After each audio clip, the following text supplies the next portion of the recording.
Welcome, everybody, to the PulpMX Show, presented by Motorsport.com. Fly Racing Decal Works. Coming at you. It's Monday, March 4th. First show in 2 weeks in studio. We did the show remote last week, deep in the heart of Gainesville. And now we're back in the studio after 2 weeks away. Lots to talk about tonight. We got a jet victory. We got a butthole on a fence in Daytona. We got the fans storming Daytona. Arenacross talk. My co-host here and I did a webcast from there, and yeah, some serious 90s talk as well, because I got a couple of guys that they didn't just talk about the 90s. They fucking lived the 90s. So we'll get into that and more tonight on the show. Thank you for watching and listening. 702-586-7857. If you got a question, a concern, or a comment about Daytona or anything else, give us a call. Again, thank you for listening. Thanks for watching. We have a great show lined up for you. Adam Cianciarulo, Monster Energy Kawasaki rider, calling in. AC back at the races. Alex Martin, TrillTraining.com. Amart's going to call in and talk about Daytona and the races. And Justin Brayton as well. JB doing race day live this year, all class. Great in that booth, in that role. Love to talk to JB tonight as well. Jason Thomas will probably make a appearance, of course, as well. And much more tonight on the show. Race Tech Rant. X-Brand Tear-Offs, Motorsport.com, tweet it, tits segment. I want to thank the folks at Motorsport, Fly Racing, Decal Works, X-Brand Goggles, Michelin, Race Tech, Renthal at Cherubies, Firepower, Maxima USA, OGO Power Sports, Renegade Race Fuels, Atlas Neck Brace, ORW, Pro Filter, FMF. The guys at FMF, love those guys. Check out the FMF Drop subscription service for a new T-shirt each month. Guts Racing, Works Connection, MotorcycleIndustryJobs.com, Get Data, WUSA, Intense Cycles, Weisco Piston, MTX Braking, Ethica, Troll Training, LiftedTrucksForSale.com, Factory Chassis Parts, all on board with us, and Intense Cycles as well. So, yeah, we got a lot of cool things going on tonight, and really appreciate you people watching and listening to the show tonight. Again, 702-586-7857. With me in studio, he's back. He was not here for a couple of years, and then he came into the studio. And now he's back again. He did the webcast with me in Arenacross on Friday night. He was at the Supercross in Daytona, flew from Daytona to here for the show. He is 1990 125 Supercross champion, Arenacross legend. Denny Stephenson, what's up, buddy? How are you? What's happening? Thanks for coming back in. Yeah, welcome. Thanks for having me. And man, like I said, I think I've seen you more in the last few months than I've seen you last half dozen years. Well, no, I appreciate you. The webcast from the Arenacross, we'll get into that. I mean, that was awesome. That was great. That was insane. So I appreciate the offer to do that, because I don't think you could have asked for a better show. The track, the riders, the chaos, and the guests. It was fantastic. It really was. And Daytona, you were there as well, watching that. So we'll get into that with you later on, and lots of thoughts about that race for sure. Also in studio for his debut appearance, this man won Supercross titles with Jeremy McGrath as a mechanic. He was a privateer mechanic for a long time for Doug Dubach and Pingree and Ezra Lusk at Kawasaki. He raced World Cup downhills. He was a trainer for Ryan Villapoto, Nick Way, Jake Weimer, to name a few. He's done a lot, huh, Denny? He's a busy man. I forget all these things, and I haven't seen him in almost 20 years, I think we thought. So I'm very happy to see my friend. Randy Lawrence, everybody. What's up, RL? How are you? I'm actually good. Nice drive up from California to Vegas. And I don't know. I've been listening to your show a ton over the past year or so, and just thought it would be awesome to come in here and chat a little bit. And we're going on a bike ride tomorrow? Going on a bike ride tomorrow. Intense tasers, yes. Yeah. So which is 20 years coming as well from the sounds of it. Yeah. At one point when I was working at Yamaha, I got back into mountain bikes, and of course RL's always been into mountain bikes. And RL's like, let's go. And I was like, all right. And then that never happened. And then now it is. So, I mean, look, Denny, I mean, a guy who used to race World Cup downhill and me, we're going to be pretty close, I think. And that's what I was talking about you earlier today. It's a good thing you got that electric bicycle. So just dial that thing up. No, he's got one too. He brought one too. Well, I guess that comes with age comes a cage and an electric bicycle. Yeah, I guess. Your son is an intense factory rider. World Cup downhill. That's cool. We're going to talk about that. Yeah, he'll be his first year World Cups this year, and they renamed the new downhill bike the M1. Yeah. I rode the original M1. He's now riding the M1 at World Cup, so it's kind of a family deal. It's pretty awesome. It's great. Maybe we can get into some Sean Palmer stories later. We could do some of that. Yeah, that's not a problem. Some McGrath stories? MC, you name it. Like Okay, we got stories. I saw you did Gypsy Tales pod not that long ago. Did you enjoy that? I loved it. Yeah, that was Loved fun. it, yeah. And we, you and I did a pod years ago as well. People can search the archives for that. And then I want to get into what you're doing now and all of that, of course. We will do all of that later on in the show. And I want to thank the folks at Decal Works for bringing you Denny tonight. Decal Works, PulpMX 24, Illinois, Nebraska. Close enough. Thanks to the Ron and everybody at Decal Works. They do Red Bull KTM graphics, and PulpMX24 is the code to save. PulpMX24 is the code to save. From the mild to the wild, they will design your graphics. So thanks for Decal Works for bringing us Denny Stephenson tonight. It's great. You flew all the way from Daytona to here and got in late.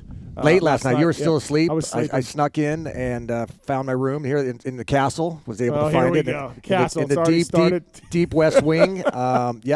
It's a beautiful house, and it was a long trip. Yeah. I don't know how you guys are doing this every week. I know. First thing you said to me this morning, you're like, God, I don't know how you do this. It's like travel. But you're really close to the airport. I am. That's nice. Yeah, It is really nice. close. I've told this story a few times. I can be leaving my garage and at my gate in like 20 minutes if the security's okay. 20 minutes. Yeah. It's fantastic. That's nice. That's kind of Omaha style a little bit. Yeah, as well. So lots to get into tonight, and Arenacross, Supercross, and more. Taking your calls over there in the corner. He is back after, a long time away. Long time. The Tits Ledger. Tits, how are you? Glad to be here. Thank you. Thanks for coming in, buddy. Yeah, man. Everything good? A great show. Yep. Okay. Really excited. Okay. Yeah. Look at that enthusiasm. Yep. Mark's Better than the other guy. Mark's broke the drabness of that chair when he said it. And you were just mad at me for like over yelling into the mic, but I think it's what needed to be done. Maybe. You're welcome. Marks, what's up? Thanks for coming in. Steven, it's been a long time. Yes, it has been. I missed you. Yeah, thank you. Did you listen to the Pulp Show last week, the remote one? No. Okay, thank you. Appreciate it. Tits, what about you? I was busy iRacing. That was a tough question. Actually, I did. Oh. You mean is the Triumph introduction show is Yeah, what you're yeah, referring it was a lot to. of Triumph. There was a lot of Yes, Triumph. I listened to it. Look, you had Stanton, RC, Tedesco. You got DeSalle. Yogi was there. Your guy Yogi. Yeah, that was pretty cool to see. Lots to get into when it comes to the Triumph. That's impressive. You guys, they assembled quite a legendary group of people. And everyone I spoke to, I ran to Stanton, ran to Ivan this last weekend at Daytona, and they love it. They had a great time and being a part of it. Hey, between the Arenacross and the Supercross, you were like welcomed back in. It was pretty awesome. We definitely talked to a lot of guys who had spent a lot of time at Arenacross. You saw Tishner? I hadn't seen Tishner forever. I hadn't seen RT in a long time either. He's doing fantastic. Yeah. And Budman was down there as well. We might call Bud tonight. Yeah, he actually did the broadcast and then came to the Supercross next day. So yeah. It was a full menu of dirt biking, Arenacross, outdoors, Daytona Bike Week. I hadn't been down there forever. Yeah. Seen a lot of old buildings I haven't seen in a while. I hadn't seen the ocean in a while. That was pretty cool. Yeah, Danny took a few photos of the ocean. I'm like, what do you do? And he's like, I don't know, man. You just never know if you ever come back to the ocean. I was in full tourist mode. It was awesome. You never know with me if you'll be back. Yeah, exactly. We'll go to his house and take pictures of corn stalks. You might never be back. Oh my God, it's Omaha. This is where I get my green giant. Yeah. So let's get into it. Daytona. You've won the damn race. You've won the race as a mechanic. And certainly, and I want to talk about old Daytona and new Daytona. That's for later on. But, Eli's amazing there. And I wonder if you took the 18 out, if that's just an all-time race, Sexton, Wright, and Eli for the lead. So I guess let's start with this. Is Sexton and Tomac the same speed as always, and they had a great race, and Jet's just that much better? We saw the heat race. Jet just passed Eli Tomac and dropped him. I'll start with you, Denny. Is it just Jet being that much better, or are Sexton and Tomac not where they were? Which is it? I don't think Eli's quite to where he was last year yet. We saw some glimpses of that last weekend in Dallas. I think he looked great, but I didn't think he looked a little off. He looked good in practice, but that first heat race, he looked off in that rhythm section. But Jet looked fantastic. You can't take anything away from him. You didn't answer the question, though. So I think Jet. I don't think Jet or I don't think Eli and Sexton are where they're at. I think they're. Okay. Eli's still coming off a 6-month break, being away from off the bike. I think he's still getting himself into confidence on the bike. Yep. He had a couple rounds this year where he didn't like the setup of the bike. It was too soft or something like that. And it looked like he was compensating that for that. I sat right in front of that big long rhythm section, the quad, triple onto the tabletop, and that was a hot mess. I mean, it was carnage every lap, and those two struggled with it all night long. So what do you think, RL? Is Jet? Well, I guess this is the way I'll say it. Okay. I don't think Eli and Chase are where they were. Mm-hmm. If they were, Jet might not have passed them both in the same straightaway. Okay. It might have took him 2 laps to get by both of them. Yeah. I do think Jet is that much better. So I think, look, Sexton was my pick for the title. I just thought Jet would make rookie mistakes, win a bunch of races and make rookie mistakes. He has made rookie mistakes. Which he has, yeah. But now he's got a 10-point lead. Yeah. Rookie mistakes and a 10-point lead. Yeah. So I think, good point, yeah. like, look, JT and I battle all the time over me making these statements, but, like, I think this is it. Like, I think the kid, he will probably make some more rookie mistakes, but he's also going to probably win a lot. This was quite a statement, RL. Well, yeah. You look at history. Nobody thought Jeremy was going to do what he did. Mm-hmm. It took him 4 races. He won, and then it was over. Yeah. Over for 10 years. Dungey, He won his first season. Yeah. He led the first race, 18 laps, and James got him with 2 laps to go. Yeah. So after 50 years, Jet's the first one that won the first race. But Dungey only had 2 laps to go. Mm-hmm. It's been close. Like, guys have done it. Yep. And, we did have those couple of mud races in the beginning, and, Jet made a mistake last weekend. Yep. And, again, he is making rookie mistakes. But he still has a red plate and a 10-point lead. That's what I'm saying. So like, if you're doing that with mistakes, yep, you're probably that much better.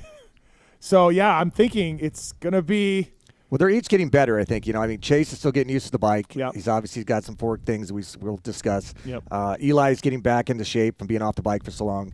Webb, he rode well. He came through the pack, past Kenny late in the race. I think he's still developing on the bike as well. Yeah, Webb's second in points right now. And Jet is still developing as a rookie. So I don't think we've seen the best of any of them quite yet. Obviously Jet looked really damn good last in Daytona, but I think there's still each of them are building and building and building. And I hope he doesn't go on a run. As a fan, I don't want to see anyone go on a run and take off. Yeah. I want to see great racing every round. But it does seem to be Daytona has, as RC said, shit don't start till then. And if that's the case, that was one hell of a statement. So it's going to end now. Yeah, it's maybe done. it ended right? at Daytona. Yeah. I just think that heat race was like, here comes the 7-time or maybe 8. 7 or 8. 7-time Daytona champion. Yeah. And we're going to have the one guy that broke the streak. One lap away from probably 8. Easy. Wygant's going to fight you. So, we have the 7-time Daytona guy, and Jet just reels him in and see you later. And I know Eli said he took a long time to get that rhythm right. And I don't think he ever did. He got it pretty good, but No. okay. Yeah, dude, that track was so gnarly. Yeah. I don't think you could. And get Jet made it look right. pretty easy. I sat right in front of that rhythm section. Jet even kind of messed up a few times early, and then as soon as he got that quad onto the triple, onto the tabletop, and then he was getting over that big one, and then instead of facing necessarily that big tunnel jump, he was getting towards the top again, towards the end. Yet Eli and Chase were both, I was sitting there with Budman, and they were both making huge mistakes. Yeah. And then obviously Dino went down there, Ferrandis went down. That section was gnarly. And by just watching how Jet handled it, really, really said a lot of how good he is on a motorcycle. Eli focused on that 3 on. And then he focused on that on the heat in a post-race interview about how it took him too long to get going. Yep. Took him too long to do it. And I agree with all that, but as I was talking, we watched the race back this morning, you had to nail the whole thing. You could do the 3. It was 3 or 4? It was a 4. It was a 4. And then I think a on the 3 right side, onto it the was a 4 tabletop. Yeah, but And then after that was when all hell broke loose. you had to get over another 5-footer. I know that. It was a little 5-footer.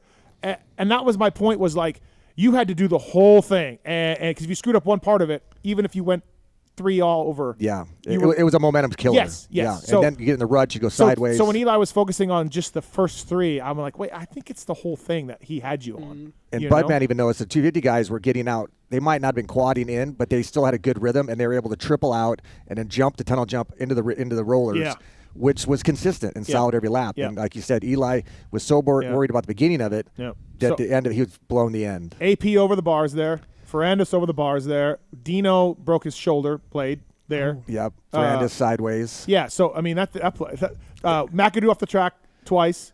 I think Sexton went off the track there. Actually, yes, Sexton went off the track there. It was really gnarly. That was the rhythm. Yeah, if you were going to be sit anywhere, at Daytona style, you can only see so much of the track. If you can only see so much as Budman, I can only say so much. Yeah. That was the spot because I think Jet was making it probably an easy 2 seconds there. So RL, are you with me in saying this thing could be over? Or do you think Sexton did some? I'm not saying he's going to go on a run and just wipe it clean, but they're going to have to figure something out. Like he keeps contradicting himself. They're Well, not done, but he's really I'm not trying fast. to contradict myself either. Like, It's hard to say because it's he is really so hard. good. Like, Yeah. this is a really tough season to pick. Like, Yeah. AP could come back and win the next race. Yeah, I don't know, man. I You think know, this like- thing is like. And I think it's emotional as part. I don't think we want to see someone take off, and it ain't just we Jet. don't, but confidence is such a thing. Yeah. And he just beat down Eli Tomac at Daytona. Well, he passed Chase and Eli. Yeah. Or, I'm Chase so and Eli. trying to- Like, Yeah. How do you pass Chase? I didn't think he was going to get Chase right there, but he, like, passed Eli in that straight and then just went, like, inside, like, faster than anybody all night and got by Chase, too, Yep. at the same time in the main. Yeah. I was like, Yeah. And nobody made passes there, really, in that section.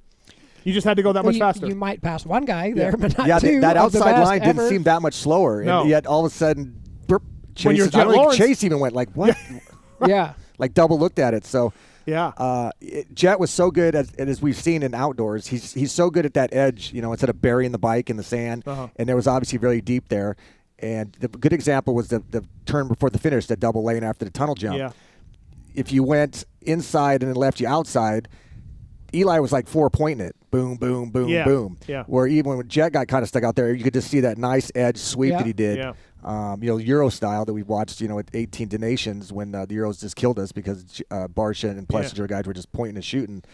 And it looked like that Eli was kind of struggling with that and burying it. And even Roxon, who's really good at that, was struggling with that. Where Speaking of that, I thought Roxon, I'm like, here we go. Here's Kenny. He's right behind Jet. I'm like, I thought so, too. I'm like, he's frisky. And he was fast as hell in that heat race as He we was, watched again. yeah. He fell and he still the won. crowd He fell, loved still him. won. Yeah. Crowd Yeah. loved him. And so, I don't know if he just had – I think he made a mistake. He caught his foot in one of the ruts. Yeah. I don't know if he twisted his knee or something, but that next lap is kind of when he just settled in, and then here come Webb and caught him even. Listen, the confidence is such a thing, and this kid just beat the king badly.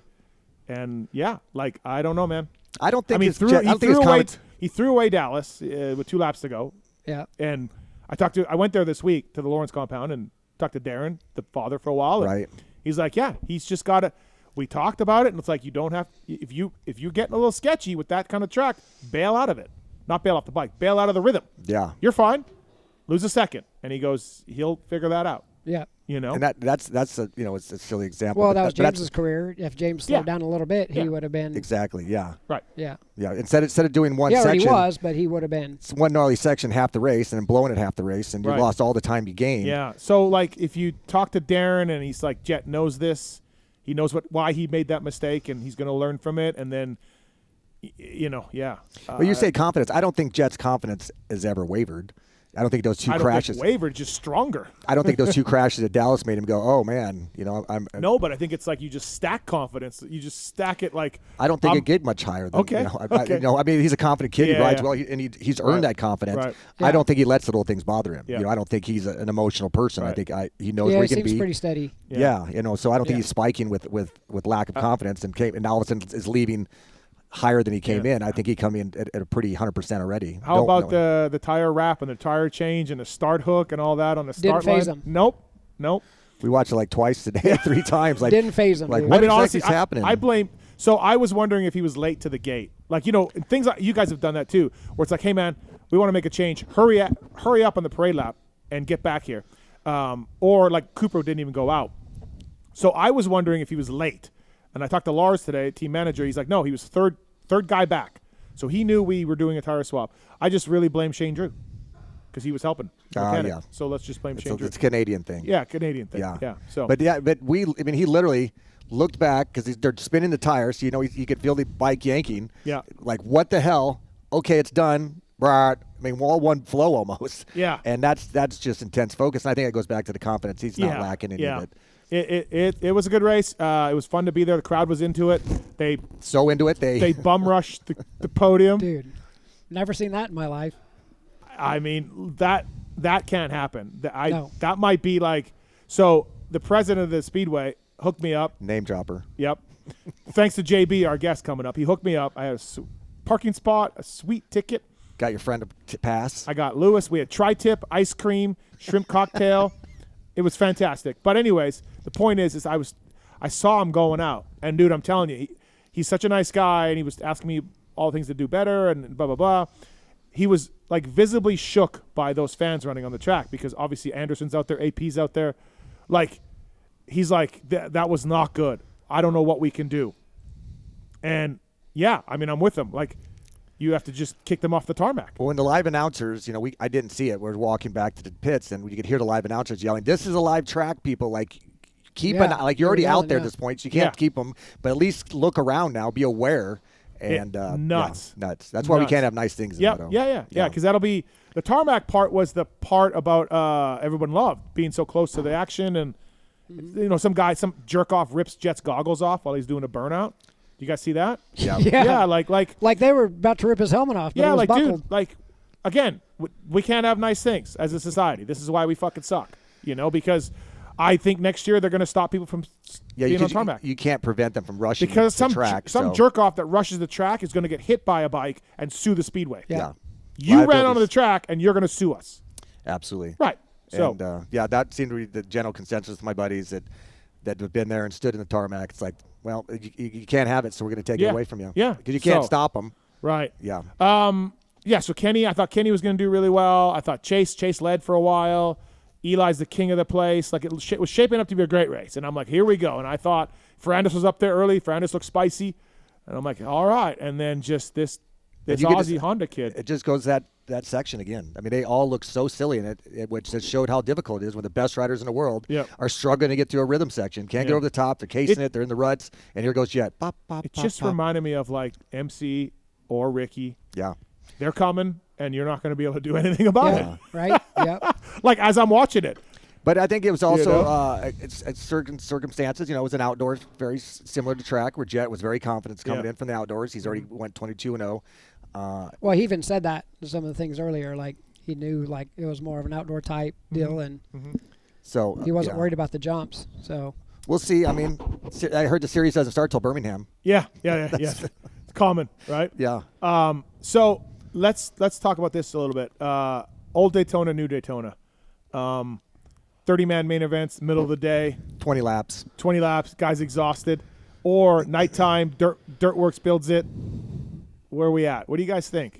Do you feel like...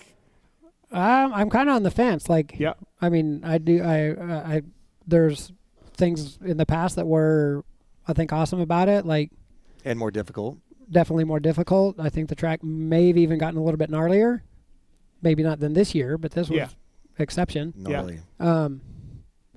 But just stopping it at 20 minutes plus one, like, I don't know. Yeah. Like, the heat races were like 5 laps. Yeah, so it's like, do you go back to that and like have that one anomaly, which Daytona still is because of Speedway and it's built a little bit different. Yeah.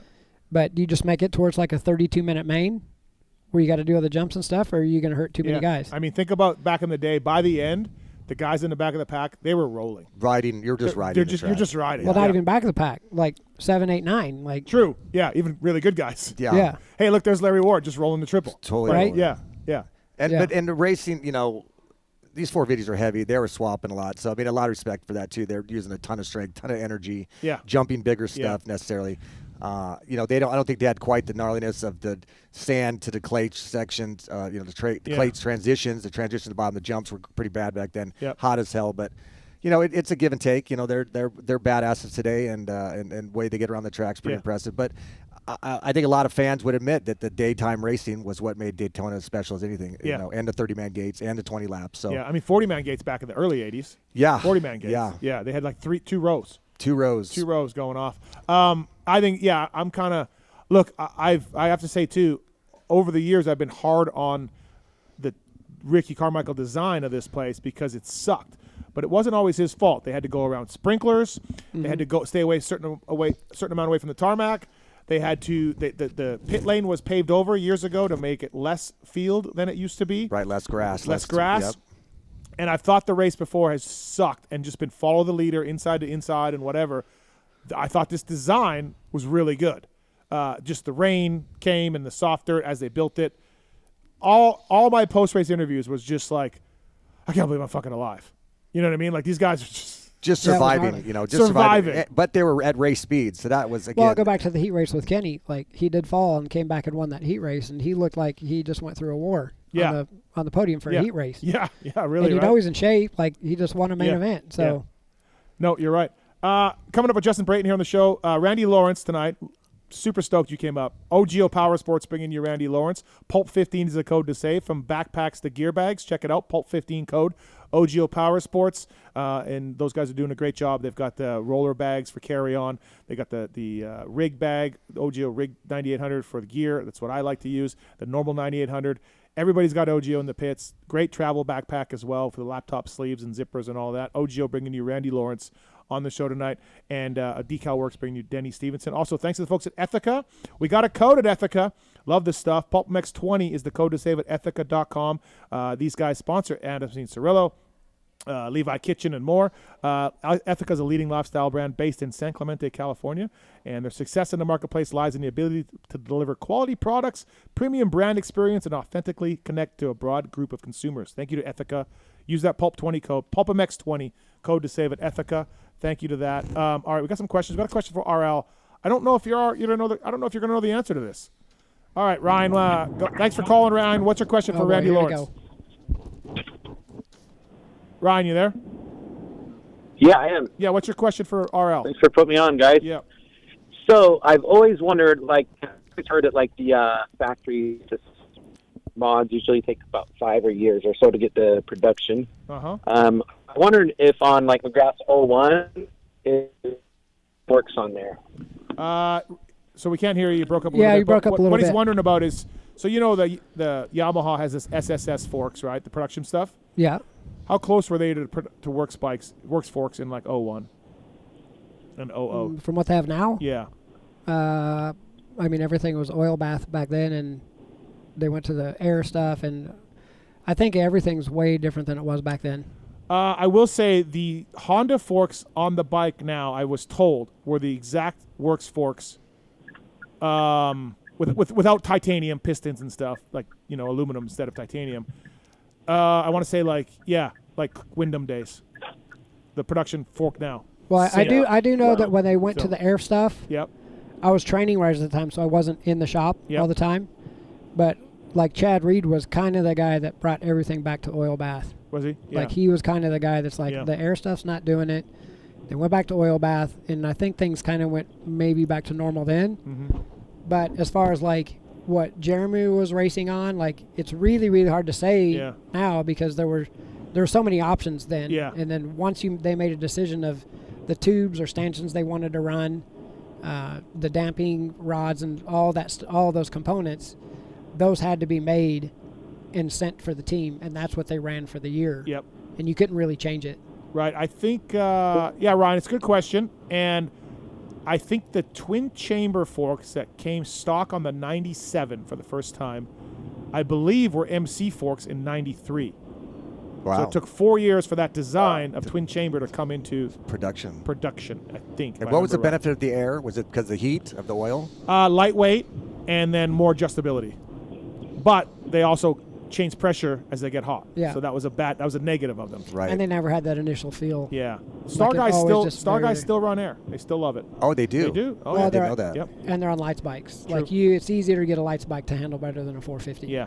And I knew Thanks, Ryan. Thanks for calling. production-based guys hated dealing with the air because they were always messing with. Oh yeah, like the Suzuki stock bike came with 3 air chambers one year. The production bike. I got buddies that don't even adjust their sag. Right. They're not going to the track and checking 3 air chambers. Yeah. You know, I have a buddy of mine owned one of those, and that's exactly it. Yeah. So, all right, we have Bill on 4. What's up, Bill? Hey, Steve, how are you? Good. So, factory Kawasaki on the 450 side, having, Tomac, RV, JS in the future. We now have Anderson, who's hot and cold. Mm-hmm. AC, who's obviously probably going to retire.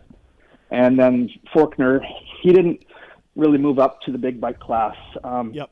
What's their plan, do you think, in the near term? Is it graduate a PC guy, or maybe try to pull a Webb or somebody into the fold? I would think that they are probably looking at Levi. What about Prado? Prado, I think, will be there. You think he will at Cali? I do. I think Prado's going to be there. Yeah. Wow. So, yeah, I think Prado's going to be there. Anderson has this year and next. Right? I think he has 1 more year left. One more year. He did extension, right? I believe, yeah. And then I don't know. It depends on what he wants to do. So, yeah, Bill, I think that's the plan as far as I know. Sounds good. Yeah, I would hate to see AC go, but it never really worked for him. Yeah, he's just his arms, nerve injury, you know. Unfortunate. Yeah, that was my question. Okay, appreciate thanks, man. everything you do. Very entertaining. Thank you, man. Appreciate it. All right, Randy Lawrence and Did you get a chance to see? You just watched the Supercross, Randy. What did you think of Prado watching? He came back. I thought he was great. It was pretty awesome. Yeah, especially with the field that we have right now and how stacked it is. And I mean, the dude's never ridden Supercross. Fit right in. Yeah, I was impressed. Get right in there. I wasn't. You were not impressed. I was not. I mean, look, he did okay. It Right. wasn't, wasn't bad. And he had a mutter race or two mutters. He had two mutters. Yeah. He did win a heat race in the mud. I don't know. I guess I thought he would be a little better. He'll figure it out. He's a world champion. He's good. I don't know. Maybe I had. I think that. Yeah, but you're comparing him against a field of riders that won 250 Supercross titles. Yeah, they've been doing Supercross their entire lives. So I think, Okay. I think your expectations were a little wacky. All right. Well, sorry. Yeah, You might sound like those guys on Twitter. What's that? You sound like those guys on Twitter. I thought he was fine. He was fine. I didn't think he was like for example, Everett's in '92 came here, ran a bunch of top tens, I believe. He actually rode Supercross though. He rode Bercy and stuff like that. I raced him in '90 in Bercy, and he was fast. Well, so like Prado had never even been on a track as far as I know until he got here. Okay, all right. Sorry, man. Well, listen, we can ask our next guest about that. Brought to you by the folks at Renthal. Love the guys at Renthal. RL, what was MC's bend? The McGrath 996. 999. Was it 999? We had to make it 999 because it had to be 10 millimeters lower. Okay. Because we pulled the forks up in the clamps to get the steering. I was wondering if you still remember this shit. So we had to put a taller clamp on it. Okay. So we had to make a bar smaller. All right. Renthal.com. Jeremy McGrath. Renthal also. I'm sure Denny Stephenson used Renthal somewhere along the line. I did 996. You won your championship with Pro Taper. Pro Taper. Yeah, I helped develop the first. The team developed the first. Crossbar list. Yeah. Yep. Renthal.com. Check out the bars, the grips, the sprockets. Speaking of Renthal, this rider also uses Renthal. I don't know if he's officially hung it up yet or not. He could come back. Not, because there's still money out there for this guy to win. Let's get to him. Justin Brayton. What's up, JB? What's up, guys? How we doing? We're good, man. Just Randy Lawrence and Denny Stephenson, JB, here. Some legends. Right. Jeez. Right. Legends. Fellow Midwestern here, Iowa kid. Yeah, I love JB. Yeah. How you doing, Justin? Nice to hear your voice, brother. Doing good, Debo. How are you? I'm good, man. I'm happy with you doing Race Day Live. It's nice to change the pace. If you could just get you to just drown Hubbard between weeks, that'd be fantastic. Hey, Stop it. Hubbard's a good dude. Come man. on. Come on. I'm selling you. He could just like you and Prado. He could be better. JB, speaking of Iowa, Isaiah Clark. Another Iowan won the main at the Arenacross we're at, and we're going to talk about that more later. But what's in the water out there, man? Degan Hep earlier this year made the main, and they're actually from Fort Dodge, not just dude, Iowa, yeah, a specific city. A specific city. Like what is going on? Chad Pedersen led. Chad Pedersen, dude. Yeah, Swap. Run you must or eat my Does dust. he have a lot of kids out there? Swap's been laying a seed. Run you must or eat my dust. Remember that was on his truck. The Flying Iowan. The Flying Iowan. Yeah, JB. Isaiah Clark, good dude.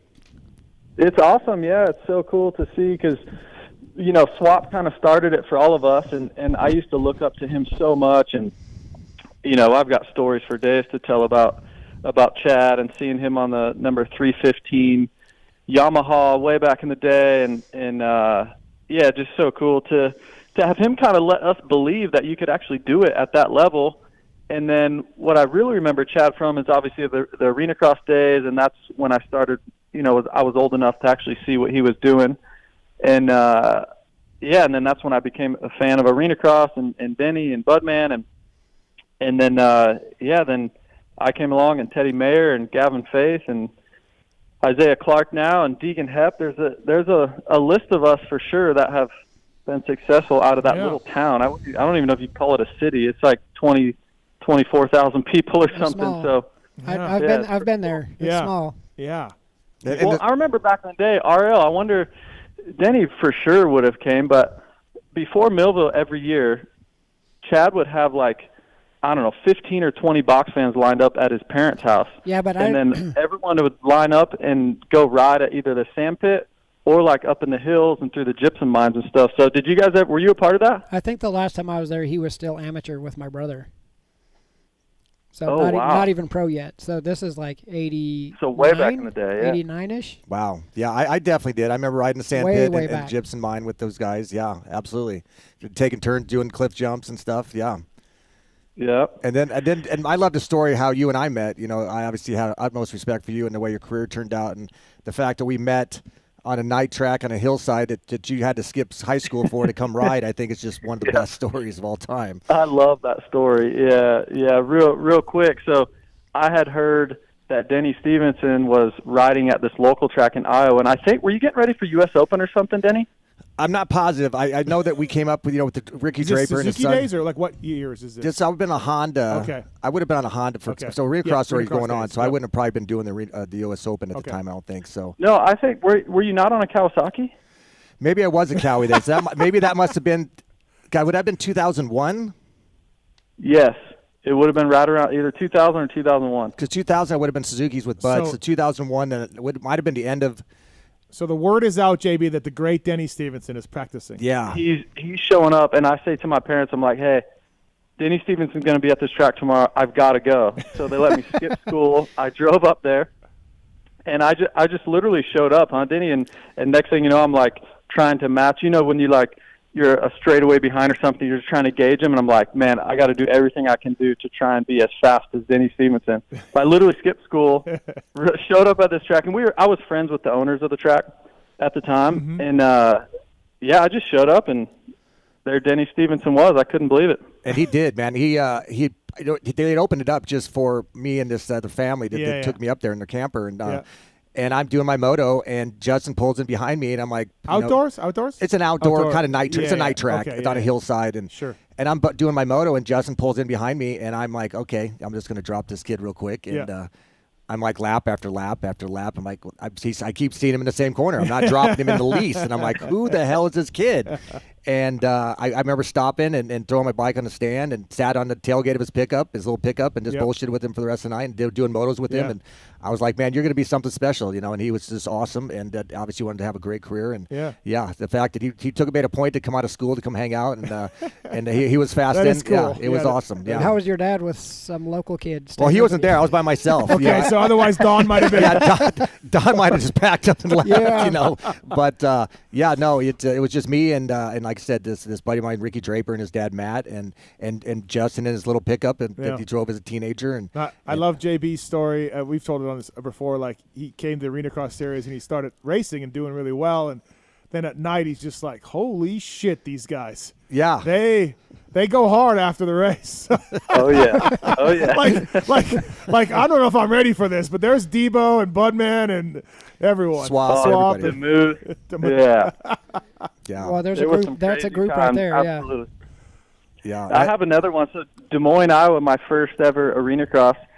End of 01, I'm a senior in high school, and we just show up, and Steve, you know this story, but I was basically on a stock bike. We put maybe a pipe on it. I think I had some 997 rentals, but literally bone stock suspension.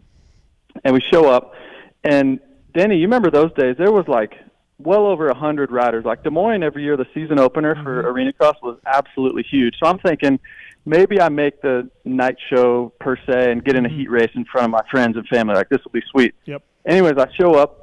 And somehow I'm in the same practice as like some good guys. Like Denny was in my practice, and somehow I'm catching him in practice, and I'll never forget. I start throwing up in my helmet because I'm riding behind Denny Stephenson. I'm so nervous. I'm literally holding my breath, and I'm throwing up in my helmet. And I ended up being fastest in practice. Stock suspension, then I was and that was the year Damon was there. I think that was Damon's debut. He was going to ride the full 02 season. Yeah. So then my first ever heat race, I line up with Damon Bradshaw. I hole shot. He passes me. I stuff him. I actually pass him back. I still give him crap to this day. And there's like a photo in one of the magazines that says the rookie passes the veteran, and I love showing him that. But anyway, so I throw up in my helmet again now that I'm behind Damon. You're like Kenny from South Park. Yeah, totally. And I pass him, and I win the heat race. So now I'm some little kid, some punk kid from Fort Dodge, Iowa. Now I've thrown up all day for one, nervous as heck.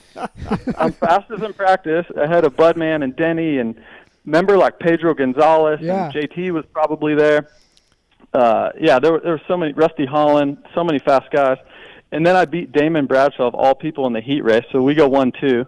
Jeez. And then the main event, I ran like top 3 for a while. I got so tired. I think I got 7th, but it was a whirlwind of a night. But that night literally changed my life. Yeah. It literally changed my life. Yeah. Yeah. You're like, holy shit, I can do this. And I love the fact that you remind Damon of that, because I beat him in 1982 in the 7-Eleven novice class at Ponca. And every time I see him, I go, don't forget 1982, buddy. Poor Damon. He's just like, what did I ever do? Yeah, it's like everybody knows if you beat Damon once, any time in your career, you never forget it and never let him forget it. Yeah. Yeah. He blames it on boots. There was something with boots. Oh, okay, yeah. Points. I'm like, oh, sure. Yeah, the night one, Damon didn't even qualify. It's opening round. Yep. It's Halloween weekend. Everybody in the industry would, the Supercross industry guy, moto industry would be there. Yeah. And Damon, shows up and doesn't even qualify the first night. But didn't he win the next night? Next night he goes 1-1. Yeah, that's just Damon for you. Like, okay, I think I have it figured out now in my sleep. Or you've just awoken the beast. I think obviously. you more like pissed him off. Yeah. He's like, all right, fuckers. Yeah. So okay, we got this fucker covered. The next night he kicks our ass. Like, oh shit, we shouldn't have done that. And then he broke his crash. He broke his leg. Whatever like that. three rounds in or something. Dude, was that was it? an ugly crash. Yeah. So JB, that's a really cool story. Like you said, it changed your life. You're like, I can't believe this. Like. Yeah, and Paul Lindsay, who ended up hiring me for Motor World, was there, I guess, that night, and I know he said that night he's seen something or whatever. But then a couple years later, I go on to be teammates with Budman at Tamer Honda and Storm Lake Honda, local dealership that always has supported me, and I'm teammates with Buddy Antonez and Brad Hagseth, which to this day I still talk to Hagseth all the time, one of my good buddies, and then Budman, of all people, who I'd like idolize. I tell people all the time, like, for me, Supercross was so far and so unrealistic. It was literally like they were just cartoon characters because I would only see them on TV. Yeah. Where Arenacross, we had Des Moines. So we'd go down to Des Moines, and I'd race amateur day, a lot of years. So I could there's Denny, and there's Budman, and like those were my heroes, So then to be teammates with Budman and for him to take me under his wing was awesome. So I got to see the good side, and then also got to see the side of like, they partied pretty hard. I'm like, I don't know if I want to be part of this. Yeah, like my dad always says, when I grew up with Chicken, he's like, you should have been better friends with LaRocco and Kedrowski. So you made a good job of moving on from us. Right. But it's like JB, like you said too, like you're just like, man, if I could ever just like be an Arenacross guy and make money, like that'd be amazing. 100%. That'd be amazing. That was it. Yep, that was it. And when I signed with Motor World, I signed a 2-year deal. The first year was to do Arenacross for $40,000. I'm like, wait, you're gonna pay? Like I don't have to go there and make purse money. You're gonna pay me before I get there? Sign me up. I'll get a check in the mail. You're like, pitch me. Like $3,333 a month or something. I'm like, this is awesome. This life will never be any better than this. I am never working again. Right. Yep, Right. was me. Oh, that's hilarious. And I think Justin is, he's the kind of the plan I think that Feld had or whatever when they bought it and did like the RC chase for Supercross because Justin's one of the few that actually started with Arenacross and then moved into Supercross and became a huge success and obviously won Daytona. So he was the exception. Justin, what he did, and I've always told him how proud I was of him, that the way he turned his career, not turned it around, but started where he was at, and the way he's finished it. It's just been phenomenal. Justin, we were just talking before you got on about Daytona, and RL and Denny aren't quite with me. But I don't know, man. Like, it might be over. This dude just worked everybody. 450 title? Yeah. This dude just worked everybody. He's got 2 in a row. Like RL said, he made his mistakes, and he's got the red point lead. I'm not disagreeing with you. No, yeah. But it was only 2 in a row at the same track. He didn't win. He didn't win the weekend before. Oh yeah, sorry. I mean, yeah. But he made a very big statement. Yes. Against Eli, 2 races in a row. Most that's more what I meant. Yes. I mean, if we're all 4 going to be honest here, we kind of thought that after Anaheim won, right? Right. I mean, I really thought and as my role now as an analyst and stuff is so different, but for me, it's awesome to have so many different winners, right? And for the fans, it's amazing. So, but for sure, we've all been scared of this. Like, this is coming, whether it's coming after round 1 in Anaheim, which it didn't, or it's coming at Daytona, or it's coming in a year from now. It's coming. Yeah, absolutely. So it can't be now, stopped. We just don't want it to happen. So cool to see. Exactly, right? Like, I don't really want it to either. And for Honda and Jet, it's amazing, but how cool has it been all year long where we literally come on Race Day Live or they come on the broadcast or a fan turns on the TV and we have no idea what's going to happen. So that's what's so cool. But I mean, RL lived it firsthand through the Jeremy era. Like, that's kind of coming, right? Like, whether it's this year or next year. So the more we can delay it, the better as a fan. So. Yeah, well, and as stiff as the competition is right now but I guess you would say the same thing when Jeremy came in. It's not like Stanton and Jean-Michel Bell were slow. But as I've said too, is Jeremy was everybody still loved Jeremy because you didn't have social media then. You didn't have such extreme coverage as we have. Great coverage we have now.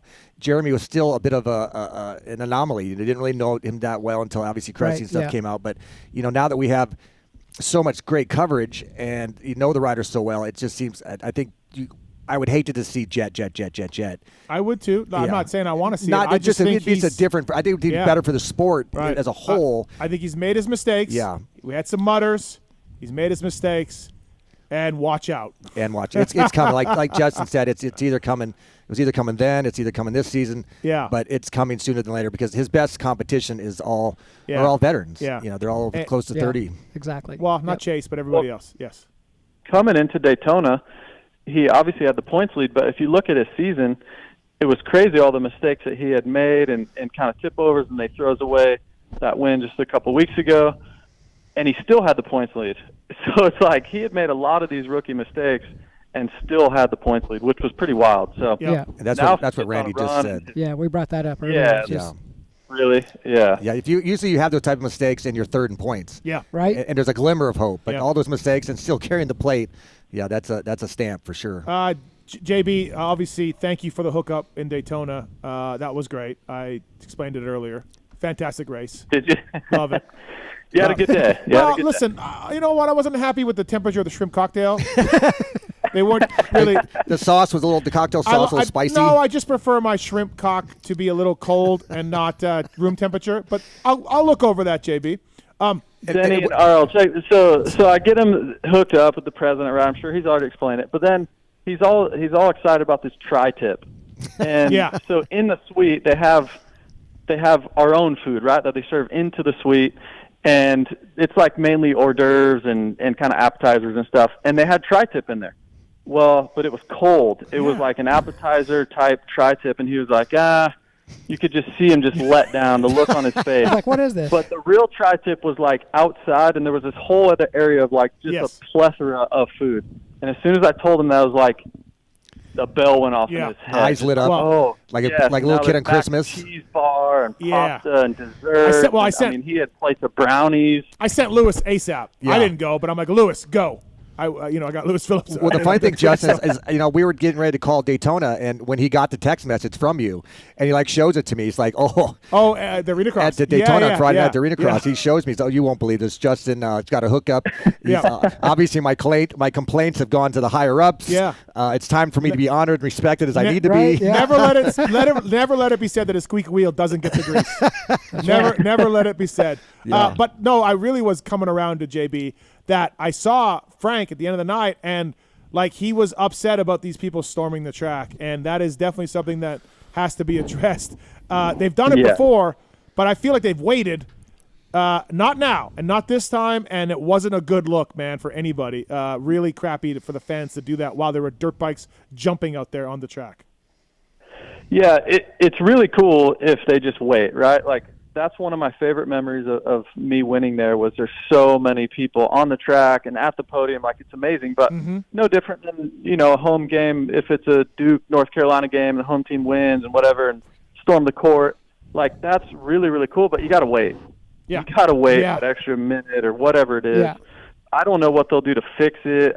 I mean, maybe a bunch of security guards lined until literally everyone has crossed the checkered flag, but yeah, that wasn't a great look, but don't you guys think it's cool that if at the right time, I think it's amazing that the fans can go out on the track and go up to the podium and that scene and is just really, really cool. And as a fan, to get to go see the ruts and stand in the waist-deep ruts through the whoops, you're like, whoa, these guys really just rode this track? This is amazing. But how do we fix that? How do we do that? so they don't rush out there while they're track. Yeah, I mean, maybe line there's plenty of security guards there. How do you, do you line the? Yep. Yeah, I don't know. Yeah. But thanks for razor the hookup. wire. Yeah, razor wire. Yeah. Thanks for the hookup, though. That was great. It was fantastic. Yeah, Frank's a good guy, and that's Oh, the main yeah. reason I did it, because he's been so nice to me and my family, and just he's so passionate about Daytona and that speedway and the Supercross, and I'll tell you what, like, if I could ever pick one race to win, that's a great one to win, just the way he's treated me, and yeah, I mean, you feel so special, like they go out of their way to get any pass anytime you want. Any event. You are a Daytona winner, so I did win in '90, so I might be there next year. Just FYI. Yeah, no, Denny, you got a pass from Frank. I did actually. The funny thing is, that Steve, he helped Steve, and this coincidence, and I was struggling getting a credential down there just to get in the pits, and I had asked a couple others, and it was kind of turned down. And Steve said, "Well, if you can't."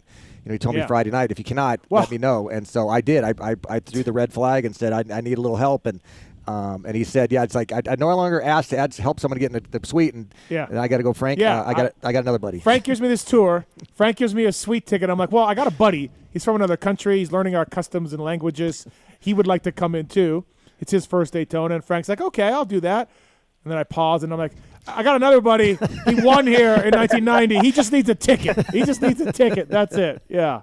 So. Well, they are doing the Grand Marshal thing, so Debo, maybe you'd be Grand Marshal here in the next couple of years. Yeah. There we go. Go. I mean, look. I saw Stan do that today on the TV watching it, so that was awesome. Yeah. JB, let's talk 250s a little bit. Obviously, you're helping out Max Anstey a little bit with some stuff, and he's got the red plate. He's gone 2-6-8 for the red plate. It's been a nutty 250 East class. There's 4 points between the top 5 guys, I think. I don't know who's going to win this thing, but it has been nuts to start, JB. It's been so crazy. Just from really Detroit, all those contenders down in turn one, really the only two legit championship contenders that weren't down were Faulkner and Anstey, right? So, yep. Yeah, just unbelievable. And then, honestly, after round 2, they're basically all back in it. So, and then now, obviously, after it's like round 3, that first they're turn crash went really away. in it. Yeah, it's like it got erased quick. I mean, obviously, Max is bummed. Like, typically, he would go 2, even at worst, go 2, 4, 5 or something, and he's got a 10 or 15-point lead. But he's had some struggles with some just bad starts, and this past weekend had some bad starts, and bike was overheating and such, and you get an 8th real quick. So obviously Hayden's riding really well, but I like the way McAdoo's riding as well. He was pretty calm and collected this past weekend in Daytona. He's had some success there in the past, but I mean, Vial, what's that going to do to him? We all know once you get that first one, you get some confidence, and there's so many different contenders. I was really impressed with Dax as well. Bennick at round 1, and then even round 2 in practice, he looked like he believed that he belonged. Even this weekend in the first practice, fastest. So I feel like it's up in the air. It really is. It has a lot so to do up in the air. It just seems like it has a lot to do with starts this year. Yeah. And listen, Hayden got lucky. That could have been bad, that practice crash. That could have been fib, something. Yeah. Well, yeah. And you have to eliminate those type of crashes, because eventually it's going to be something and not be so fortunate. Well, I mean, look at Austin Faulkner for many years, and including this year, like that you can't keep big ones. That. Yeah. No, big ones will eventually lead to an injury. But I think Hayden wins this. If I had to put money, I live in Vegas, so if I had to put money, I'd still put my money on Hayden. I think that. Yeah, I think with McAdoo maybe close second. I think that, like JB just said, Cam's been looking really well. I mean, is this a new invention of Cam? Or new re-imaging of him, because he's rode well. Yeah. You race a whole moto with your junk out. Maybe it changes you mentally. I mean, that's still unbelievable. About that 15th, though, how critical those points are. 6 points. Yeah. Yep. 6 points. Like right. Unreal, right? Yeah, and he's 1 point down right now. So, I think Cameron will do. I think he'll take it down the stretch for sure. I don't know if he totally seals the deal, but he's won all 3 heat races he's been in. Mm-hmm. Then that Detroit crash, and then now having a couple podiums back to back, and then. What's interesting about Hayden is we all talk about how amazing he is, and he is, trust me, but if you just look at Supercross, only Supercross, and judge him off that, there's not a ton of success, right? So, but probably 3 podiums or something, right? Like nothing crazy. Yeah. Yeah, it's nothing super crazy. So, well, we're not labeling him as an outdoor guy yet, but I've kind of been thinking that, lately too. Like, I mean, he gets second in the heat race in Detroit, and they interview him too. And I was kind of, Yeah, buckle up for that. He hasn't. I mean, but I get it. Like, Yeah. and I'm a 100% Hayden fan. Yeah. Like, I love what he's doing. I think he's a great kid. I love that he's been able to make the step into here and have the success that he is. But, I mean, with his media following all that, they are putting him on a pedestal. And he does look a little bit more mere mortal in the Supercross. And I feel like you need to. He does, right? Yeah, I agree. In our sport, you know, we've been around for a long time. You got to earn that spot. And I'm not saying he's not earning it. Yeah. But it takes more than Sure. a couple of podiums in Supercross to be like, oh, this kid's going to win the title. You're right. Renthal bringing you Justin Brayton on the show. Thanks to the folks at Renthal, Factory Honda, Factory Kawasaki, Factory Red Bull KTM, and Grant Harlan running Renthal. Thank you to the folks at Renthal. JB, Race Day Live. You jumped in there. You took 2 years ago, did a great job. And, you know, we had Daniel in there doing awesome work for a while. And for a while there, I don't know if it was working because Daniel was teeing up Dan. It was more of a back and forth. I didn't think Dan's a good guy, but he doesn't have the knowledge that Daniel or yourself have. But now I feel like this year, Race Day Live, you're doing it full time. That helps too, not jumping in and out. And Dan is more just teeing you up and letting you go. And man, I mean, look, not to like blow you on the phone because you're on it, but I just think you're awesome. I think you have the ability to break it down really simple for everybody, but yet offer some opinion. And yeah, I just think you're doing a great job. And how are you liking it? Well, first off, did you hear that, guy? Steve gave a compliment. Jeez. Hey, Have you ever heard that, and Denny? on the back of I did. on the back of that compliment, I want to agree with him. Yeah, no, I think you're doing good too. It's, Oh, that's nice, it's yeah. not easy to stand in front and It seem feel like comfortable. Like here's what I like about JB, and you can't say this about everybody who covers our sport. I feel like they could put anyone on that screen, and Justin can pick it up with a factoid, a thought, a tidbit about whoever is on that screen. And it's not just a look at him, look at him flow out there. Look at the confidence. Like there's information, informative each person, about exactly. anybody Yeah, yeah. they put up, and I love that. And he So- does, and he doesn't miss a beat. So yeah, I watch him pretty regularly with my dad. You Yeah. know, old Papa Don, and he knows Justin obviously as well. And he says the same thing. You know, it's just. It's easy. It's difficult when all of a sudden the screen changes and you've got to talk about something else while you're in mid sentence about the previous rider. And yeah, Justin, that's something you do. That's funny. That's good that you say that because I wouldn't put that in words. It just go, now we're talking about this guy who's could be a 3-digit guy, and he boom knows him. Yeah, and you know, like he changed his thought process mid sentence. Yeah, like, that's boom, what I mean. He's right there. So yeah. how you been liking it, JB? Yeah, I appreciate it, guys. I really do. It's a ton of fun. It's an awesome new challenge, and with anything for me in life, I want to be really good at it. So I did just get thrown in there. I mean, literally a couple of years ago at Salt Lake. You know, I feel like everything happens for a reason in life, and I was this is probably 3 years ago now. I was down with Kenny riding at the sandbox, and I crashed and broke some ribs, and just, you know, I was in Orlando. It was when we were doing that Orlando, the couple races, you know. And I went up, obviously good friends with Daniel Blair, and he's like, hey, come on. And I went on for like an hour, and I had some great feedback. And then they're like, hey, will you come on the next week? And then anyways, later that season, Mewey reached out, and he's like, hey, Daniel's going into the booth for Salt Lake City. Can you do the whole Race Day Live show? And my daughter, my youngest daughter, was going to be born. Like my wife was due that next week. And my wife and I are like, you've got to do it. Like, we've got to go try it because I really enjoyed it. I'm like, look, I'm coming down to the end of my career.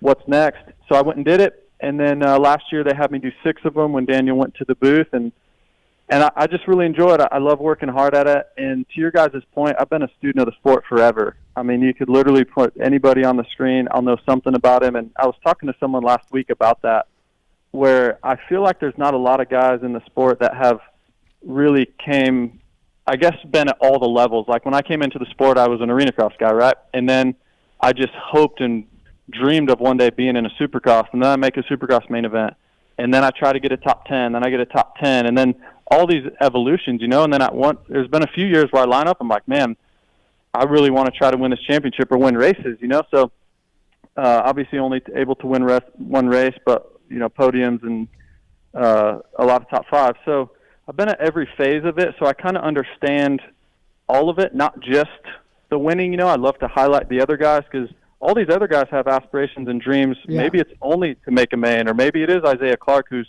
literally trying and spending so much money to try and just get in the main event. Or there's guys that are Group C they've never made a night show, so I want to highlight them too. So not everybody can be Jet Lawrence. So yeah, I love to have some tidbits about everybody. I hope I add some to the show, and I'm continuing to work on it and be better at it. And I really love it though. Really enjoying it. I will say, like, I do think someone in your spot, you just hung the boots up. Have you hung the boots up officially? Are we going back to Aussie? Yeah, they're up. Okay, They're all on right. the shelf. Okay, all right. I mean, I can get them down, but they're on the shelf. If someone calls, I'm just saying. I feel like JB could line up for this Aussie Supercross series, get podiums, and then make a bunch of money. So they're still a current model boot. Yeah. So we'll put it that way. If I need to pop a top 10 off, I can. That's what you're saying. but JB, like for yourself, you hung the boots up, and then like you're immediately still going to 17 races, and yeah, it's still a grind. Like Denny just went to Arenacross and a Supercross, woke up this morning, JB, and told me, I don't know how you do this. So, like, like it is a bit of a grind. The other side, though, I mean, I've obviously got a lot of friends in the industry that have retired, and even in other sports that have retired, and that's a scary thing for everybody. So I've wanted to, maybe this isn't a forever thing, but it's a way to wean myself off of that drug, that traveling drug, and the anticipation of it all. But honestly, like what else? Of course, I can just stay home, but I honestly feel like I'm a better husband. I'm a better parent. I'm like a better person when I have this drive to be good at something, And it's the same. Like I get the same endorphins of like, hey, we're about to go live, And especially a couple weeks ago in Arlington when I was on the main broadcast, and I'm, you're in a sport coat, and you're like I felt like I was a part of something so big, and I love that. And I love trying to be good at it. And it's just like racing. You got to get results. If I go on screen and I'm stumbling, Steve Mathis on PulpMX is going to ream me. Yeah. And then the dude on Twitter is going to roast me. And the dude on Instagram, so I like that pressure. Like, bring it on, That's what I had to do with my whole life. So I think that's what I love most about it. And, obviously still get summers off. And it's cool. We take my kids to some of them, and they get to see Dad on TV living his dream, and so I have a little bit different perspective, I guess, on the traveling and all that. I actually think it makes my life better. So and I know, like, even just me at home, when that gate's getting ready to drop, and I can hear him yelling, I can see the flames going. Yeah, I'm just on the couch, and I got my legs. My legs are dancing. RL, are you watching everyone? You watching everyone? Saturdays around Race Day Live and okay, yeah. It's cool. It's something. It's not just the sport itself. It's that vibe that you know what those guys are thinking. And you coming off obviously just racing last year. He raced these guys. Yeah, he raced all of them. And that's and your climb through the sport, I think, helps that a lot of riders intimately, because you've raced a lot of them all at different levels through your career as well. So I think it's awesome. And it also helps me be a little more, because I'm not one to cause controversy, but I also know that in this spot I have to tell it how I see it, right? And that's where I think a lot of riders still have respect for me, because I literally raced them last year or the year before, and been competitive for the past 15 years with those guys. So I would never say anything on air that I wouldn't say to their face, but I'm not going to call them out or anything, but I think they have respect if I say, look, here's this section or that section or this bike setup or this guy is going to do this or should do that. I don't really say should do, because it's like, I don't know the track conditions exactly, but I think they have respect enough to know, like, yeah, man, he knows what he's talking about, and they're going to listen, and then I can relay it to the fans in a little more simple, to where they can relate to it or understand it. And then also track conditions. I love getting into that as well. And so, yeah, man, I'm really enjoying it. It's a lot of fun. Yeah, no, that's awesome. Renthal bringing it's hard, as you guys know. Yep. It's really hard, right? Like, yeah, it happens so quickly, and especially Supercross. And you're calling practice necessarily, so you're having to create your own storylines with what you're seeing, which you do very well. Which I was going to say, though, you're saying calling practice. So this year, Dan and JB, not at Daytona because there was tri-tip and ice cream, but most races, JB and Dan have been part of the night show. Yes. They'll cut to them in the stadium, live in the stadium, and break things down and talk to people. And, like, that's a new thing, I think, a little bit, JB doing that. I think that's a tip of the visor to Feld being like, hey, we need to get Justin Brayton involved for the fans in the stadium tonight somehow. And then, of course, you've done some pre-shows and all that on TV as well, JB, but – yeah, you are working more than a normal race day live crew would. Yeah, and for me, I'm a 450C rider right now. Like, I need to get gate drops, that's what I felt like with the night show. Like I need to practice calling races, and the more reps for me, the better. So especially if I want to get good at it. And I don't know what the future holds. Obviously, there's not very many seats in our sport. If it's NFL, there's 50 seats. There's basically one or two in our sport. So, and that's why the Race Day Live thing as well. Like it came up and they offered me the position, and like I had to take it. Like I almost raced this year. I know Steve knows that, but I was so close to actually racing again. Club MX was talking to you. There was some things out there. Yeah. Yeah, there was a few out there, and but it couldn't have been better timing to get the full-time position, and I'm so glad I'm not racing, guys. Right? Yeah, what did you think watching Daytona last? I just me and Budman standing there, 20 feet from that rhythm section. It was so gnarly. The quad in, the triple onto the tabletop, and just watching the guys wrestle their bikes. And I didn't have a lot of, history on a 450, but what was going through your head just watching those guys each lap? Just like, thankfully I'm not there, or what?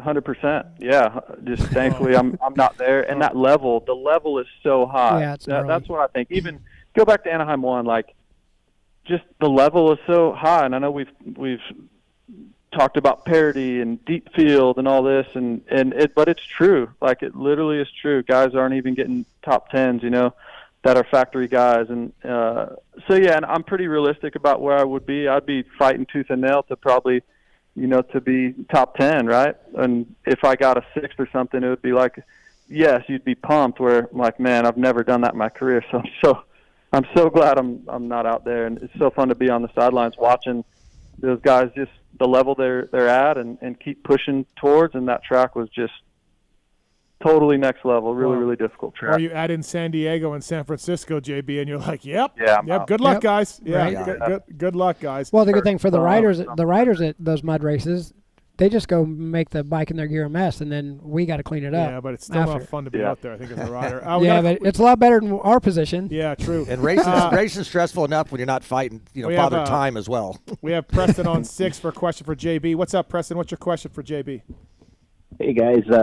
Just heard JB talking about the broadcast booth or analysts, but just was kind of wondering who would be in line if RC called in sick that day and Stu couldn't make it. Would JB be the analyst? I would think. I think so. Yeah, they've mentioned that a couple times if it had to be that way. I mean, I think I was told that they would.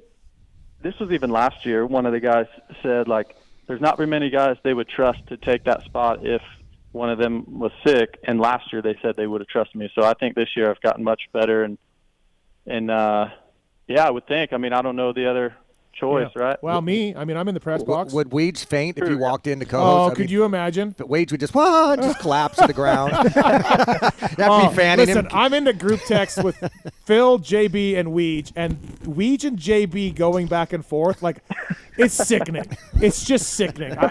Two men couldn't possibly love each other. Fawning over each other. Yeah, it's fucking. And then there's Phil.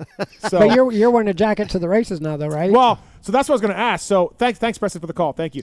I show up with this jacket. I'm told to dress better at the races. I bring a jacket in at San Diego. I get invited on Race Day Live. The first time, I'm anxiously waiting, and the gentleman that invited me is no longer there. So. You're like I think my Race Day Live shot is gone. You're like Matt Damon on the Jimmy Kimmel show. Yeah, you got bumped. I got bumped. I think I got bumped. I don't know.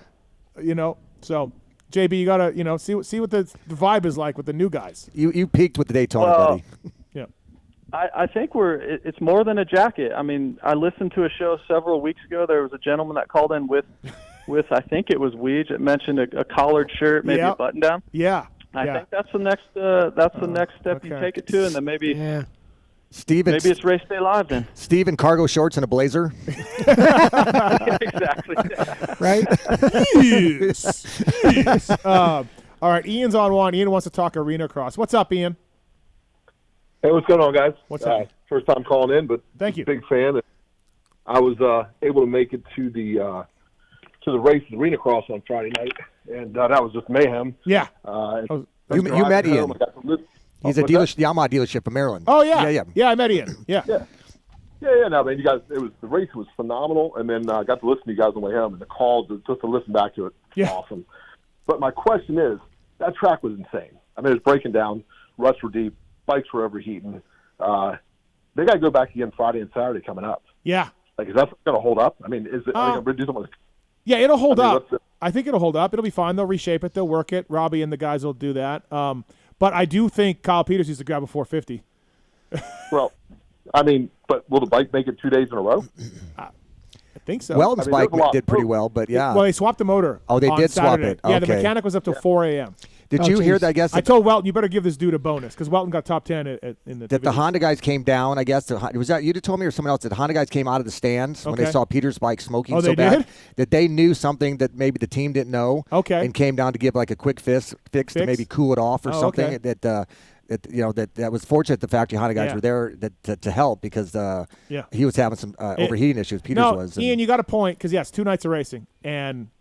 Yeah, I mean, it did seem like stay off the clutch, everybody. I don't know. Did you get a chance to see it, Brayton? Justin, did you get a chance to see it? I didn't get a chance to go over that. I wanted to. I brought my wife and son, so yeah, we didn't make it over there. But I did see some photos and stuff and videos. It looked wild. It was just nuts. It was fantastic. Great racing. You know, Brees and KP had been dominant all season long, and they just got destroyed. Yeah, they both ended up in semis, and it was rough. It was rough. Ian, it's a good point. Hopefully, people will bring some spare motors. You know, and some new tricks. To keep those bikes cooled down for that second. Not only for the second night, but just keeping it from overheating and being garbage for the next day. Yeah. Thanks for the call, Ian. Thank you, man. See you, Ian. Hey, you have a good night. Later, brother. What's that? Is it 3 points? 3 points 4. between the Three. No, 4. It's 3. It's 4. It's 3. Okay. It's 3? I think it's 3. It's 3. KP, listen, KP's got a bad thumb too, and I like KP. He looked rattled. He was not happy with Marshall. I don't know why, and then he almost didn't make the main, and KP needs to regroup here because, wasn't great. As Budman said, it's the first time KP's been on his heels. Yep. He said it coming in, and you could just see that the shine would been dusted. Debo, don't even try to hide it. You're cheering for Brees because you don't want KP to tie Budman. Well, Budman's the Budman. He's the king. Right. So I want everybody to do well. Brees is wearing viral brand goggles. I will say that. Oh, here we go. 1 hour in, first mention. Check. He's doing better than A-Ray with his O'Neill. Yeah. Oh, that's funny. Why would you name a goggle company Blur? That's why I keep asking A-Ray that. That's actually been tested. That's funny. That doesn't go over well. Yeah, it should be clear. Yeah. Justin, did you race in 2001, right? Arenacross, the full series? Yeah. Do you remember not the full series. No. But... Did you race Albuquerque at all, the Arenacross, when it was? No, I didn't. Okay. No, I wouldn't have went that far, yeah. It was a sand track just like the Daytona one, and I spent all weekend trying to find someone that had remembered it. Budman was there. He didn't remember it. And the unlikely person I found who remembered it was Jason Anderson. He was there. Oh, really? He's 505, dude. We ran into I knew he would remember it because we went by the Cowie truck and he was cooling off, and me and Budman ended up talking to him, and something about Arenacross got brought up. And he's like, "Oh man, how did it go the other night?" And we talked about the sand and stuff. And I go, "Man, you're from Albuquerque. You would remember." The Arenacross there. And he goes, "Well, what year?" I go, "It's either late 90s or early 2000s." He goes, "Oh, yeah, the Higley Center or whatever it was." And he was there, and he raced his KX60 that night. You signed for an autograph? He signed autograph. Yeah, he's like, "Man, I remember." He pointed at me and Budman. I remember you guys, Pedro Gonzalez. He goes, "I got autographs from you guys." Budman, you signed my Jack Pacific toy and stuff. And I just thought that was awesome. For one, finally someone remembered it. And Budman's like, "I still didn't remember it." And then, Anderson to remember that and go on to be a champ and stuff, and being a 60 kid at Arenacross, that was pretty awesome. Also, how about Tacoma that year? Oh, you brought Tacoma up too. Yeah, Tacoma. Yeah, it was Tacoma 01. That was gnarly. Just totally wet. I think they had whoops from one end of the arena to the other. It was a big arena. Just trenched out, weren't they, JB? Just ruts from one end to the other. Oh, ruts everywhere. And I was going for Rookie of the Year, so me and Gavin Graysick, I went to like half the races. I left one of them. I raced Milwaukee Friday night, and then I went to my senior prom on Saturday, and a couple of my sponsors were like, "What? You're going for Rookie of the Year?" I'm like, "I'm going to my senior prom. I don't care about this this racing stuff." And so then I'm going to get laid, bro. He's like, "I'm waiting for the big bucks." Yeah. So Jeff Schultz, I was like, I forget how many points down, but Graysick was doing most of them that year for, would have been Richmond at the time or something? I believe so, yeah. Yep, with What was DeMuth. the Cowie team? Yep. With Darcy? Darcy, yes. Yeah, and so they drove my bikes out, and it's actually some Nebraska. Chad Lyle, Delosier, and Schultz drove the box van, the Storm Lake Honda box van out, and I flew in with my buddy Mark, and I ended up coming from behind and winning Rookie of the Year at Tacoma. That was the last round in 01. Yeah, that was that was a great place. Or maybe 02. I think 01, 02, because I went into the following year. But, yeah. Yeah. Speaking about how far JB's come, I know, JB, you'd love to see the 4-time Supercross champion Villapoto. I don't know what he was on, if it was Gypsy or his own podcast, talking about racing, and he was like, yeah, man, I didn't want to do these dumps. I just followed Brayton. If anything was big, I just followed Brayton. Yeah. I remember that, Yeah, Villapoto saying that. You're just like, oh, jeez. Yeah. And JB, that's funny. I would time stuff pretty good. That's one thing. I don't know where I got it from, but yeah, you were good, man. Jumps were nothing. Yeah, I could time them perfect. And your whoop speed in Supercross. I mean, did that come from Arenacross? Because obviously we had some pretty big whoops back then. And stock suspension, because I had to enter them so fast, and I would crash a lot of times. But with that soft of suspension and big whoops, especially with the drive that you got no drive, right? An Arenacross, a normal track, a left-hander into a set of whoops, but.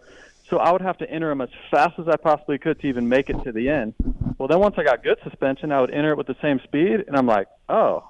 This is how it is supposed to work. Great. By the way, too, totally from I was grilling JB on whoops at Glendale. We were sitting watching practice together, and I was asking him some questions about whoops and technique and entering them and gear and clutch and throttle, because some guys don't touch the clutch, right? Some guys just grip the bar like to death. Yeah, I don't like And JB was explaining his technique and how he did it. And, Justin, if you ever get a chance on a Race Day Live if they show a rider or Dan throws it to you about a clutch versus no clutch, I'd love to hear you tell what you told me for the fans. Like that was fascinating. Your breakdown of, like, how to hit the top of each whoop, how to use the clutch, how to modulate the throttle. Like, JB's telling me how in whoops sometimes he's going like this with the throttle. And I'm like, I always just thought, you know what I mean? Like, just – and it was fascinating, JB, and it was such an example of why you're good, because you broke it down so well. So I don't know. Keep that in mind if it comes up on Race Day Live. And his body positioning, very center located. Yeah. And even Kenny was saying, so we were talking about you at either PAX Track or Sandbox, and Kenny's like, I don't know how he does it. He's crazy. So, like Pierce Roxon calling you, just like being a little bit like saying, I can't believe he does it, like that. So, yeah. Yeah, it's interesting because the clutch to me is more of like a brake. Like through the whoops, you obviously want to come in with a ton of speed, and I'm not going to break it all down right now on the show, but the clutch to me, you use it more as a brake, and then if you're going to go low in a whoop, you use it as kind of like throttle and like flip, just kind of like touch the clutch a little bit. Yeah. But and honestly, I don't know where I learned it other than teaching myself and studying other riders and. Bad suspension. The stock suspension is great. Yeah, like I had to enter them as fast as hell just to get to the end of them. Now I'm on good suspension going in that fast, and I'll just go right across the tops, man. Good stuff, man. Thanks for calling in, JB. Anything else for Justin Brayton, RL, Denny? Anything else? Nope. Keep it up, dude. Yeah, keep doing what you're doing. It. Yeah, making everybody proud, and it's awesome. Yeah, thanks, guys. Appreciate it. Hope you guys have a good show, and Birmingham. I'm going to listen into this one, Steve. This is some you guys going to do some story time tonight? Or what? Oh, yeah. We'll see. I mean, maybe some of the stuff is all public record by now, or do we have to? Well, we kind of felt each other out early. I'm not married and everything, so I'm good. But we're going to. Randy threw 2 red flags, so I think we got those out of the way. We'll get into it. Yeah, we'll get into it. So, cool. Have a good show, guys. All right. Later, thanks, JB. That's Justin Brayton, everybody, brought to you by the folks at Renthal. Thank you to Renthal for bringing them on. At Cherubies as well, world leader in accessory dirt bike plastics. You know where you used the Cherubies, RL? Chaparral was at Cherubies, because I was on that team, and we had a Cherubies, and it fit great. Tough Racing was a big Cherubies distributor. No, they were UFO. Okay, UFO was it? Tough was UFO. That's right. Whether you're simply needing a new It was plastic, I remember. It was plastic. Well, shit, it's all the same. Right. Hey, at Cherubies, thanks for the check. They had boots, too. Whether you're simply needing a new fender or just want to personalize your bike, at Cherubies is there for you. Check out the latest styles and colors at CherubieSUSA.com. Thank you to that Renthal, of course, bringing you JB. Our next guest, We're going to roll right into them. Brought to you by the folks at Wiseco. Pulp24 is the code to save at Wiseco. Use the code to save 2-stroke, 4-stroke pistons. We all had the giant Wiseco stickers on our fork cards. Everyone did, especially us three in the studio. Like that was all you had to run. So thanks to the folks at Wiseco. They've been manufacturing pistons right in the USA for over 80 years. Honda HRC running Wiseco, and they really are. Wiseco makes some cool pistons for the HRC guys to their specs, and Wiseco's involved in that. So you know if they could do that for you, and they can make a performance-focused Racer Elite Series piston for you, people. Pulp24 is the code to save, bringing you our next guest on the show. This gentleman is part of TrollTraining.com and doing big things. Alex Martin, what's up, buddy? How are you? What's up, fellas? How we doing? I'm doing well. We're good, man. Thanks for calling in. Appreciate it. Alex Martin on the show. First off, I guess, Troll, let's talk this right away. Daytona. What's your initial thoughts on it? Like Jet, Eli, Chase, get into it with us. Yeah. So it was actually pretty entertaining. I was excited first off to see little man, my little bro, made it back to the start line of Daytona after his crash in Detroit. Yeah, so that was brutal. I'm glad he's okay. Yeah, that was not ideal, but first and foremost, he's in a good spot now, mentally and physically, so that's good. But like the Jet, Tomac, and Chase battle, that was amazing. As a retired racer / fan, that was really fun to watch, and it was actually kind of mind blowing how Jet just went through the pack and then left them. That's what we said. We're like, oh boy, like those. That's world, like especially the heat too. He kept it interesting for about what? You just don't 3 laps, I guess. What Jet did in the heat to Eli, you just don't do. Yeah. No. To Eli Tomac at Daytona. Yeah. No, you don't. Well, and especially like we all know how much Eli and Chase both want to beat Jet. It's not like they're just letting him win, and like how fast they are in their own right. I mean, before Jet came up in the 450 class, like Eli and Chase were just head and shoulders above everyone else in the 450 class. So it's actually pretty crazy. Yeah. I may ask you, Amart. Other people I've seen kind of social media mention this. Do you think Jet or Eli races Jet as hard as maybe he does Chase or other riders? Do you think, because both times he just kind of blew right by Jet or Eli, and he's done it other rounds. Like Eli doesn't really fight him when he comes up to pass him. Do you think that's conscious or just something we're noticing and that's not really happening?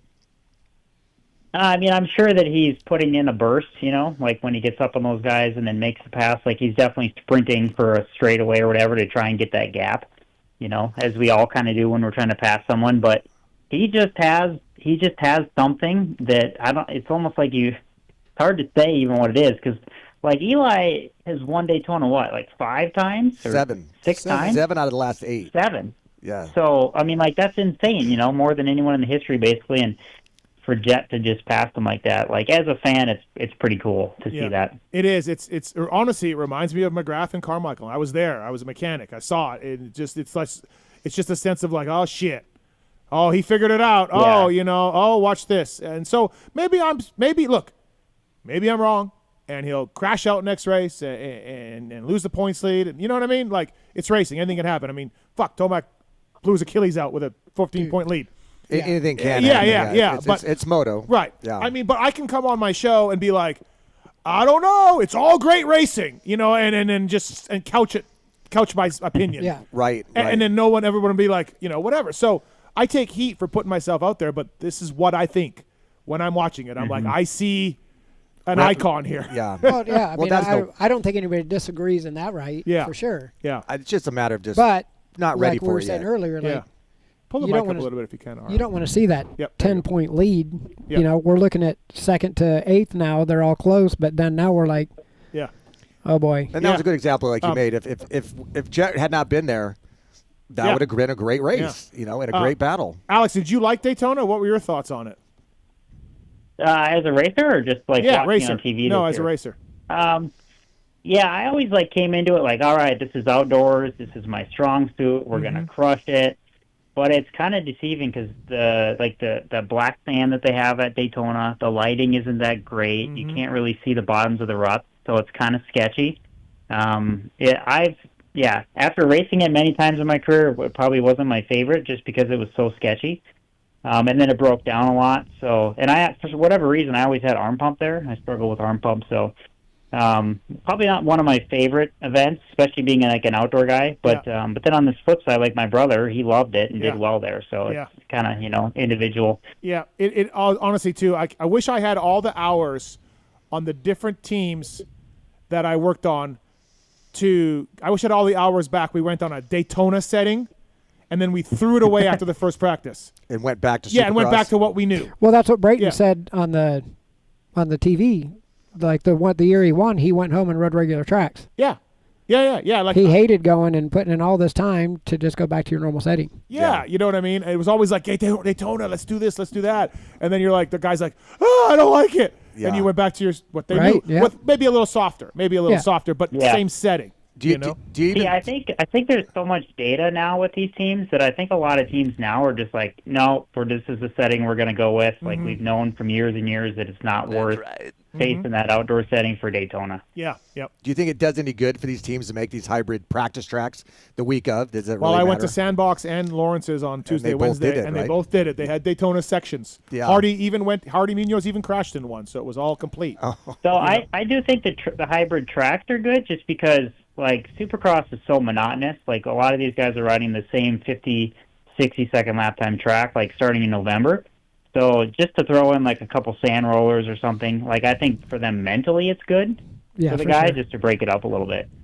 Yeah. RL, did you do much different for Daytona for MC like in those days? Do you remember? Was it like a big thing? Well, we went down there and we would test. You would, okay. Yeah, and that's when John R. was our guy then. Yeah. And Sergio came on board. Yep.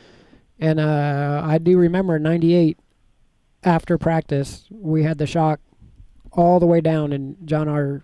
did his magic wand and won the race. Pulled something out. Yeah, right. So I don't know how much different it was, to be honest, with what they changed. Definitely a little bit softer. You don't want to run it as stiff and as slow as you do in normal Supercross. But especially, RL, in your day, and more so my day, Gary Bailey built the track, and he was just out to lunch with transitions. None. Like none. Yeah. Denny, you're too. Sorry. Yes. That was that clay transition from the sand. Just absolutely like. There was telephone whoops. I mean, it covered telephone well, poles with sand. I remember that year, me and Jeremy went and walked the track after the race, and that was '98, and you could barely walk around the thing. It was gnarly. Yeah.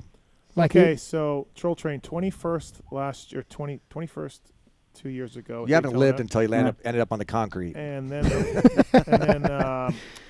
got an 8th on the JGR bike in Daytona. Troll Train. So we had some top fives there. I got a 5th. Hold I on. got a 5th at 19. I'm scrolling. Hey, I actually had pole position on TLD. I qualified fastest in practice. Really? Yeah, and then I won my heat race that year. Yep. And I threw it away in the main. Where did you crash in the main? Do you remember the crash? I don't remember the TLD year, but my lone 450 year in 2022, I literally T-boned the over-under. I ate shit, ran right into that thing. I remember that too. Yes. Yeah. A full Cody Shock move. Yeah, Cody Shock move. Yeah, I see that 8th on TLD, and then Troll Train. Not a lot of stellar rides at Daytona. Here's a 14th on Rock River, I think. Yeah. Anyways, I did get 5th though in 2019. I think that was probably my best Daytona result. No, sorry, sir. It doesn't say that here. No. What do we got? What does it say? Oh no, it says 5th. I'm sorry. Yep, JGR. My bad. You can't trust this guy. He'll manipulate the stats. I apologize. You did get 5th. I've only, I'm not losing it yet. 13th on 1110 mods. Mm-hmm. Oh yeah, the glory days. 13th the year before that. Again, we got 12th. Okay. Anyways, how did you like that last year race in 450s? I know that was something people had said that was kind of your goal is and drive. You want to at least have one season on the 450s. How did that go for you? Did you was it everything you hoped it'd be or not?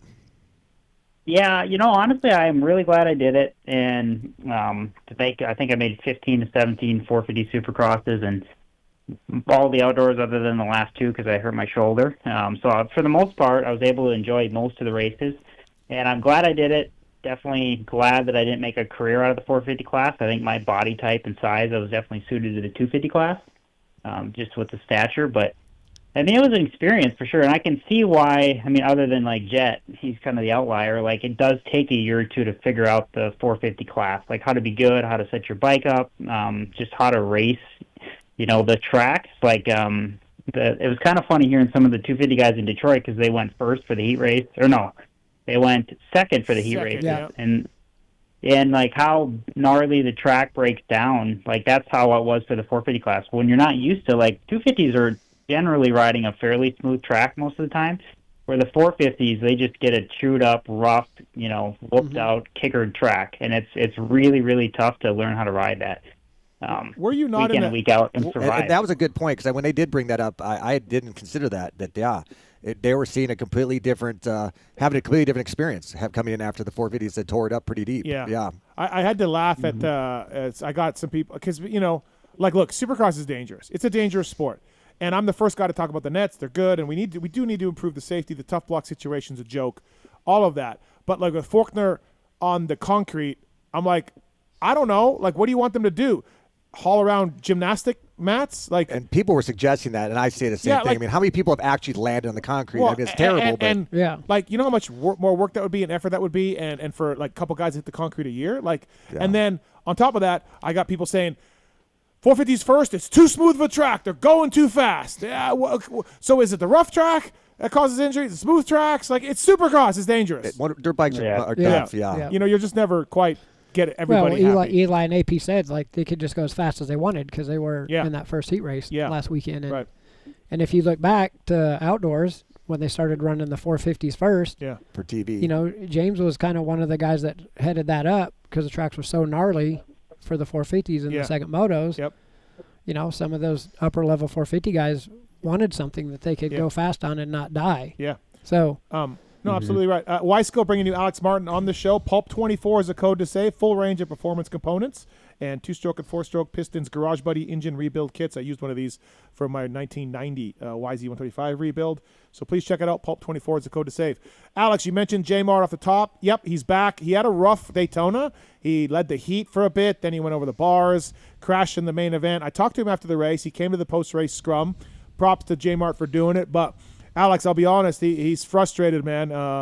It's not a good start for him, and I hope he figures it out. Your brother's an awesome dude, but rough start for him. Yeah, poor little guy. It's always tough. I mean, you know, you know how much time these guys put in the off season, though, right? I mean, he's been back on the bike since like September, I want to say, maybe even earlier, and you know, I wasn't even actually sure if he was going to do Supercross just with how things went last year. But, you know, sure enough, went into boot camp. Everything was fine. I think he said he crashed like twice the entire offseason. You know, and for that to happen in Detroit, it kind of sucked. But I think he's really looking forward to just kind of like a more hard pack, kind of not ruddy. Because Detroit really was pretty soft and ruddy, and then Daytona was just like next level. I mean, I think there was like 10 people that literally went over the bars, or, you know, went through the bars on jumps, like Plessinger's crash in the 450 main kind of thing. So I think he's really looking forward to just like a more hard pack track. So I guess we'll see what Alabama is this weekend. But honestly, at this point, like, I just want to see him be healthy. I don't really care if he's, you know, podium, top 5, top 10. I mean, having said that, like, he is still putting in the work day to day, and, you know, we're helping him with that. And so it's, you know, I just want to see him healthy and just survive. He's like Barsha. Like, Barsha's in a deep, dark spot. We're going to play some audio from him later. And it sucks, you can never question Barsha's effort, and same with J-Mar. I don't think you ever question, is Jeremy slacking? Is he not doing the work? Like, he is. He's doing the work. He's training. He's working hard. He's trying to make it right, and it just ain't happening. You know? One of my most memorable rides of J-Mart was the 250 against Jet at Ironman. Yeah. That moto, when he was running the walls as fast as you freaking could possibly ride that motorcycle. Yep. And I'll never forget it. And Jet doing Jet things, obviously. Yep. And Jeremy was just like, you son of a bitch, you fucking kid. I'm going to do everything. The donut boy got me. Yeah, and he was riding so hard, and then he crashed over that one jump, and I think he broke his arm or something. But that was probably some of the fastest I've ever seen anyone ride a bike. Like, he was so committed, like, I'm going to beat this freaking kid no matter how hard I got to try. Yeah. And that was probably one of the first times I've seen 110% being given, truly. Yeah, yep. Yeah. No, I wish the best for him, Alex, for sure. And like I said, you can never question his effort. You know, I hope he pulls it out. Pulls this thing out. So. Yeah, poor little man. Like I said, he's had a rough go for sure lately. By the way, I don't know if you got a chance to, Alex, but Phil Nicoletti's birthday today. Yeah, I know. I tried calling him. Actually, my brother and I have got this thing going where we call him between like 6:30 and 7 in the morning, and we know he's sleeping, and we've just been doing it to just piss him off. He never answers. Well, yeah, happy birthday to Phil. Is he 40? 42? What are we? How old is he? Yeah, I think he's 100% in a midlife crisis. I know that. I think he's mid-30s. Has he been going through a midlife crisis since he was like 15, I think? Yeah. Dude. Well, I think basically since he turned like 22, he wakes up every night at midnight and he's in full sweat, night sweats, like, oh, fuck, I'm 1 year older. Just angry all the time. Yeah. Alex is a liberal. So happy birthday to our buddy Phil Nicoletti. Troll Training, trolltraining.com. Thanks for the support on the show over the last little while, Alex. I talked to John Westling. You guys are helping out Jason Anderson now. And, like, talking to John, you guys are busy, man. I don't know if you ever thought it would grow like this and be as popular as it has, but it sounds like between you guys hired a new guy and between trolltraining.com, you are busy. Yeah, no, it's awesome. I mean, it's great for me. It gives me something to do in retirement, and grow in troll training, and with John getting to work with Jason, he's at the track 3-4 days a week. He's helping him on the weekends. He's been flying to the races again, and it's actually really cool because, like, I always had a passion for health and fitness when I was racing, right? Like, as a privateer, I was trying to figure out, like, what diet worked best, what training techniques worked well. And then, as my career went on, I kind of learned more, and I was able to train with all these different trainers, which was cool. And so now, like, kind of being able to implement that on a day-to-day basis with, like, vet guys. We work with a lot of privateer guys this year. Well, even last year, but this year it just continues to grow. And it's cool because John and I both, like, this is our kind of our passion, and it's cool that we get to kind of just talk about this stuff all day with our athletes. Yeah, no, it's kind of neat. And RL, your trainer, obviously, we're going to dive into your background. We know all the guys you train, but you're helping some downhill mountain bikers, and it's kind of like what they do, where you're setting up a program, right? And they're texting you and emailing you, and you're like, hey, this is what I want you guys to do. Yeah, I was actually going to ask him how it is nowadays, because when I was, like, in my heat and the meat of my motocross training with the pro guys, like, I'm getting them out of bed in the morning, making sure they have breakfast, loading their bikes up, getting to the track, like. Well, that was more RV. Nick, he would make his own breakfast and get to the track. Yeah, RV was more, But it was literally like you were with them from morning until night. Yeah. You would get lunch, you would get on your road bikes, you would go together. Yep. And it just seems like that dynamic has changed. I mean, I was 17 years training guys. That's a long time. Yeah. Even when I went to the amateur side and started doing the Loretta's guys and all that, it was still the same. I wasn't emailing or doing any of that to the guys. They would have a schedule for the week, but I was there. Like, I'd have 6 guys doing the gym stuff, just kind of rotating, and we were at the track, and they were doing motos together, and we're on the road rides together. And it just seems like now, like, you send a guy a program, and they're on their training peaks, and they're sending numbers back, and, some stuff like that. So you hope they do it, I guess, right? And that's how Steve and again, trains. like, one of the kids that I'm helping, I'm not with them every day. Yep. And they'll use a heart rate monitor, and I'll kind of see where their peaks and valleys are and how fast their heart rate's coming back down and things like that. And with my son, I've never used a heart rate monitor because I know him so well. Oh, okay. And I can watch him. Yep. I know when he's being lazy. I can tell when he's recovered. Like. Yep. And it was the same like when I had Villapoto. Like, I was with him every day. Yeah. So it was like you knew if he was usually being lazy. So. Okay, so is that a case? It's so interesting, little dynamic there. And Alex, I'll throw it to you. Is it a case of these riders being more disciplined and smarter? Because Alex helps with privateer guys, right? Like, so guys who can't afford the Randy Lawrence to wake them up and all that. And so is the case, Alex, of these riders being more dedicated than in Denny's day and even in RL's day to do the right things than needing somebody to hold their hand? Yeah, no, it's actually a good question, and I can understand where Randy's at, but I do think the sport has elevated, like, from the top factory guys to the privateer guys. Like, the sport has elevated so much to where, like, if they don't put in the work, if they don't wake up in the morning and do their bike work or just train like the factory guys, minimum you're training 3 times a day. Like, that's just the bar to entry right now. And if you don't do that, like, you're just going to get replaced. It's not like it was back then. And then these privateer guys, like, I am kind of realizing, like, hey, these factory guys, especially if these privateer guys are missing, like, the main event on the weekend, and then they got to, like, travel home, and they got to do their bike work. Like, it is really tough to juggle that, like, life and work and training balance. Where the factory guys, they can fly home and their mechanics are their bikes ready for them Monday morning. So that's a little bit tricky. But from the privateer guys I've worked with, like, Lane Shaws, the Henry Millers, and these guys, they're Grant Harlan. They're definitely doing as much as they possibly can to get all of that in still on top of their, the bike work and stuff. Yeah, which I remember Ping telling me, RL, like, he was, Ping was an up and coming 125 rider. And so good, top 10 dude, before his factory ride. He said when you got to him, he knew nothing about training. He knew nothing what to do. He didn't know what anybody did. He didn't know. Yeah. You know what I mean? And I feel like there's no more secrets anymore with that. Like, so many people have cycled through Alden's place, through you, through the different trainers, Swanee and all that these guys are more knowledgeable about, okay, I need to do an hour and a half at 150. Well, I feel like we're definitely in the meat of a homeschool generation. Yeah. Where these kids but you take a lot of these kids to a track out in the hills that's been dry for 3 months and it hasn't had rain and it's choppy and rough and on the edges. Yeah, they don't know. And they want to go home. Yeah.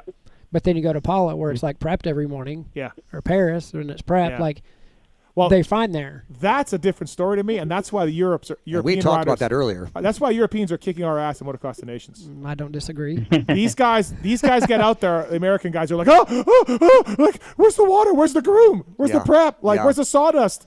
Right? Mm-hmm. And the Europeans are like, yeah, watch this. Yeah. I ride piece of shit track every week.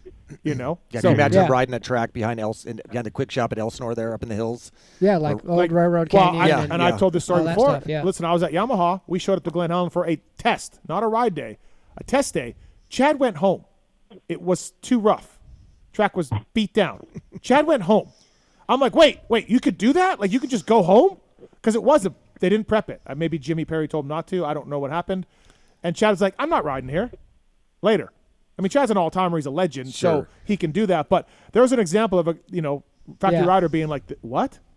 You guys talk about this elsewhere. And that's kind of where, like, that talent overrides a little bit. But I feel like in this day and age, it's just too competitive. There's too many people putting in the works, and there's too many people that kind of honestly know the roadmap to success. Like you guys said, it's between Eldon, Swanee, like, everybody's either trained with them and then switched, and so we kind of all know. Or their buddy the did, roadmap to success. or whatever. Yeah, their buddy did. So you have access to everything. Yeah, like, you were probably still teaching when you got RV. He probably didn't know anything about training, like nothing.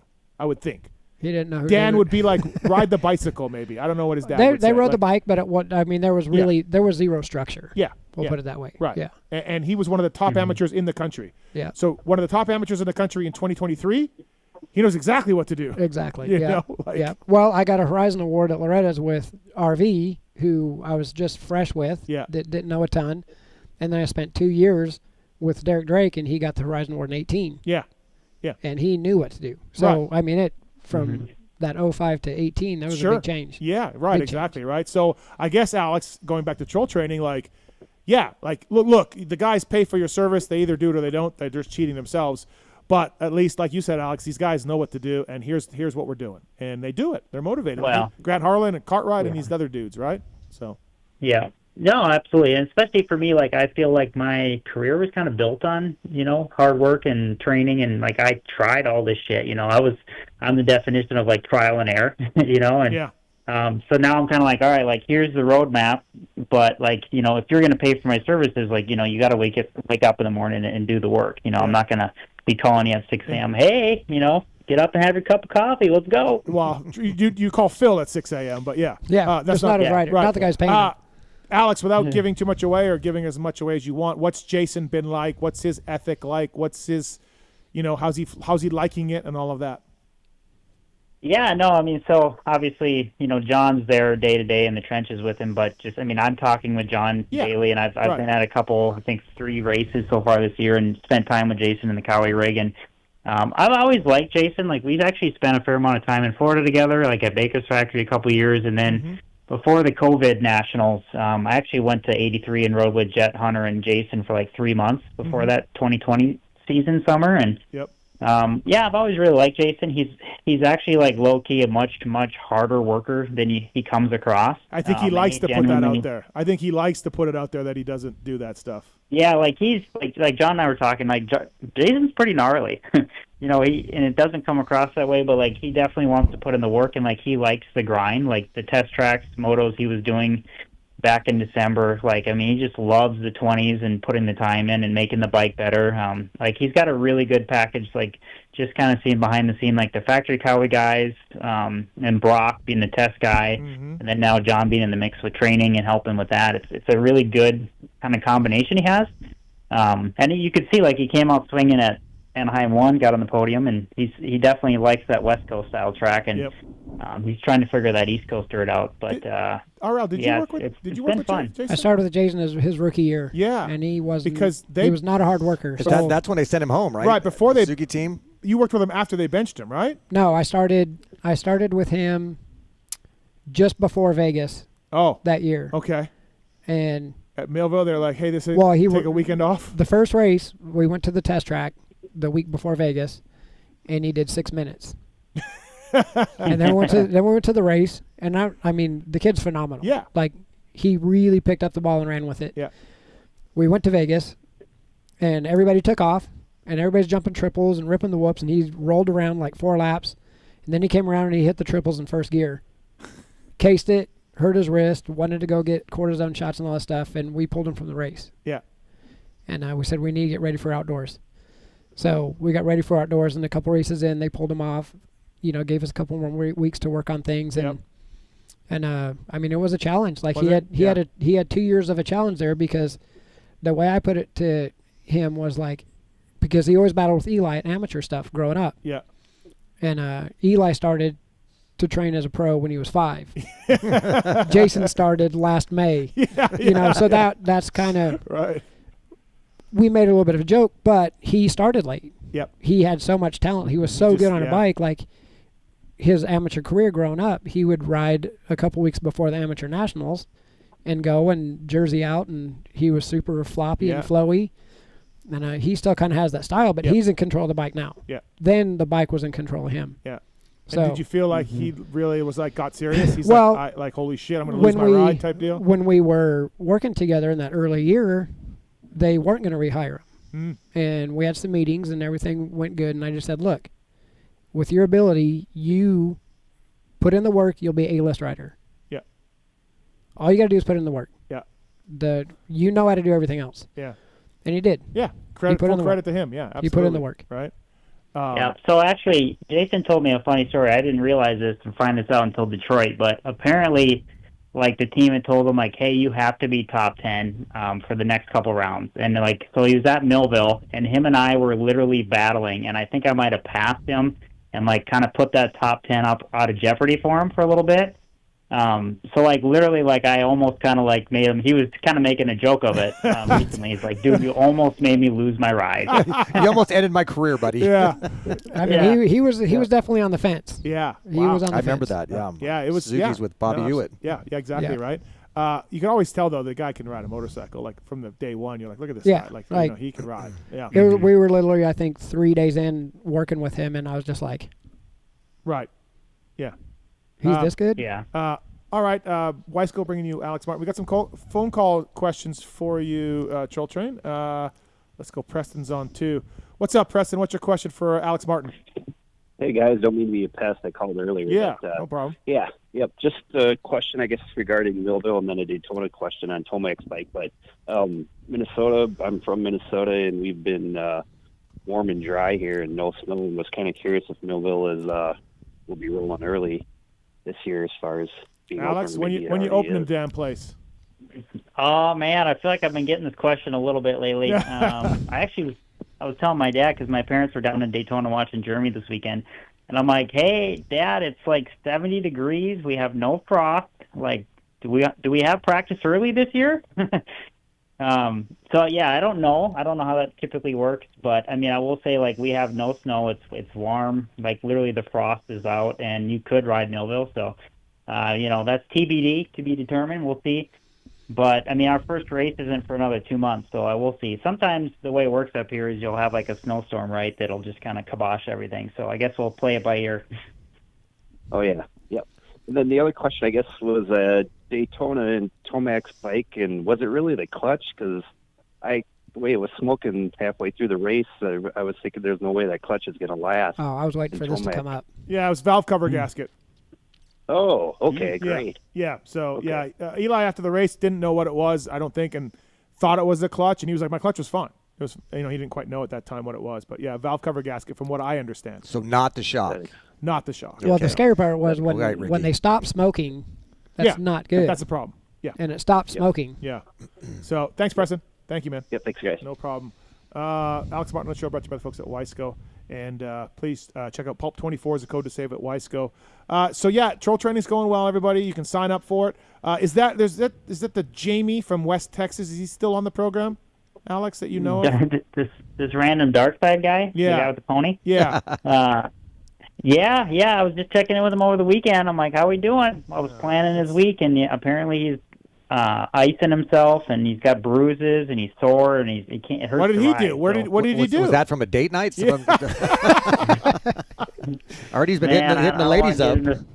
I don't want to get into the week. I'd rather not know what's going on, but it sounds like he needs a recovery week from what I'm hearing. So. Oh, okay, yeah. All right, well, just checking because I'm on troll training program also, and I don't really like that guy that much. Hey, do you get paid for recovery weeks? That's usually a tough one in the training business. Yeah. Sometimes they're a necessity, and sometimes you just gotta ignore what the body's telling you. Yeah, absolutely.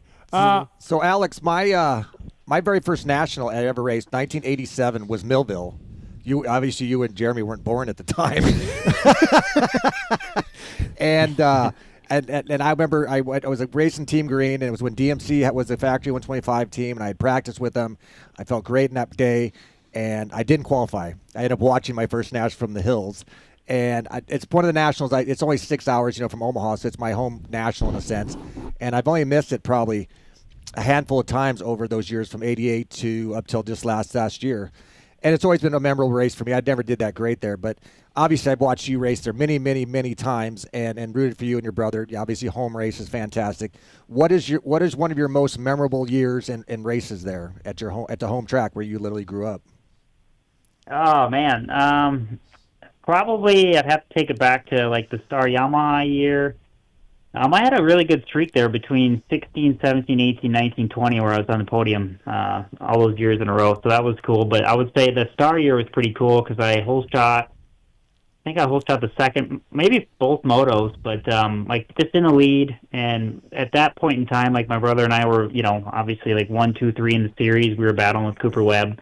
And, that was also the year I think both of our bikes blew up at High Point. So, like, we were really at one point I had the red plate, and I just feel like the fans were pretty crazy that weekend. So 2016, I just remember leading and, like, dude, you could literally hear the fans all the way around the track. And then, honestly, the similar situation was, like, the year I retired in 22. Like, I could literally hear the fans all the way around the track. And that definitely kind of made me a little emotional because I was like, man, this is the last time I'll get to experience that.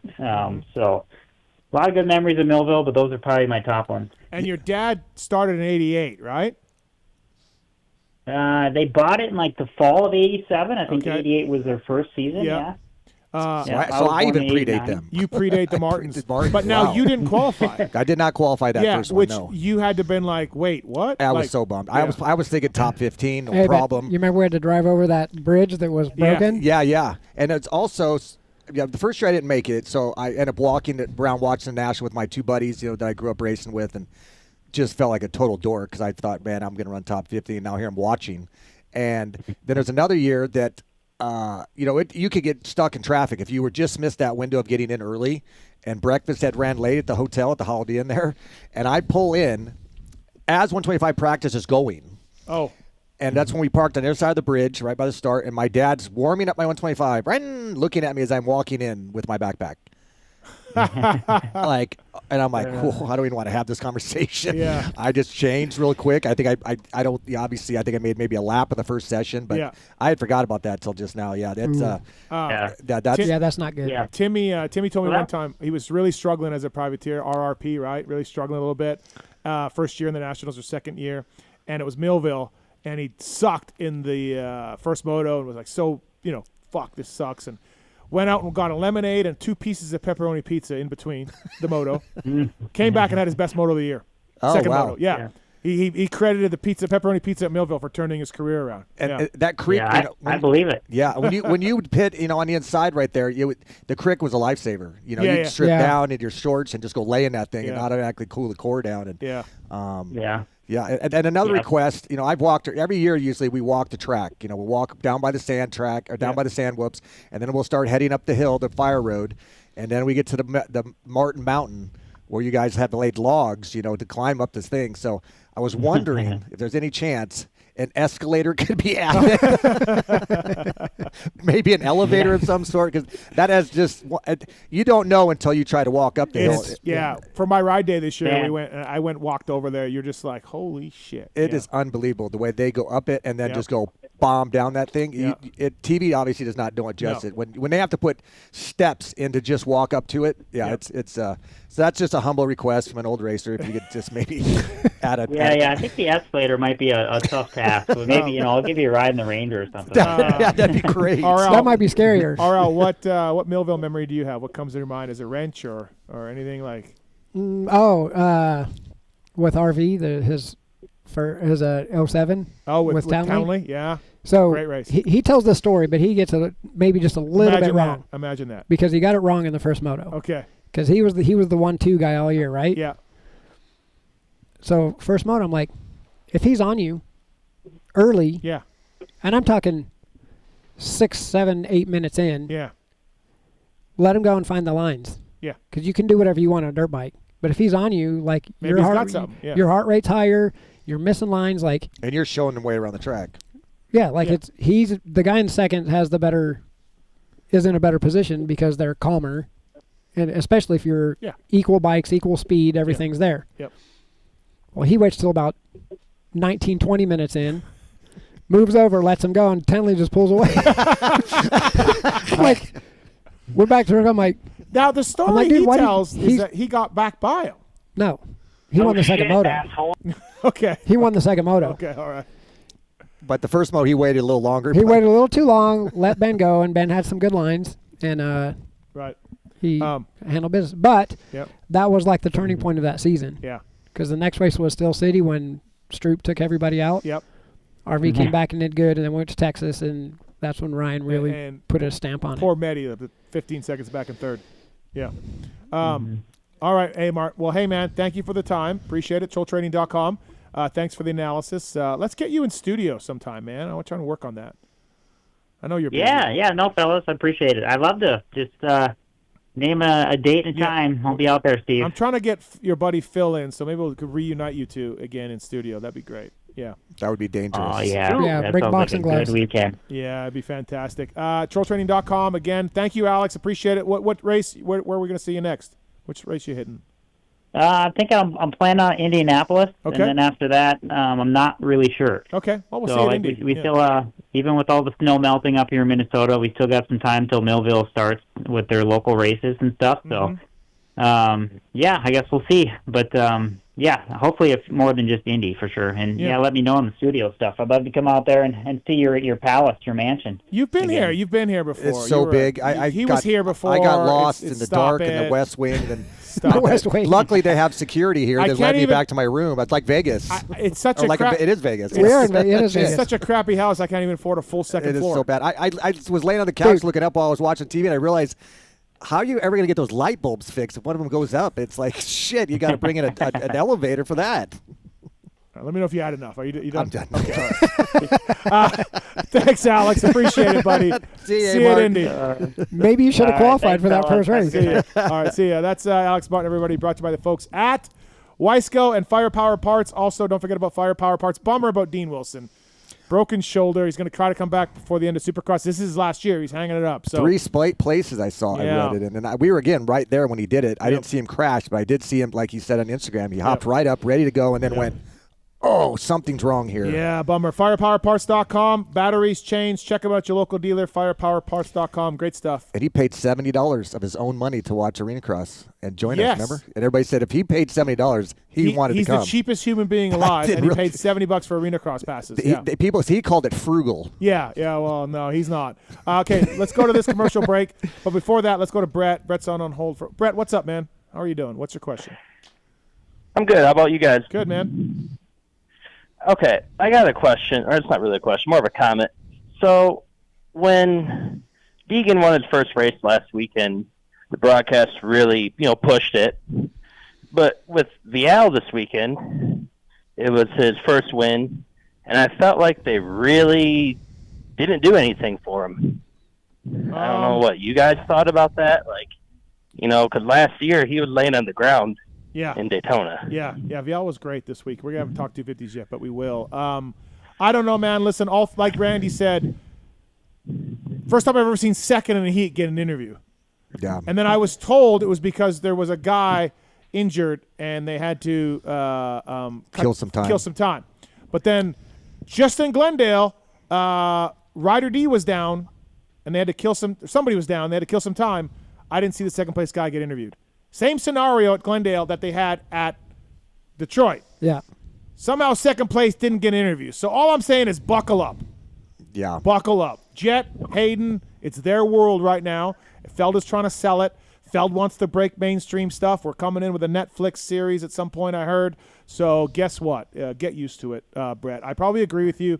And Tom did ride great. He deserved great, everything. If he didn't get enough, he should have deserved. But if you're complaining about Degan getting extra attention, buckle up. I say. Yeah. It's not gonna. It's only gonna grow. Yes. It's only gonna grow. Yeah, I'm not so much complaining about them getting him attention. It's just I felt like Tom being a world champ and all that. I thought he deserved way more of a TV time than what he got for that. Yeah. No, you're probably right, Brett. For sure, man. Thanks for the call. call. They'll jump Thank on. you. They'll jump on no that problem. next week. Have a good night. All right, thank you. All right, Randy Lawrence, Denny Stephenson. We're going to go to commercial break. Adam Cianciarulo coming up. JT, if he's still going to be up. We got to check in with that tits. JT may bail out tonight.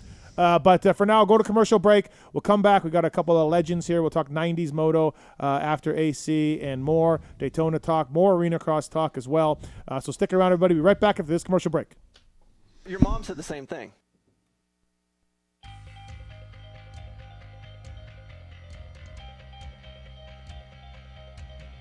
At motorsport.com, our ride started in 1999 with a commitment to making your next ride your best ride. We take pride in having a huge selection of gear, accessories, and OEM parts for moto, street, off-road, ATV, and UTV.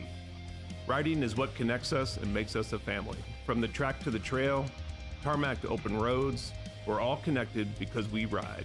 And that's what motorsport.com is all about. We've got your back. Our unrivaled and dedicated team of gearheads are willing to go that extra mile. No gimmicks, just high-quality parts, the best customer service in the industry, and free shipping on all orders over $79. Our passion at motorsport.com is to ensure your next ride is your best ride. This is our invitation to you, from riders for riders. Visit us at motorsport.com.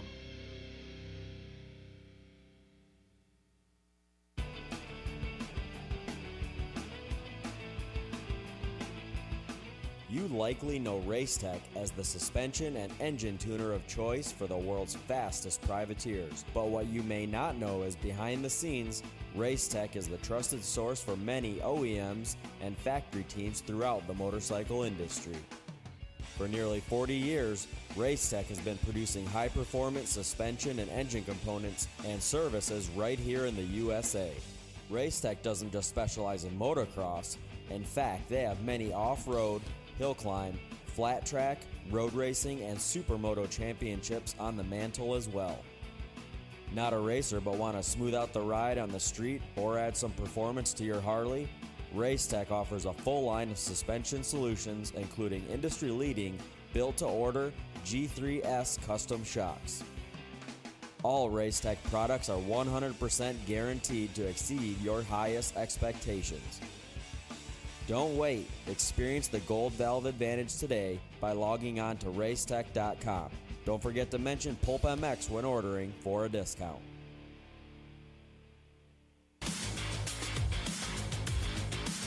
Established in 1989, Eric Phipps had the idea to manufacture factory-styled products for the everyday rider. Working out of his garage, Eric quickly gained a reputation for producing quality products and having great customer service. In just a few short years, the factory team started calling looking for products as well, and as the saying goes, the rest is history. Fast forward to 2024, and they are on their 35th year of producing high-quality products while still providing exceptional customer service. While they are no longer working out of a small garage, they are still producing the finest products available. Teams like HRC Honda, Star Racing Yamaha, HEP Suzuki, Phoenix Honda, BarX Suzuki, AJE Motorsports, Solitaire Yamaha, and countless privateers still rely on the same quality products that are available to you too.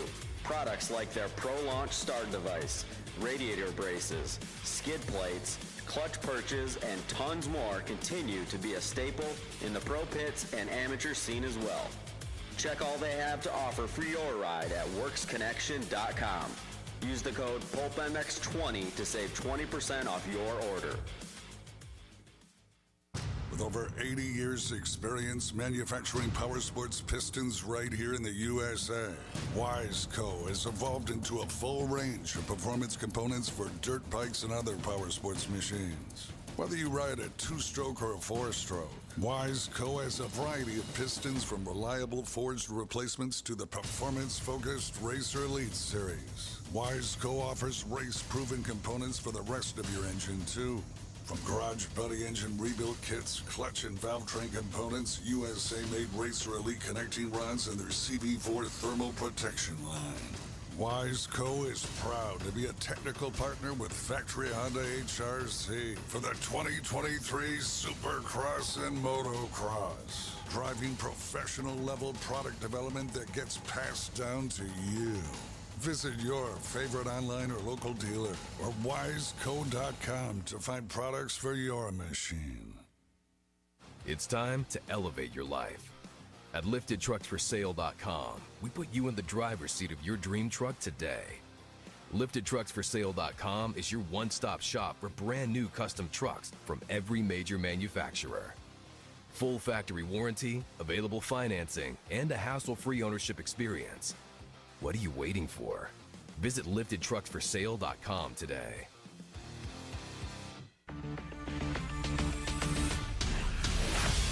Factory Chassis Parts, established in 2018, is the home of the original high-performance FCP Racing Engine Mount Kit, designed to improve traction, handling, cornering, and feel.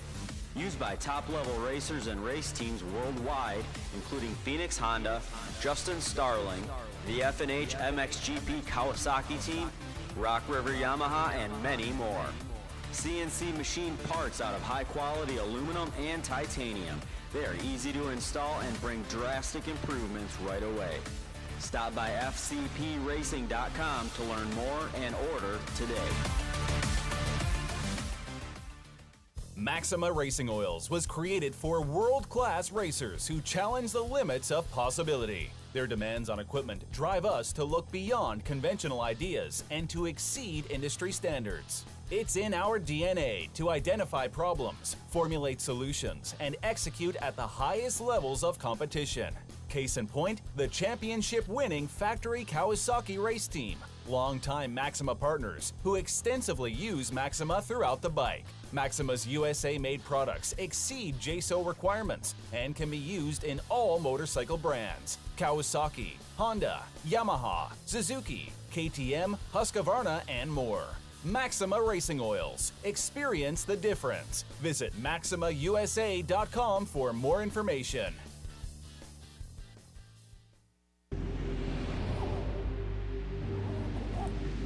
I'm Cooper Webb, and I choose OGO. I'm Christian Craig. I'm Dean Wilson. I'm Aaron Plessinger. I'm Jerry Martin. I'm Nate Thrasher. I'm Shane McElrath. I'm Hunter Lawrence. My name's Jake Lawrence. I'm Jordan Smith. I'm Tal Hawkins. Stargate Hampshire. I'm Hayden Degan. I'm Colt Nichols. And I choose OGO. And I choose OGO. And I choose OGO. I'm Tom Biala. I choose OGO. And I choose OGO. And I choose OGO. I'm Jiren Ferranges. And I choose OGO. In 1990, my dad, Jamie Gregg, started Guts Racing. Guts stands for Greg's Ultra Trick Seats, because I was just a little kid that wanted a trick seat. And if you're out there looking for a trick seat, go to gutsracing.com, your local dealer, or Motosport, and place your order. Support the people that support PulpMX. You can use Pulp 2024 for 20% off at gutsracing.com.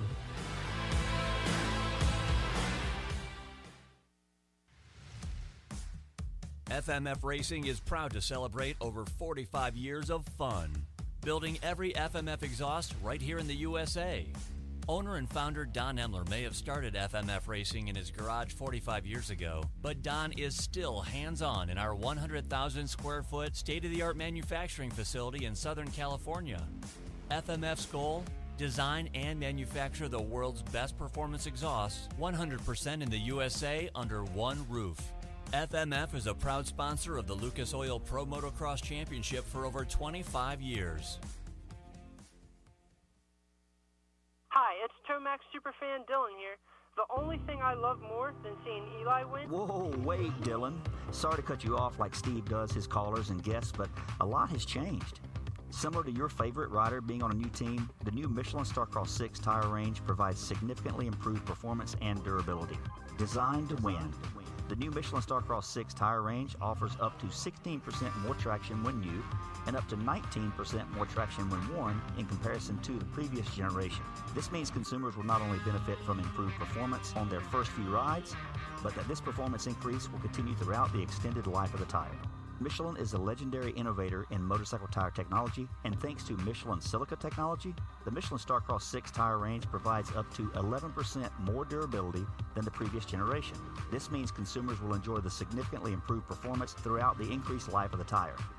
Take it from me, as I too have to buy my own tires, this added value is great news. The new Michelin Starcross 6 tire range is available in 6 versions, specifically sand, mud, medium soft, medium hard, and hard versions, with the naming designation corresponding to the type of terrains and conditions where the tires were designed to win. Another innovation is the Michelin adaptive design, with specific positioning of the tread blocks in 3 zones: central, intermediate, and lateral zones, with the single goal to offer exceptional grip for the front tire and exceptional grip, traction, and longevity for the rear. To learn more about the new Michelin Starcross 6 tire line and all the quality products that Michelin offers for motorcycle segments that Steve cares nothing about, visit michelinman.com/motorcycle, and then visit your local dealer or online retailer to choose Michelin product to maximize your riding experiences. Also, too, make sure to follow at Michelin Motorcycle on Instagram and Facebook. Attention riders! Welcome aboard the all-new Atlas Vision. We hope you enjoy the added mobility, quicker flight time, and additional views. Please follow along as we outline the safety features of this revolutionary device. The first thing you will notice is the added headroom. The fore and aft positions no longer come with annoying restrictions, so feel free to move about the cabin. Quicker flight times can be achieved by unmatched comforts and unencumbered movements. Yes, we're built for speed and comfort. And now available to all customers is a 360 panoramic view. Go ahead and look around the cabin. These new angles are available at no additional charge. Located on the underside of the frame is the gold standard of impact absorption, D3O. In the event we accidentally take a trip to Indonesia, we suggest that you remain with your neck in the underextended position and allow this proven material to do its job by reducing the forces over 50% better than ever before. Although the Atlas Vision will not be noticeable, it will be there when you need it. If you are riding with a child or someone who requires assistance, secure your vision first, and then assist the other person with a Prodigy, Tyke, or Brole. We ask that you keep your brace on until your moto is finished. We remind you that Atlas makes flexible neck protection. Tampering with, disabling, or destroying the product is prohibited by the limited lifetime warranty. You will find this and all other safety information in the user manual located online at atlasbrace.com. At this time, we ask that you remain standing with throttles in the wide open position with your elbows up and hips fully unlocked. Whatever that means. On behalf of the captain and entire crew, thank you for flying Atlas Vision. Enjoy the views. From beginners to seasoned vets, race teams, project builds, and magazine tests, Decal Works' mission is to cater to those who love to ride, upholding the true definition of quality, service, and knowledge. Visit decalmx.com and use promo code PulpMX23 to get 20% off your custom graphics. Decal Works, #1 for many reasons.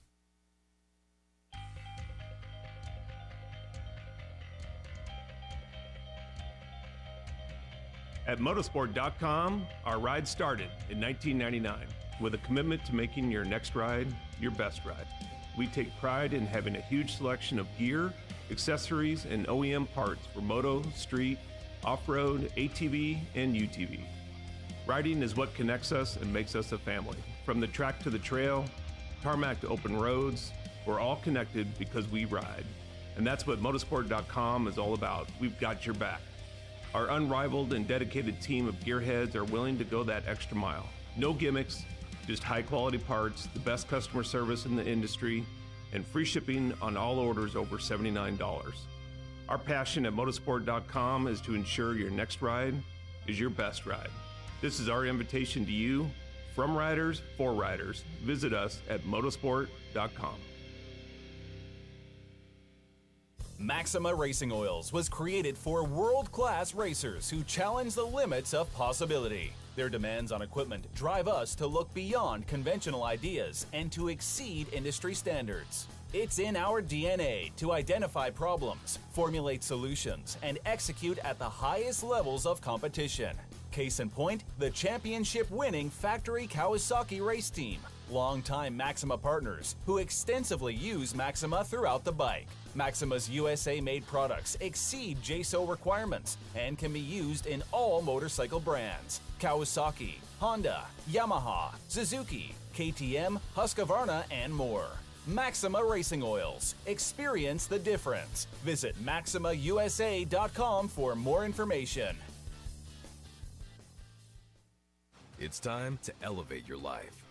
At LiftedTrucksForSale.com, we put you in the driver's seat of your dream truck today. LiftedTrucksForSale.com is your one-stop shop for brand new custom trucks from every major manufacturer. Full factory warranty, available financing, and a hassle-free ownership experience. What are you waiting for? Visit LiftedTrucksForSale.com today. Hi, it's Tomax Superfan Dylan here. The only thing I love more than seeing Eli win... Whoa, wait, Dylan. Sorry to cut you off like Steve does his callers and guests, but a lot has changed. Similar to your favorite rider being on a new team, the new Michelin Starcross 6 tire range provides significantly improved performance and durability. Designed to win. The new Michelin Starcross 6 tire range offers up to 16% more traction when new and up to 19% more traction when worn in comparison to the previous generation. This means consumers will not only benefit from improved performance on their first few rides, but that this performance increase will continue throughout the extended life of the tire. Michelin is a legendary innovator in motorcycle tire technology, and thanks to Michelin silica technology, the Michelin Starcross 6 tire range provides up to 11% more durability than the previous generation. This means consumers will enjoy the significantly improved performance throughout the increased life of the tire. Take it from me, as I too have to buy my own tires, this added value is great news. The new Michelin Starcross 6 tire range is available in 6 versions, specifically sand, mud, medium soft, medium hard, and hard versions, with the naming designation corresponding to the type of terrains and conditions where the tires were designed to win. Another innovation is the Michelin adaptive design, with specific positioning of the tread blocks in 3 zones: central, intermediate, and lateral zones, with the single goal to offer exceptional grip for the front tire and exceptional grip, traction, and longevity for the rear. To learn more about the new Michelin Starcross 6 tire line and all the quality products that Michelin offers for motorcycle segments that Steve cares nothing about, visit michelinman.com/motorcycle. And then visit your local dealer or online retailer to choose Michelin product to maximize your riding experiences. Also, too, make sure to follow at Michelin Motorcycle on Instagram and Facebook.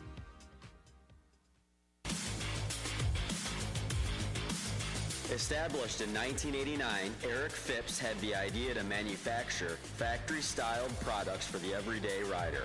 Working out of his garage, Eric quickly gained a reputation for producing quality products and having great customer service. In just a few short years, the factory team started calling looking for products as well, and as the saying goes, the rest is history. Fast forward to 2024, and they are on their 35th year of producing high-quality products while still providing exceptional customer service. While they are no longer working out of a small garage, they are still producing the finest products available. Teams like HRC Honda, Star Racing Yamaha, HEP Suzuki, Phoenix Honda, BarX Suzuki, AJE Motorsports, Solitaire Yamaha, and countless privateers still rely on the same quality products that are available to you too. Products like their Pro Launch start device, radiator braces, skid plates, clutch perches, and tons more continue to be a staple in the pro pits and amateur scene as well. Check all they have to offer for your ride at WorksConnection.com. Use the code PulpMX20 to save 20% off your order.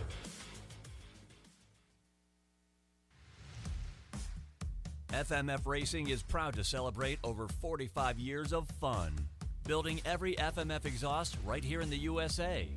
Owner and founder Don Emler may have started FMF Racing in his garage 45 years ago, but Don is still hands-on in our 100,000 square foot state-of-the-art manufacturing facility in Southern California. FMF's goal? Design and manufacture the world's best performance exhausts 100% in the USA under one roof. FMF is a proud sponsor of the Lucas Oil Pro Motocross Championship for over 25 years.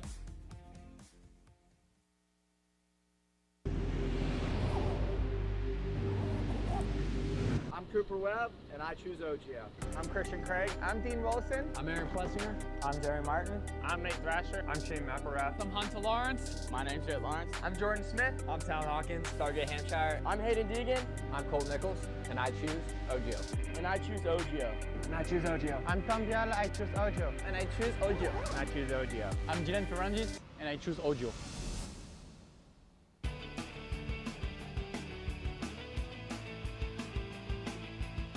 You likely know Racetech as the suspension and engine tuner of choice for the world's fastest privateers. But what you may not know is behind the scenes, Racetech is the trusted source for many OEMs and factory teams throughout the motorcycle industry.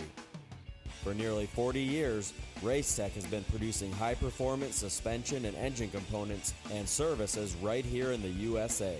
Racetech doesn't just specialize in motocross. In fact, they have many off-road, hill climb, flat track, road racing, and supermoto championships on the mantle as well. Not a racer but want to smooth out the ride on the street or add some performance to your Harley? Racetech offers a full line of suspension solutions including industry-leading built-to-order G3S custom shocks. All Racetech products are 100% guaranteed to exceed your highest expectations. Don't wait. Experience the Gold Valve Advantage today by logging on to racetech.com. Don't forget to mention PulpMX when ordering for a discount.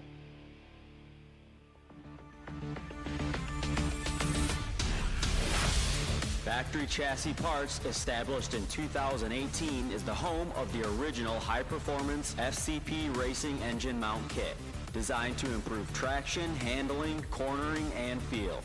Used by top-level racers and race teams worldwide, including Phoenix Honda, Justin Starling, the F&H MXGP Kawasaki team, Rock River Yamaha, and many more. CNC machined parts out of high-quality aluminum and titanium. They are easy to install and bring drastic improvements right away.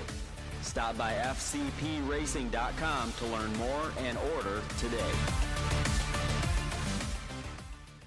With over 80 years' experience manufacturing powersports pistons right here in the USA, Wiseco has evolved into a full range of performance components for dirt bikes and other powersports machines. Whether you ride a two-stroke or a four-stroke, Wiseco has a variety of pistons from reliable forged replacements to the performance-focused Racer Elite Series. Wiseco offers race-proven components for the rest of your engine, too. From garage buddy engine rebuild kits, clutch and valve train components, USA-made Racer Elite connecting rods, and their CB4 thermal protection line. Wiseco is proud to be a technical partner with Factory Honda HRC for the 2023 Supercross and Motocross, driving professional-level product development that gets passed down to you. Visit your favorite online or local dealer or wiseco.com to find products for your machine. From beginners to seasoned vets, race teams, project builds, and magazine tests, Decal Works' mission is to cater to those who love to ride, upholding the true definition of quality, service, and knowledge.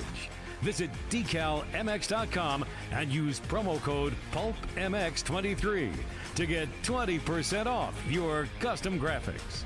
Decal Works, #1 for many reasons. In 1990, my dad, Jamie Gregg, started Guts Racing. Guts stands for Gregg's Ultra Trick Seats, because I was just a little kid that wanted a trick seat. And if you're out there looking for a trick seat, go to gutsracing.com, your local dealer, or Motosport and place your order. Support the people that support PulpMX. You can use Pulp 2024 for 20% off at gutsracing.com.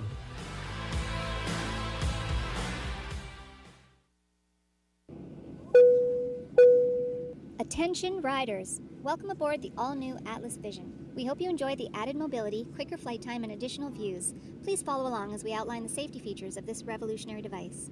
The first thing you will notice is the added headroom. The fore and aft positions no longer come with annoying restrictions, so feel free to move about the cabin. Quicker flight times can be achieved by unmatched comforts and unencumbered movements. Yes, we're built for speed and comfort. And now available to all customers is a 360 panoramic view. Go ahead and look around the cabin. These new angles are available at no additional charge. Located on the underside of the frame is the gold standard of impact absorption, D3O. In the event we accidentally take a trip to Indonesia, we suggest that you remain with your neck in the underextended position and allow this proven material to do its job by reducing the forces over 50% better than ever before. Although the Atlas Vision will not be noticeable, it will be there when you need it. If you are riding with a child or someone who requires assistance, secure your vision first, and then assist the other person with a Prodigy, Tyke, or Brole. We ask that you keep your brace on until your moto is finished. We remind you that Atlas makes flexible neck protection. Tampering with, disabling, or destroying the product is prohibited by the limited lifetime warranty. You will find this and all other safety information in the user manual located online at atlasbrace.com. At this time, we ask that you remain standing with throttles in the wide open position with your elbows up and hips fully unlocked, whatever that means. On behalf of the captain and entire crew, thank you for flying Atlas Vision. Enjoy the views. Welcome back, everybody. PulpMX Show presented by Motorsport.com. Decal Works, Fly Racing. Adam Cianciarulo coming right up here on the show. I want to thank the folks at MotorcycleIndustryJobs.com. It's the first and only job board built specifically for the motorcycle industry, And upload your resume for free today. #1 source for power sports companies looking for employees and candidates. Thanks to MotorcycleIndustryJobs.com for coming on board. And the 7 o'clock hour brought to you by the folks at Off-Road Warehouse. Yeah, Off-Road Warehouse is that ORW butt patch you see on Phil, Marchbanks, J-Mart. They have stores all across America. They're stocked by the industry's leading brands and truck, Jeep, Overland, UTV, and racing products. I got a new truck. I took it to ORW for rim install and running board install. So thanks to those guys. I want to thank the guys at KMC Wheels as well for hooking me up. Great guys down there. And also, got some cool wheels, KMC. I got mocked a little bit from some motocross people for not going big tires and big wheels. I don't need that. I just want a normal truck, all right? It's bad enough it's not a Honda. It's a Chevy. Thank you to folks at KMC for helping me out. Thanks to Off-Road Warehouse for doing the work for me. Use the code PulpMX to save. Stores all across America. 7 o'clock hour brought to you by ORW, Off-Road Warehouse. Use that code PulpMX to save. Thank you to those guys. Randy Lawrence, Denny Stephenson in studio. I have enough time for my Race Tech rant, I think. Race Tech rant of the night. Race Tech Pulp 24 is code to save. Race Tech, you ever use Race Tech? Any of your stuff? Any of your riders? Doug Dubach. Doug Dubach, yeah, Race Tech guy. Race Tech guy. OG Race Tech guy OG. too, right? I drove the Race Tech van for a full season. Oh, you did? Mm-hmm. That was actually his. It was the Race Tech on the van. Yes. Yeah. Yep. And of course, Race Tech guys have been great parts of our show. Pulp 24. My Race Tech rant. Chris Riesenberg. Yes, Checkers. Checkers. Thank you to Race Tech for coming on board. Suspension work, moto work. Yeah, the fans running on the track. That's my Race Tech rant. Like, dude, just ridiculous. And I thought we were going to nations.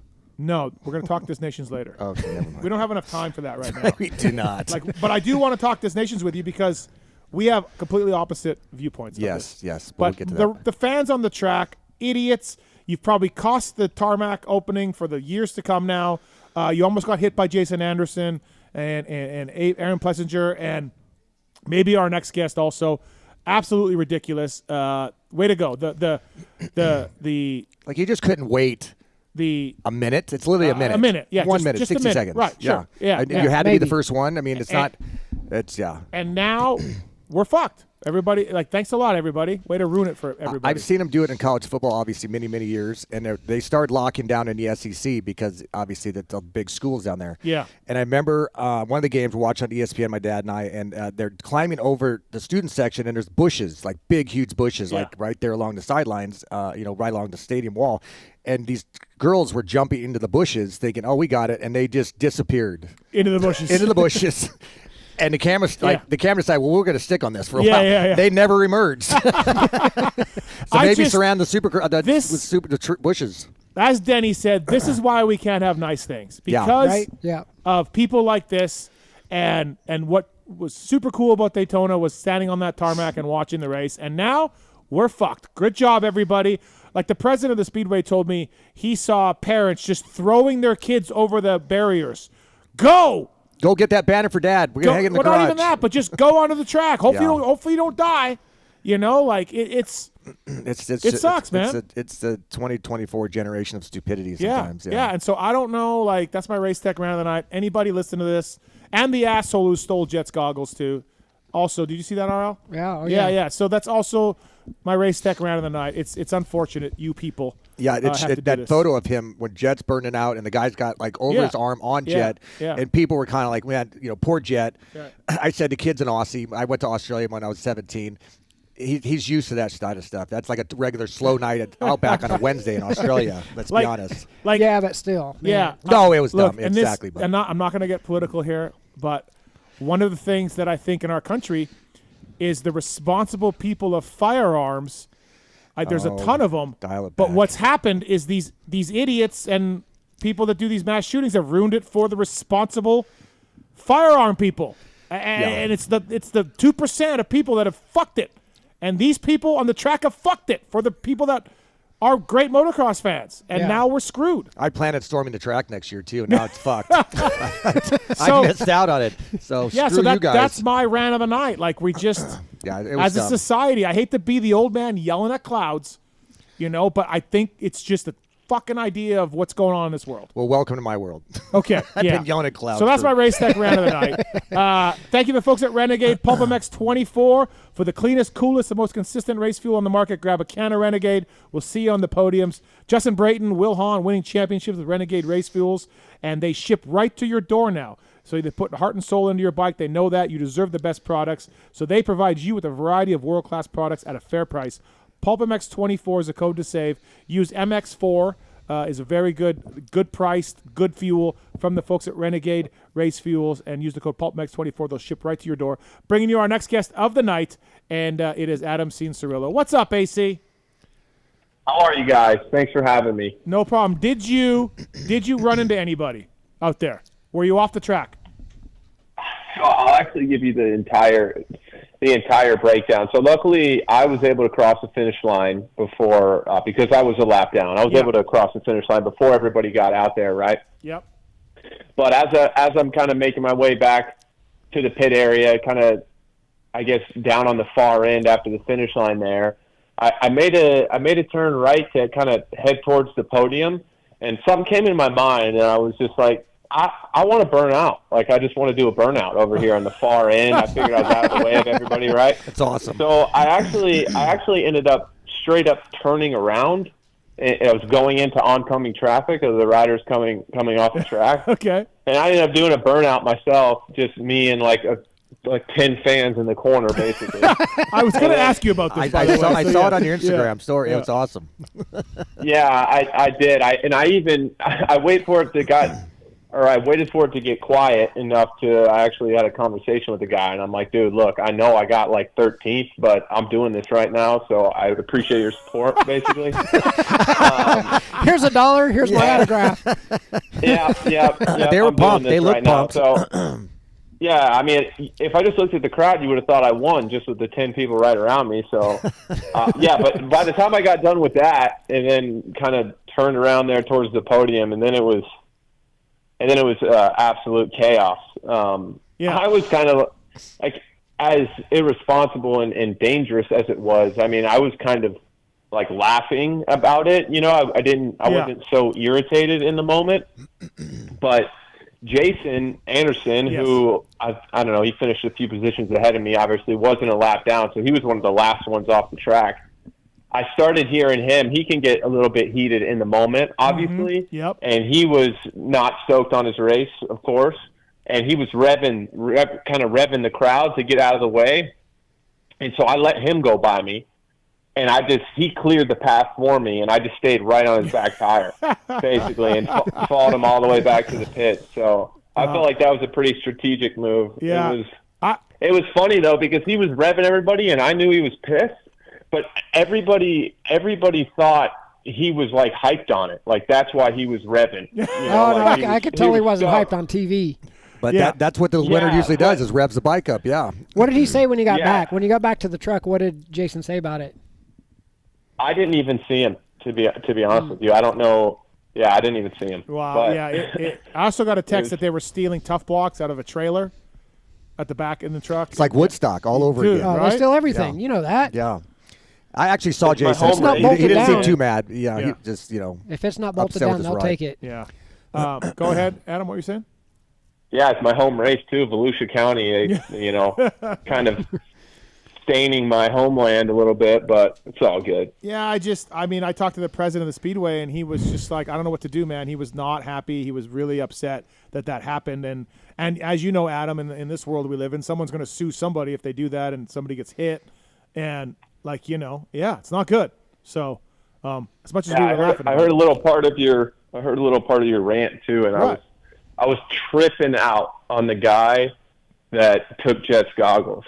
I mean, I know everybody's kind of been talking about that, but I don't know, man. Maybe I'm just nostalgic or whatever. I just feel like that doesn't happen in 1999, and if it does, the guy's getting laid out. Yeah, I agree. And I don't want to be the old man yelling at clouds, but what the hell, man? You know? Yeah, we gotta reel it in a little bit, I think. Yeah. Too much TikTok.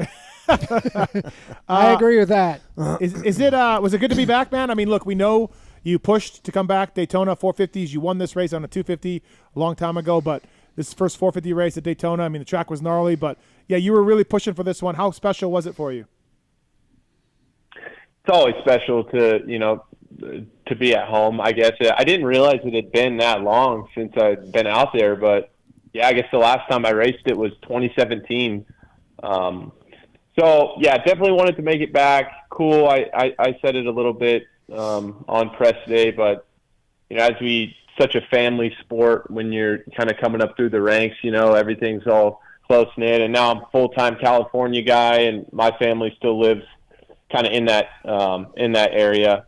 So it's cool to have everybody out and kind of have some of that dynamic back. And obviously it was not, wasn't completely as prepared as I'd like to be. Just a couple good days of riding on Supercross, but it was nothing too drastic. I don't have any massive excuse in my pocket. So I was stoked to get out there, and track was definitely a tough one to come back to. But I actually thought the layout was really cool. Like, it was pretty unique from, obviously I haven't been out there the last few years, but I enjoyed the layout. Some of those spaces were kind of weird once it got really wet, but that's what I felt like just watching the first practice. I thought it was going to be sweet, and then it rained again, and the track just wouldn't stay together.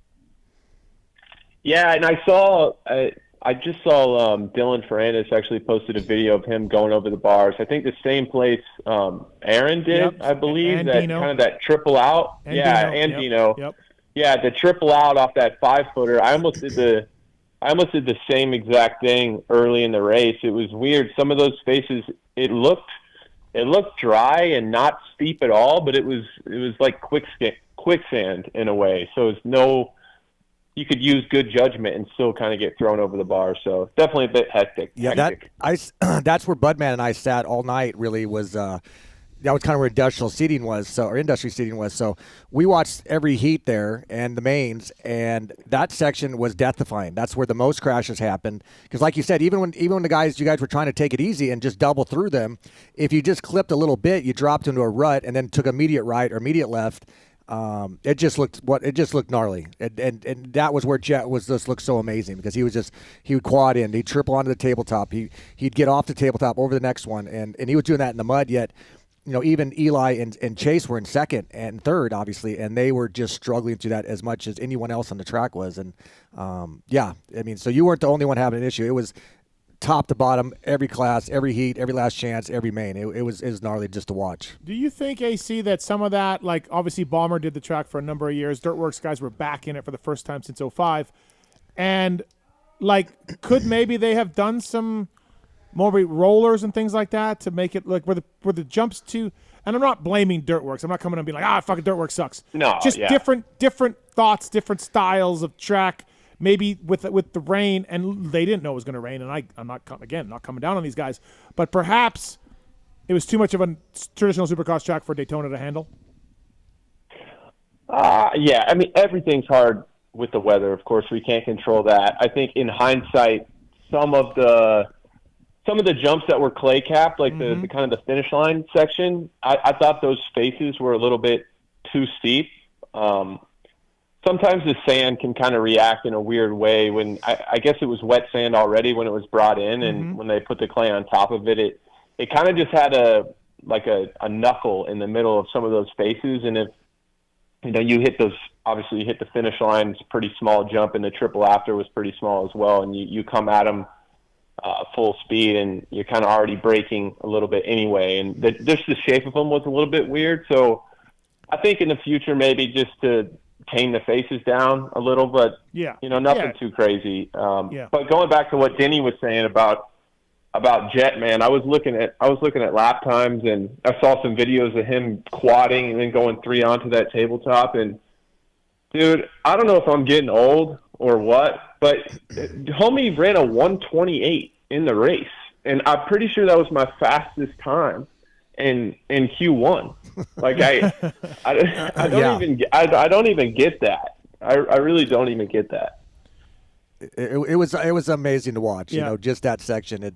And obviously he's next level, and he's the next guy, and it just was happening so fast that night. And I was really hoping to see some beast mode from Eli and stuff, but it had to be a little humbling for all those guys, and it was just incredible to watch for sure. And for you to be on the track and experience that and realize what you just said. Your fastest time when it was dry was a 1:28, and that son of a bitch lays it down in the mud. That's just gnarly. Does he, Adam? Does he remind you of? And I know you're a student of sport, and you've watched so many of these old videos, and even now you watch guys.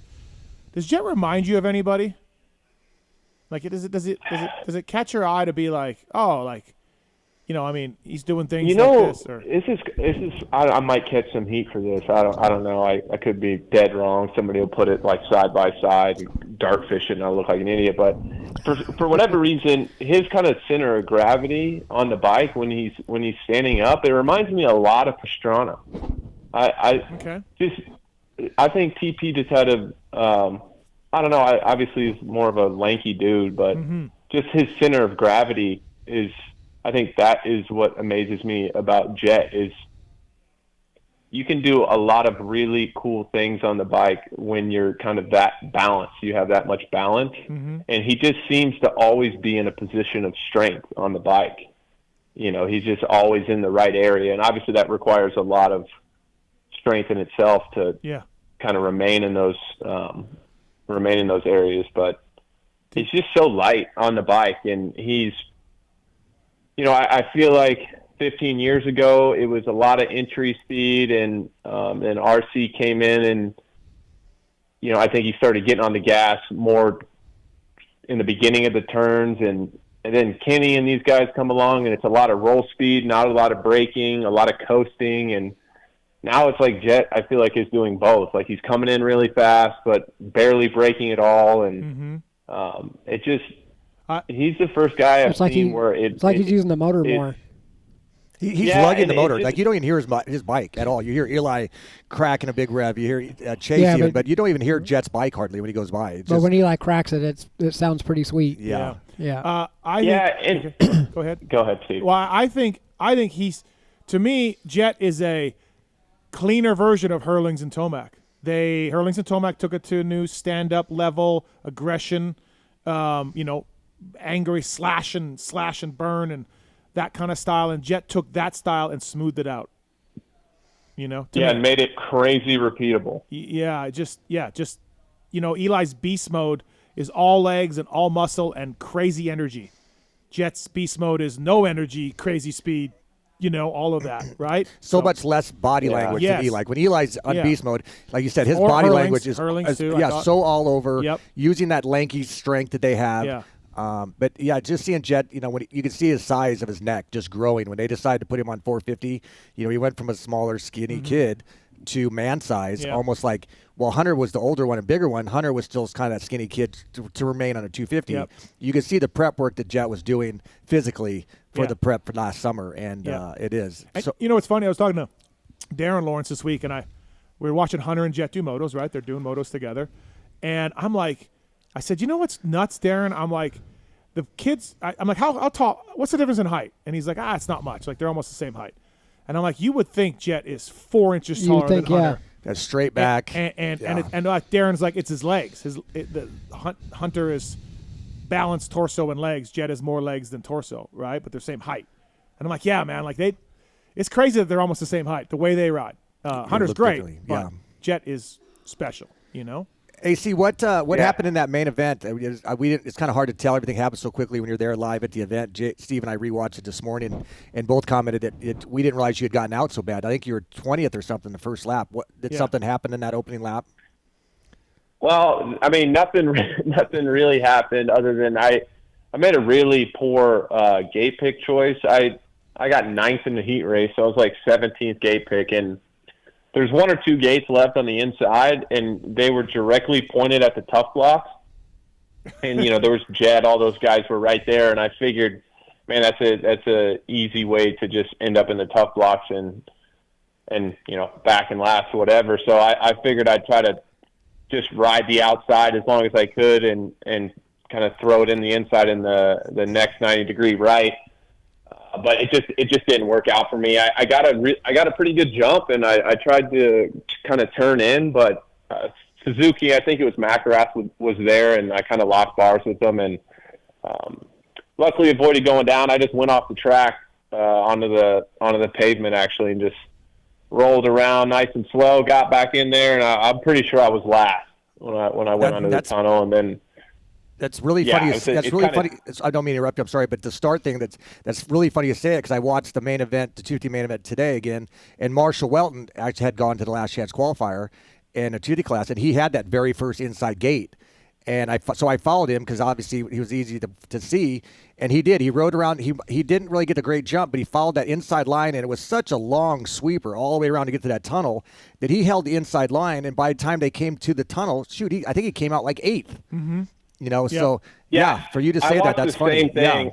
I watched the same thing back. I saw, I think Masterpool was 1 pick behind me, and he went to one of those inside gates, and I did the same thing. I watched it back on the broadcast, and I was like, man, I didn't catch the start of the 250 main on TV, and I'm like, dude, it's a rookie move on my part. But for whatever reason, I've always – not in that instance. Obviously, it was just too short of a start, and like you said, too big of a sweeper. But I've always liked I'd rather sweep from the outside than kind of go that inside route. It always just kind of how it is. It's usually get pitched like off. How it looks to you from from the gate and what you have confidence with. I always like sweeping from the outside, and I was kind of just like in an effort kind of attitude where I was like, it'd be really cool if I basically just timed this gate and went around the outside of everybody. And that old theory, that outside line, you get up on the dry line and just sweep in on everybody. Yeah, a lot of people have gone to the gate with that exact same thought. This would be really cool if I got this and just swept around, and then hasn't happened too much, but it has. When it does, it's special. I remember Paula 2019.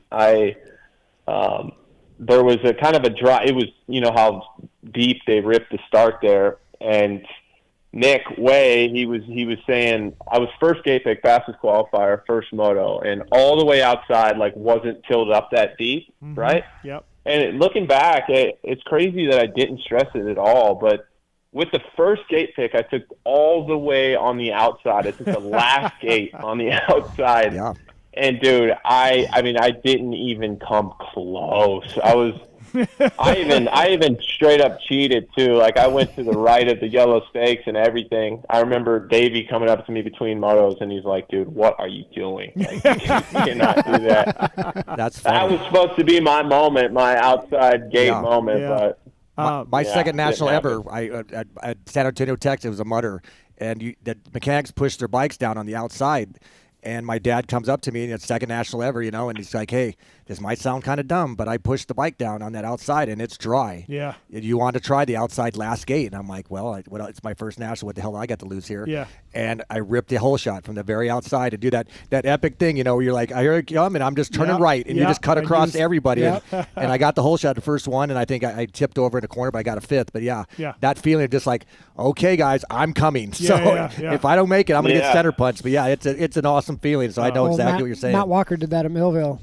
Yeah. All the way outside. Get up on that dry spot. Adam, talking about guys that, Jet reminds you of, I was at Sandbox this week, and I was watching Kitchen, and he reminds me of you, 250 days. The Adam Cianciarulo that grew up, not the little Adam Cianciarulo, the one that hit 5-footer one at the one that hit the growth spurt. Yeah, crazy. He reminded me of you. He really did. He's got that aggression. Maybe he moves over the bike more than you, kind of all over the little bit more like Villeman, not like Villeman, but Villeman-ish. The Cobra. I know what you mean. Nobody like Villeman, but he moves a little more than you. You were a little bit more textbook, but the length and the look and the aggression, I'm like, this is a little bit like Adam, the Kitch. Yeah, a little Wyndham in there too, I think. Yeah, maybe. A little Wyndham too. Yeah, like younger Wyndham, not Geico Honda Wyndham. No. When he came back. Yeah, I don't know. Levi is. I feel like he does it his own way a little bit. Mm-hmm. Everybody's kind of on the roll speed, not a lot of movement, high gear thing, and he finesses his way around. He's definitely crafty. Mm-hmm. This year with him, I think it's. I don't know. I guess Kawasaki's will just do that to you, but he's definitely switched a gear. Mm-hmm. Where I remember it was Anaheim too. It was the first time I watched him ride, and I was like, "Oh, this could be like a 450 kind of champion." He's got that. He's kind of got that special ability, and it's actually funny because I think it was 2018. I was rehabbing an ACL, and I went up to Washington State to do RVs. RV was doing like Summer a camp or something. Yeah, up there. And I remember that was the first time I ever saw Levi. He was like a tiny 17-year-old kid just riding a 125. It's like barely anybody had heard of him at the time. He wasn't taking it too serious. And I remember I was up there with Jake Weimer, and I remember having a conversation with Jake, Levi, and myself, late one of the nights, and we were just kind of giving him the dude, you have what it takes if you actually want to do this. Mm-hmm. If you get serious, you have the ability to do this, and I'm glad he took Jake's advice there, because it's worked out for him. It's cool. Yeah, and also too, he did a great job at Star, but he was like, this isn't for me. This program, this I got to be on the bike at 7:30 every morning. I'm going to do my work. I want to do my work, and I'm going to do it, but I want some freedom, and I got to get out of here. And sometimes that can crush guys. Not with him though. He's like you said, he took it to a new level with the responsibility of training and a little more freedom. And Mitch lets him go. which was a big sticking point. But as you know, Yeah, AC, if you're winning, totally. Mitch will let you pretty much do what you need if you're winning. Yep. So, Yep. And I think, it's probably the same in everything that us humans do, but we have a thing for how it's always been done. Yeah. And I really think there obviously are common traits, common behavioral patterns that are consistent across all champions, race winners, etc. But there is an aspect that you kind of have to find your own way, and only you know what that is. You can't really rely on anybody to tell you that, to figure that out for you. So, it's been cool that Levi, I don't know, I feel he's stood up for what he's believed in, and he's clearly about it. So I look forward to seeing where he goes the next couple of years. I'm rooting for him. For sure. We got a call from Steve on 2. I kind of agree with this call. Go ahead, Steve. What do you want to talk to Adam about? Awesome. Thank you so much for taking my call. Before my question for Adam, and I guess it would be for all the guys, I just want to give Randy Lawrence a shout-out. I'm a big fan in the 8th grade. I met you at the Washougal and Glen Helen Nationals in '99 when McGrath was running the number 15. Yeah. And dude, yeah, you've taken time to chat with me at Seattle Dual Slalom, pushing our bikes up the hill together. And nice.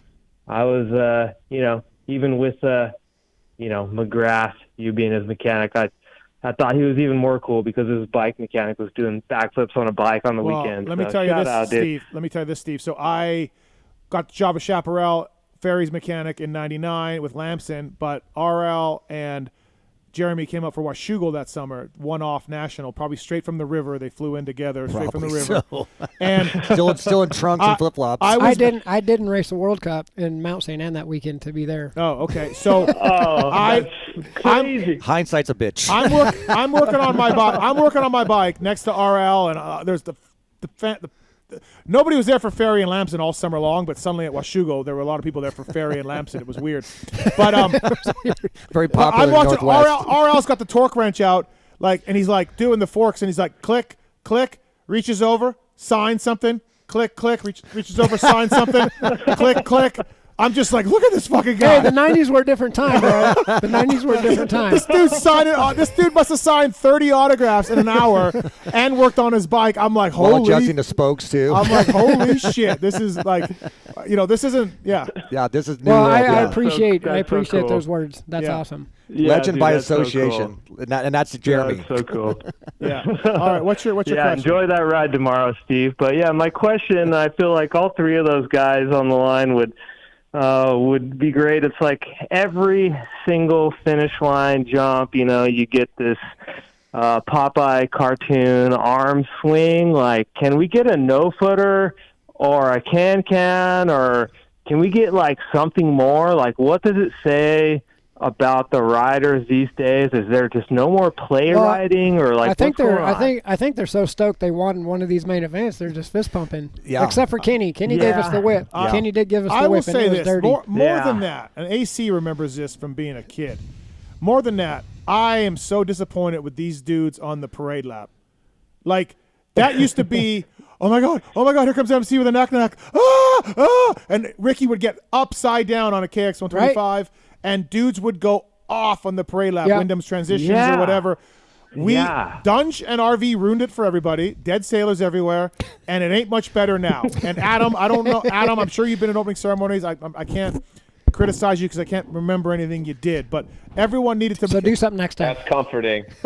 Everyone needs to treat the opening ceremonies because that's the first time anybody's seen a dirt bike on the track, right? Yeah. Most people. Yeah. And so anticlimactic it now. used to be, and honestly, it was fucking so cool to watch. Fur jackets and throwing money. Yeah. Tyler Evans is coming out with no shirt, wrestling his bike. Yeah, Adam, can we fix this? Too many heart rate monitors these days. Well spoken. Don't want to spike on the parade lap. Yeah. Yeah, I get it, man. It's not sex, drugs, and rock and roll these days. It's really, it's just not, it's all good. You know? Hey, thank you so much for taking my call. No problem. Thanks, man. I appreciate it. You know, Vegas 98, RL and Jeremy showed up with blue hair. That's right. Can we do that? Can we get someone? Oh yeah. Yeah. I remember that. Can we get some blue hair from somebody? I mean, come on. Somebody's got to do something. 90s are coming back.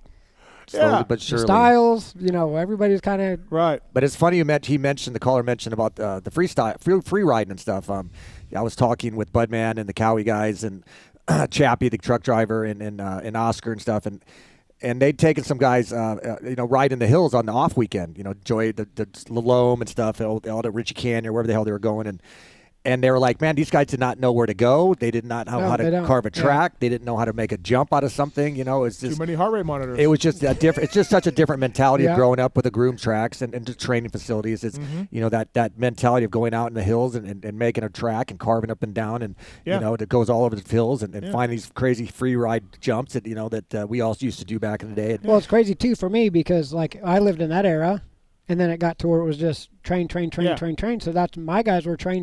We didn't go play in the hills either. Yeah. We didn't even ride mountain bikes. We just rode road bikes. And even like RV, who you worked with, Randy, for he's come out and said it. He doesn't know how to do any tricks. No. He doesn't know how to whip it.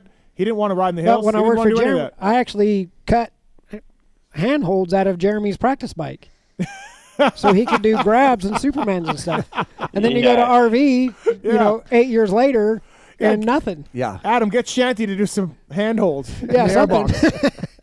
Come on, Shanty. I'd love to have some flip levers on there just because I don't think I could do anything with them. But see him knocking them down and knocking them up. Hey, I saw Shanty at Dr. Navarro's the other day, getting his wrist fixed. Oh yeah, we're working on it. We've got a bum wrist. Yeah. Too much fun at Whistler. Yeah, we crashed at Whistler off season. It's been a thing. We can't set my whole shot device properly. It's been a whole Come on, Shanty. For real?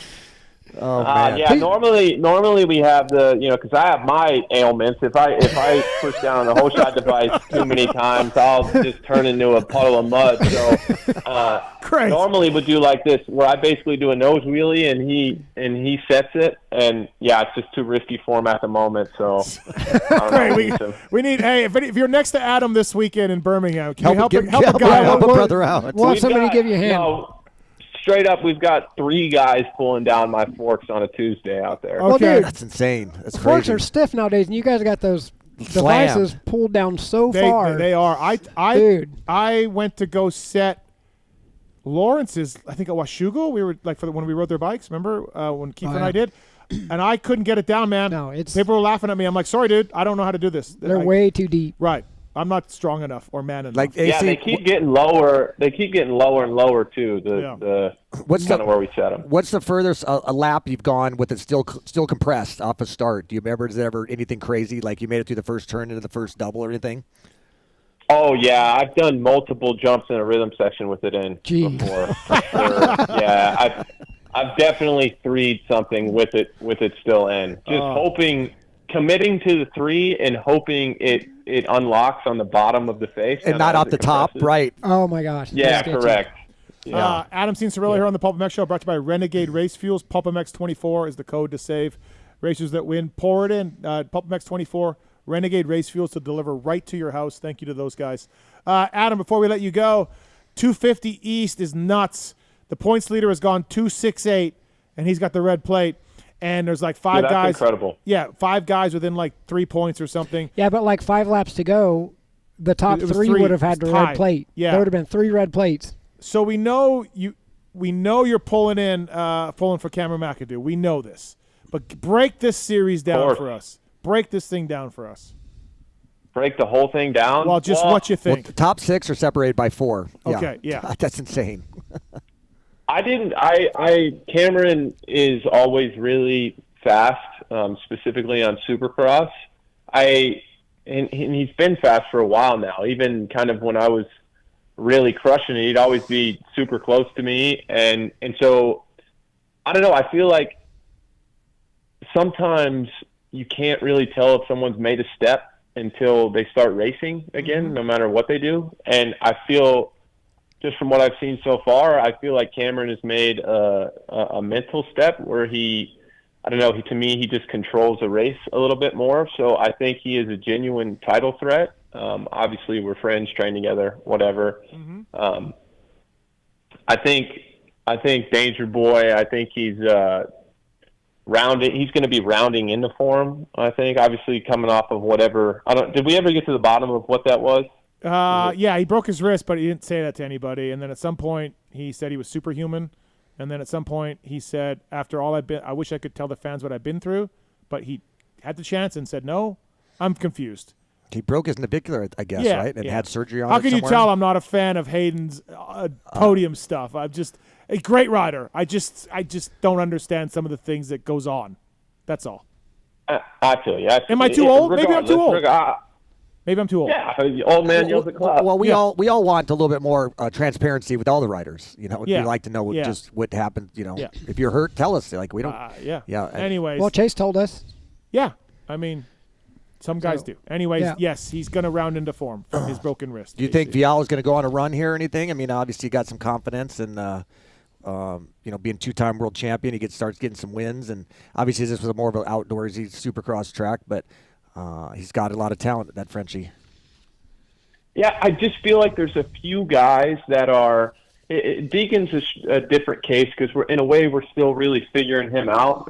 His body of work isn't massive yet in the pro ranks. Obviously, he has what it takes, but like I said, I think Cameron's making a step. I don't know. Sometimes when I remember getting one off my, kind of getting one under the belt, and you go to the gate the next weekend and something clicks. It could be that way for Vial, but really any of those guys, I think it's just going to be the guy that can start in the top three, the most often, really, from what I've seen so far. I mean, that's about the extent of my breakdown, but I'll leave it to the professionals. Yeah, I agree. You seem to nail Cameron pretty well because, again, I was sitting in that section all night, the gnarly rhythm section, and Cameron was quadding in and tripling on the tabletop, and then started making a couple of mistakes. I think he went off the track once when he got past. Twice, I think he went off. Yeah, and then he finally dialed it down. I think old Cameron would have still kept trying to push that, don't you think, until he crashed maybe? Yep. With this. Yeah. I think that the biggest thing that I saw from Cameron this weekend is how calm he was riding when he got the lead in the heat race. Like he put together 3 or 4 laps that were so dialed, and normally he's a guy that takes some time to kind of get warmed up, and you have to learn how to lead a race too. Obviously, he's won before and he has experience leading, but you kind of, to be a guy that wins all the time, you have to be really comfortable with a clear track in front of you, and it's hard to kind of get over that at first. And I think he's there now, so we'll see where that leads. Adam, how's the podcast going? It's been a little quiet, I feel like. Well, we've got some house renovations here. I'm staring at a sheet of plastic that's currently kind of quarantining half of my home here. Okay. So, all right. So we're waiting on the office to get done, and then the official setup will be in there, and hopefully we'll be able to crank them out a little bit more. Who's your dream guest? Who do you want to get? Like, obviously, you like doing them in person, so that guy's got to get to California somehow. I feel like Stu, maybe. Could you sit down with Stu? At the moment, yeah, of course. I mean, there's so many guys I could name, right? But at the moment, I want to get Eli on. I want to get a good mood Eli. Okay. And just have him absolutely go off. I feel like I could bring the best out of him. Talking with a fellow rider, I think he totally. Yeah, I don't think you can. I don't think you will. But if anybody could, you could. Maybe get his dad. I appreciate that. John probably get more out of John. John's great. I did a podcast with John 3 years ago. Awesome. It was pretty gnarly podcast. John laid it all out. Not scared. Yeah. No, man, and he's been through it all. I don't know. I just know a lot of.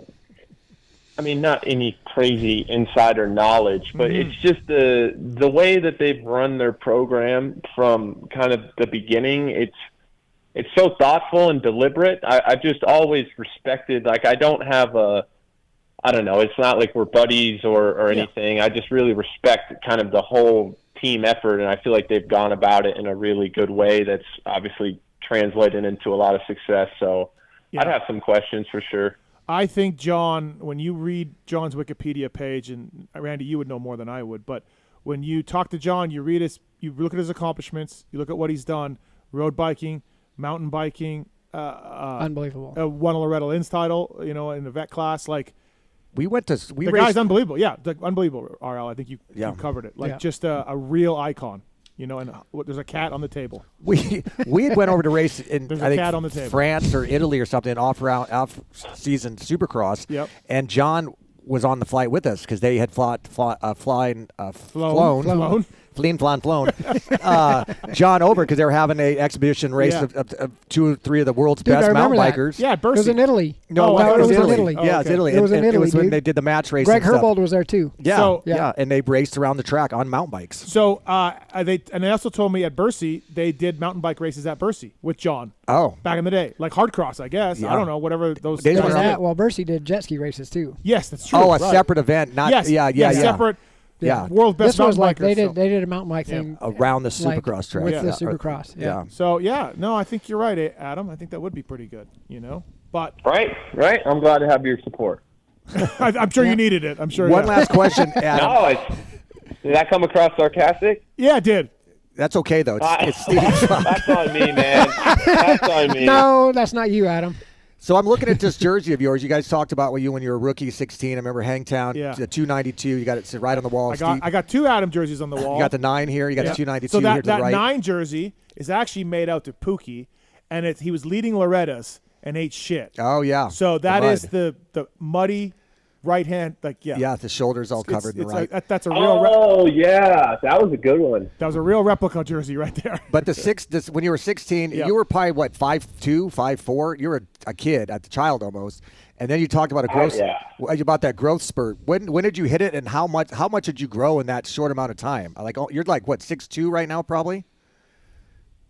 Yeah, 6'2" might be a little generous, but I'll own it. Well, you ride for sure. 6'2", you're tall looking on the bike. You can own that. Yeah. I'm good with it. I think when I went pro, I think I was I know I was right at 120 pounds. 120 pounds, and then, probably like 5'5", I would say, on the top end, 5'6".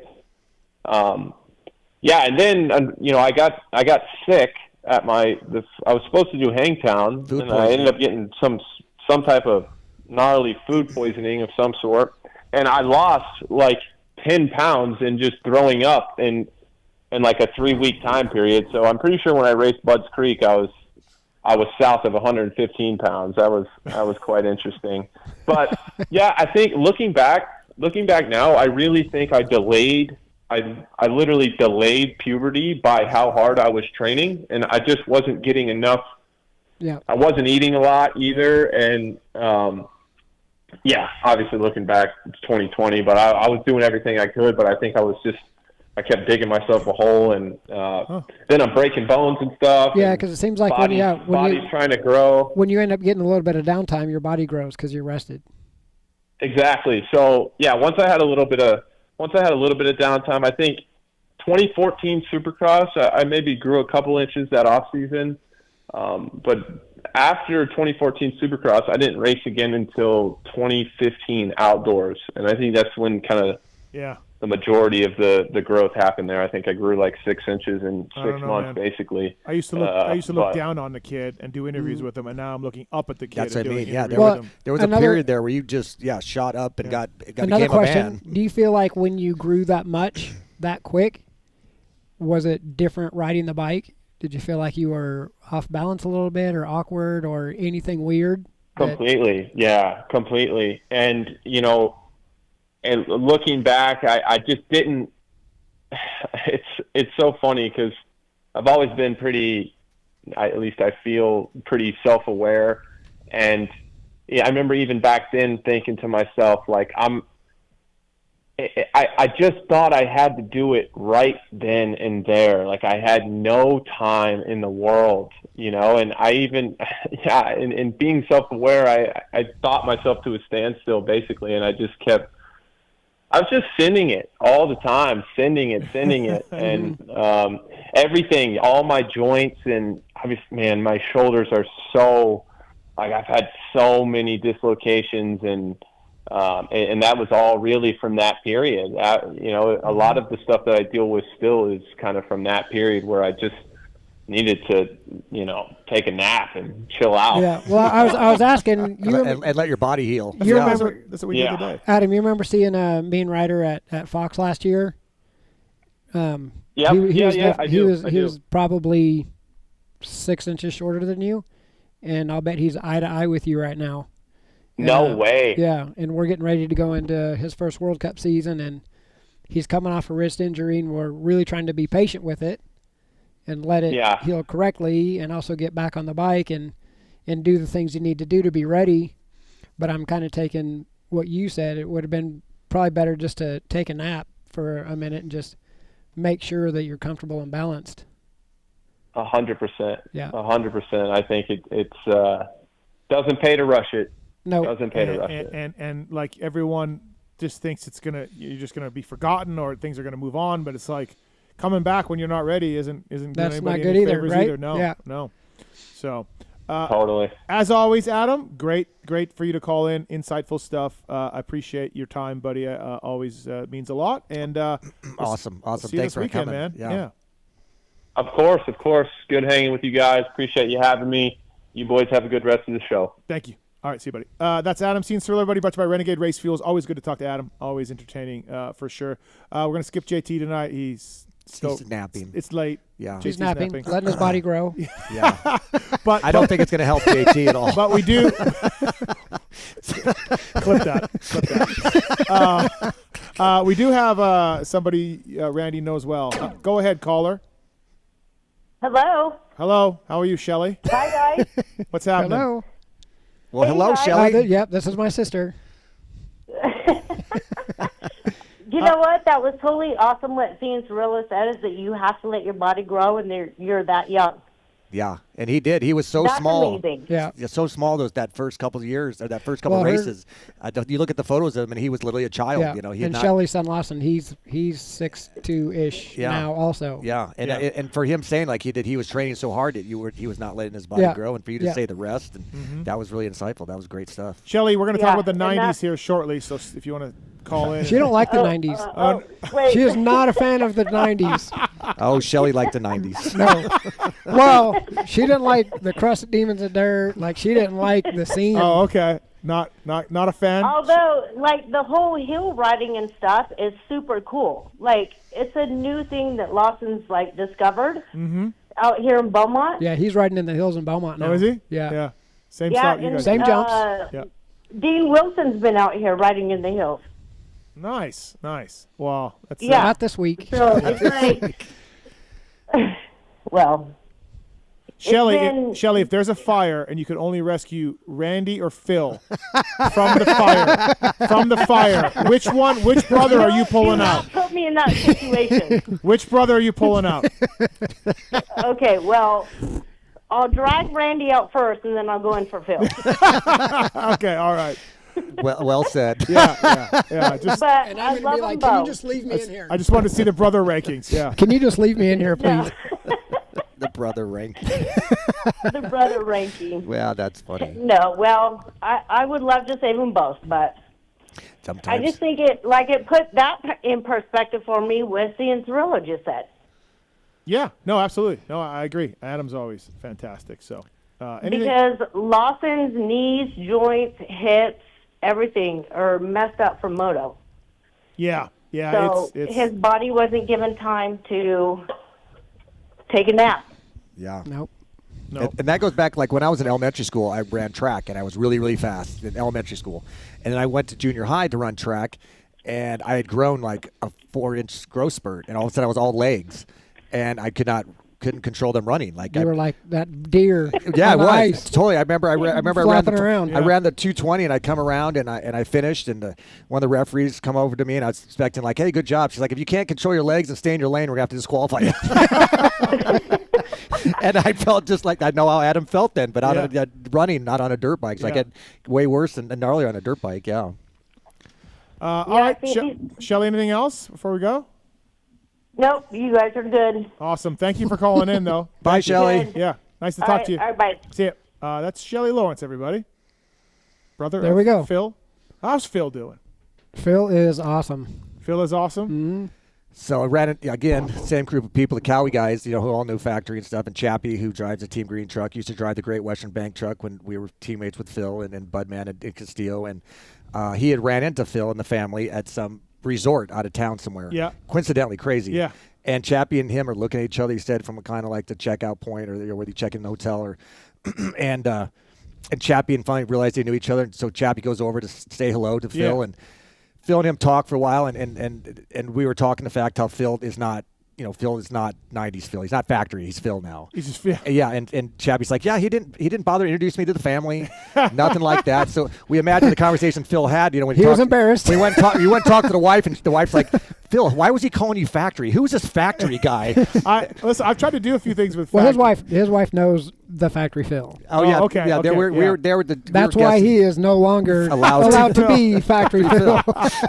Phil was a good rider, man. Phil was a great rider. He was good. He had some good results. In '96, he crushed it. Like I said, Yep. we rode stock bikes. At the first round Orlando, the bike was stock, a Cowie with a Pro Circuit pipe and Enzo suspension. He actually went with a stock pipe. Yeah. And I told him not to change it, and Mitch made him. Oh, really? I did all the testing for him. Yeah. In '96 before that. I did his testing for him that year. And he went out. What got I think a fourth at the he got first second. round. He got second. Was it second at Orlando? He passed Bradshaw. Yeah, he was shredded. In a Supercross, not on a 60. No, yeah, 80, 85 YZ, or 82. But yeah, so factory he was shredded in that year. He ended up fourth in the points. I think he was battling for the win that night in St. Louis with Fro when he beat. He had some great rides, and really only one factory ride. All of the other ones. Well, he had 2 years on Suzuki. 2 years on Suzuki. 125. Yeah, but I'm saying like the one he always just got great results on mostly privateer equipment. Throughout, or support like factory support or whatever. But factory Phil. Dude, that's so funny. Like we did when we did the 100th show, the Great Western show. Me and Bud and Castillo were in studio, and Phil called in, and everything we said, he'd just go, just that. He didn't. You didn't really want to dive into it. I don't even remember that. That didn't happen. Randy Lawrence on the show brought to you by Ogio, and Denny Stephenson brought to you by the folks at Decal Works. Maxima, love Maxima. Dogger. Awesome. You guys got some Dogger stories? I got a Dogger Palmer story. Oh, wow. So we all know Sean Palmer, right? Yeah. So they do this Arenacross, and they did a vintage race at the Honda Center. Might have been before it was a Honda Center, whatever it was when they first made it. And it was Arenacross, and like all the good guys were there. Goat was riding some like 75 like vintage thing. Well, Lachine was there like racing. Yeah. Like a real bike. Yeah. And Palmer. What year was this? This 93 maybe, so 4. post Cowie ride for Dogger. Like he was yeah, kind of done. Yeah. But 93, 94, like. Yeah, he made some mains that year. And you got a tough bike? Yeah. No, tough bike was 94. So obviously Palmer wanted to meet the Dogger. Yeah. So we go up, and Palmer's 5-time world champ half pipe. Like he's got credentials. And we walk up, and I knew Lachine, so I'm like, "Hey, I got a guy here. You know Sean Palmer?" And he's like, "Nope, but I bet he knows the Dogger." Sounds about that. Sounds about right. Yeah. Well, listen. The Brayton one, where he couldn't go to the one Arenacross round because he went to his prom. Mm-hmm. Lachine, 89, I think it was. Yeah, at Southwick. He went to his girlfriend's because he was dating a high school girl, and he took her to her prom. Yep. Saturday night in San Diego or El Cajon, wherever area, and then flew a red eye to Southwick, landed, and we all had a spreadsheet when he was going to land. We had money on all these times. He shows up before practice. Yeah, had no sleep, obviously. Wins the first moto, beats Wardy, beats RJ and stuff in sand in the roughest track.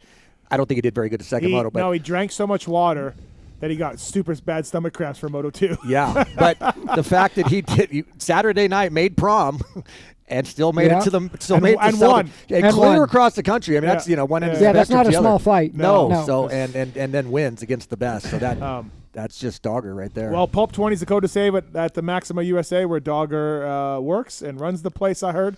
Pulp 20 code to save at Maxima, 927 two-stroke oil, the number one selling two-stroke mark in most markets around the world. The four-stroke stuff, Mitch Payton swears by it. Factory Kawasaki as well. And Pulp 20 at Pro Filter, our buddy Trevor from Maxima doing great things at Pro Filter. They've been active in the industry for the last decade.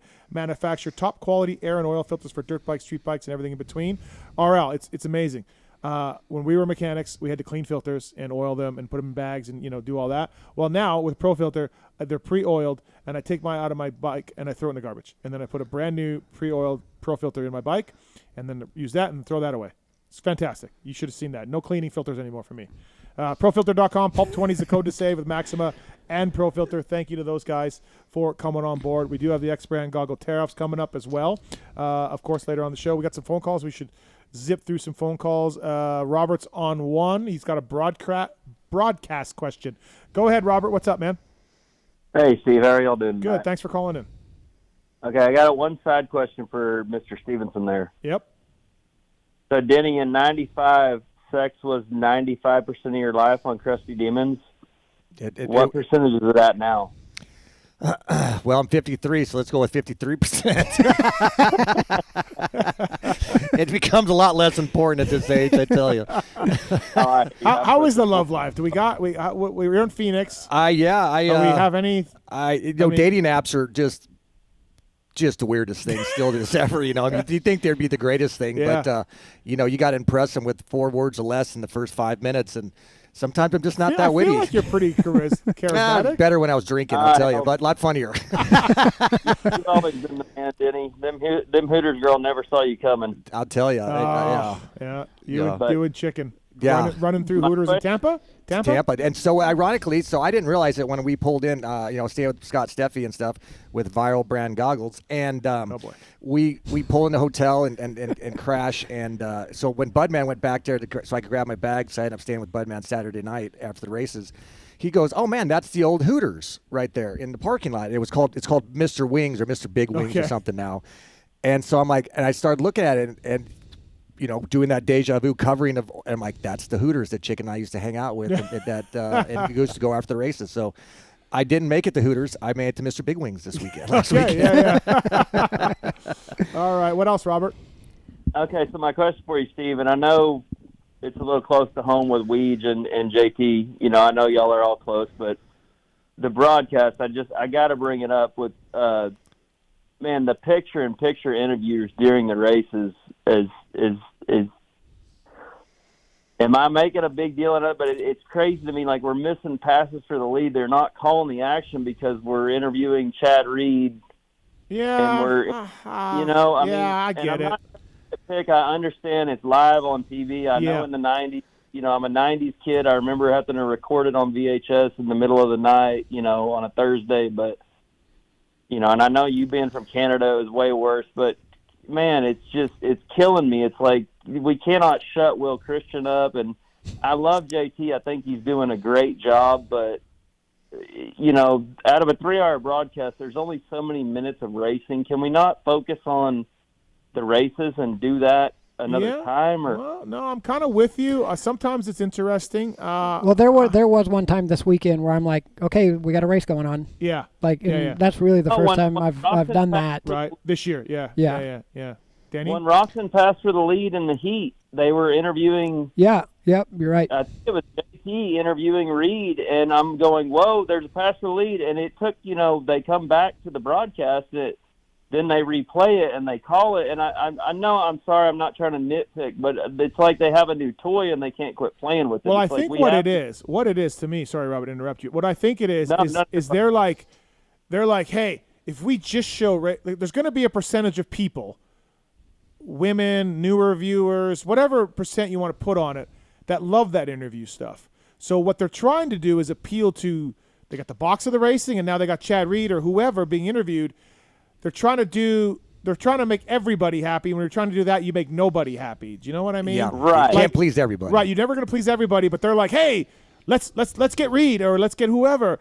And some people, I guarantee you, there's some people that are like, that's awesome that Chad Reed was there and they talked to him. I love Chad Reed. Great to see him back. No, and I love Chad Reed too, but let's do that not in the middle of a live race. Right, right, yeah. But everything is so scripted and planned and commercial breaks and all of that shit that they got to get they probably don't have no time for Chad outside of the race. That time. There's no think about They got to get in the KTM juniors to throw that in there. They got to get in the Stasic thing. And a lot of people think they went to timed racing for some other reason. The only reason they went to time racing is so they can schedule their whole day. Right. You can't just have 10 laps so here. So there's nowhere to put a Chad Reed standalone interview. Yeah. And maybe. Yeah. No. Yeah. And I understand. And you don't know when a pass is going to happen. But when you're watching it live, it's like, what, we're not calling this? Like, can you just pass the lead in like treacherous conditions and he's kicking ass and we're and like I said, no cut at Reed really at or any of them. But I'm just as a fan, I'm with you. How many times, Steve, have you said Jay Leno didn't grow the sport? That we don't have new viewers. The only people that are new viewers are because their buddies like, hey, watch this thing called Supercross. Yeah. And then your buddy tells you what's going on. You know, I don't know. Sure. No, you're right. Sorry to No, you're good. I think you have a point. You know, and I did the booth obviously 100 years ago, and I've always said the same thing. It's Supercross is difficult to create a storyline because it's just gate drop. You know, compared to you're watching a football game. Or even if you're watching NASCAR and it's 400 laps, you have plenty of time a football game, a basketball game, any sporting event. You know, you have a 3-hour window to make that. Even outdoors, you got 4 30-minute motos or 40-minute motos to create a storyline. When you're watching a Supercross, you only have so much time to talk, and there's 4 different. You know, you got 8 different races of 8 different riders in there. So, I understand his point of view of saying that. When you have an 8-minute window to create in the heat race to talk about what's going on, it sucks when you give up 60 of those seconds to talk to Chad. And so I understand what he's saying, but it's never going to be perfect, like you said. No, it's not. But they try to make everybody happy. They try to cram a lot of shit in a 5-pound bag. A lot of sponsored stuff. They get Which paid is good. to do, so it there's makes that sense, too. But, so thanks, Robert. Thanks for your call, though. Good yes, points. Sir. Thank you, Steven. Y'all have a good night. Thanks, man. Appreciate it. We do have a. This question's for Denny, but it's probably not going to go well. It couldn't be inappropriate. What's up, Ryan? What's your question for Denny? Hey, Steve. Thanks for taking my call, dude. I appreciate it. No worries. I feel like this question is going to go over just about as good as you do. Denny, when are you going to come down here to KC and ride some of these vintage bikes with us? I don't know. It's a good question. Denny, your racing days are over. It sounds riding dirt bikes. Yeah, I've never ridden a vintage bike and stuff. It seems like I could stay a little bit out of trouble on one of those things. I don't know. I enjoy more just the aspect of going and hanging out with the crowd of people. Ryan, if he comes down to Missouri, can you ride your bike? Well, that's the thing. I've already touched base with him on Facebook. We actually have an '89 replica RM250 Denny Stephenson bike. Yeah, I mean, ready for him to ride. My aspect, I'd love to come down because I love the fan base and talking stories of that era and stuff. Actually, probably me getting on a bike is probably slim to none. Can we get start money for Denny to come down and tell stories? Is this another Rent a Denny weekend? Oh boy, that didn't go well. I could almost walk home from Kansas City. A 3-hour drive. We're only a couple hours south. We got there's actually a pretty good series, like the MOVMX series is really blowing up. It's taken off within the last couple of years. So sure, I think I follow your guys' group on Facebook and stuff, so I've seen some of the events and stuff, and it's cool. I mean, I love the fact that. There's multiple generations that are learning about these old bikes and stuff, and Steve had told me, they got the vet race over there in Europe. It's insane. The one I went to in England is absolutely nuts. The bikes that Wobbs makers are just unbelievable. So I have huge respect for it. It's just me getting on a bike is slim to none, but the me coming down to hang out and talk stories is definitely always a possibility. There you go, Ryan. Yeah. Well, we'd be happy to have you anytime, Denny. Well, I appreciate the call, and let's definitely stay in touch here. Thanks, Ryan. Denny Stephenson, racing vintage bikes soon, everybody. Stay tuned. Next. How quickly that snowballs. Yeah, bring in the start money. Yeah. Race Tech rant. I did it earlier. Speaking of Race Tech, it's Checkers. Hi, Checkers. How's it going? What's happening, buddy? He just called to argue because we haven't talked all day hardly, so he's probably missing me. I have missed Denny so much now that he's been gone at the races. He definitely doesn't argue as much. Yeah. But give me a little credit. I'm actually calling about something we agree about, Denny, the one thing in the world. Checkers, though. Let's Checkers first, though. How about this Denny-assance? Like just a renaissance of Denny. Arenacross action, Denny-assance at Glendale. Glendale? Yeah, Glendale. I don't do anything half-assed. Yeah, you're just all in. All in one, whether it's good or bad. Let's just admit it. Denny is back and in a big way, Yeah. you know? Yeah, and Andy threw in an Arizona Arenacross on top of it too, plus double headers in Daytona, and he survived it all. And some mini race with Budman in Arizona, some amateur race. Yeah, went and saw him, Bud. Yeah, and Checker's been really supportive too. He hits me up on the side, and is stoked on things and things going well because we're all family, him and I, and it's his brother and stuff. So, I berate him like a son of a bitch, but I think real highly of Chris. Obviously, I always name drop him and Race Tech. So, just remember that on your next rant, whatever you're about to say now. Yeah, absolutely. But Denny, I was hoping you could educate the viewers now that you actually maybe have some time on the platform about why two-row starts should be in Supercross, and also wanted to congratulate you guys on an awesome show with the Arenacross. It was extremely entertaining. You probably couldn't have picked a better race to do it at. No. And then finally, the crazy snowboard group, they hooked up Degan with an entry fee, which was pretty cool of the PulpMX Army to do that. Unfortunately, Degan actually has a couple breaks in his back and is going to miss some time from racing, but he hopes to be back before the end of the series. But it was really cool of them and wanted to give them a shout out. Yeah, that's great. And then how is the snowboard guys? When are they sending me a check for the use of the PulpMX logo on their stupid iRacing thing? Is that Marks? Do we get a check coming for the separate deal? And we use PulpMX Fantasy logo, which I have. No, I saw PulpMX on there. Agree to disagree. Okay, all right. Yeah, but Checker's referring to the fact that him and I have thrown out a few times as double row starts in Supercross. Like existing 22 men, 2 rows? 11, which is our argument, is for one, if you look at any track map, it's blatantly obvious how much track is wasted for the start a lot of times.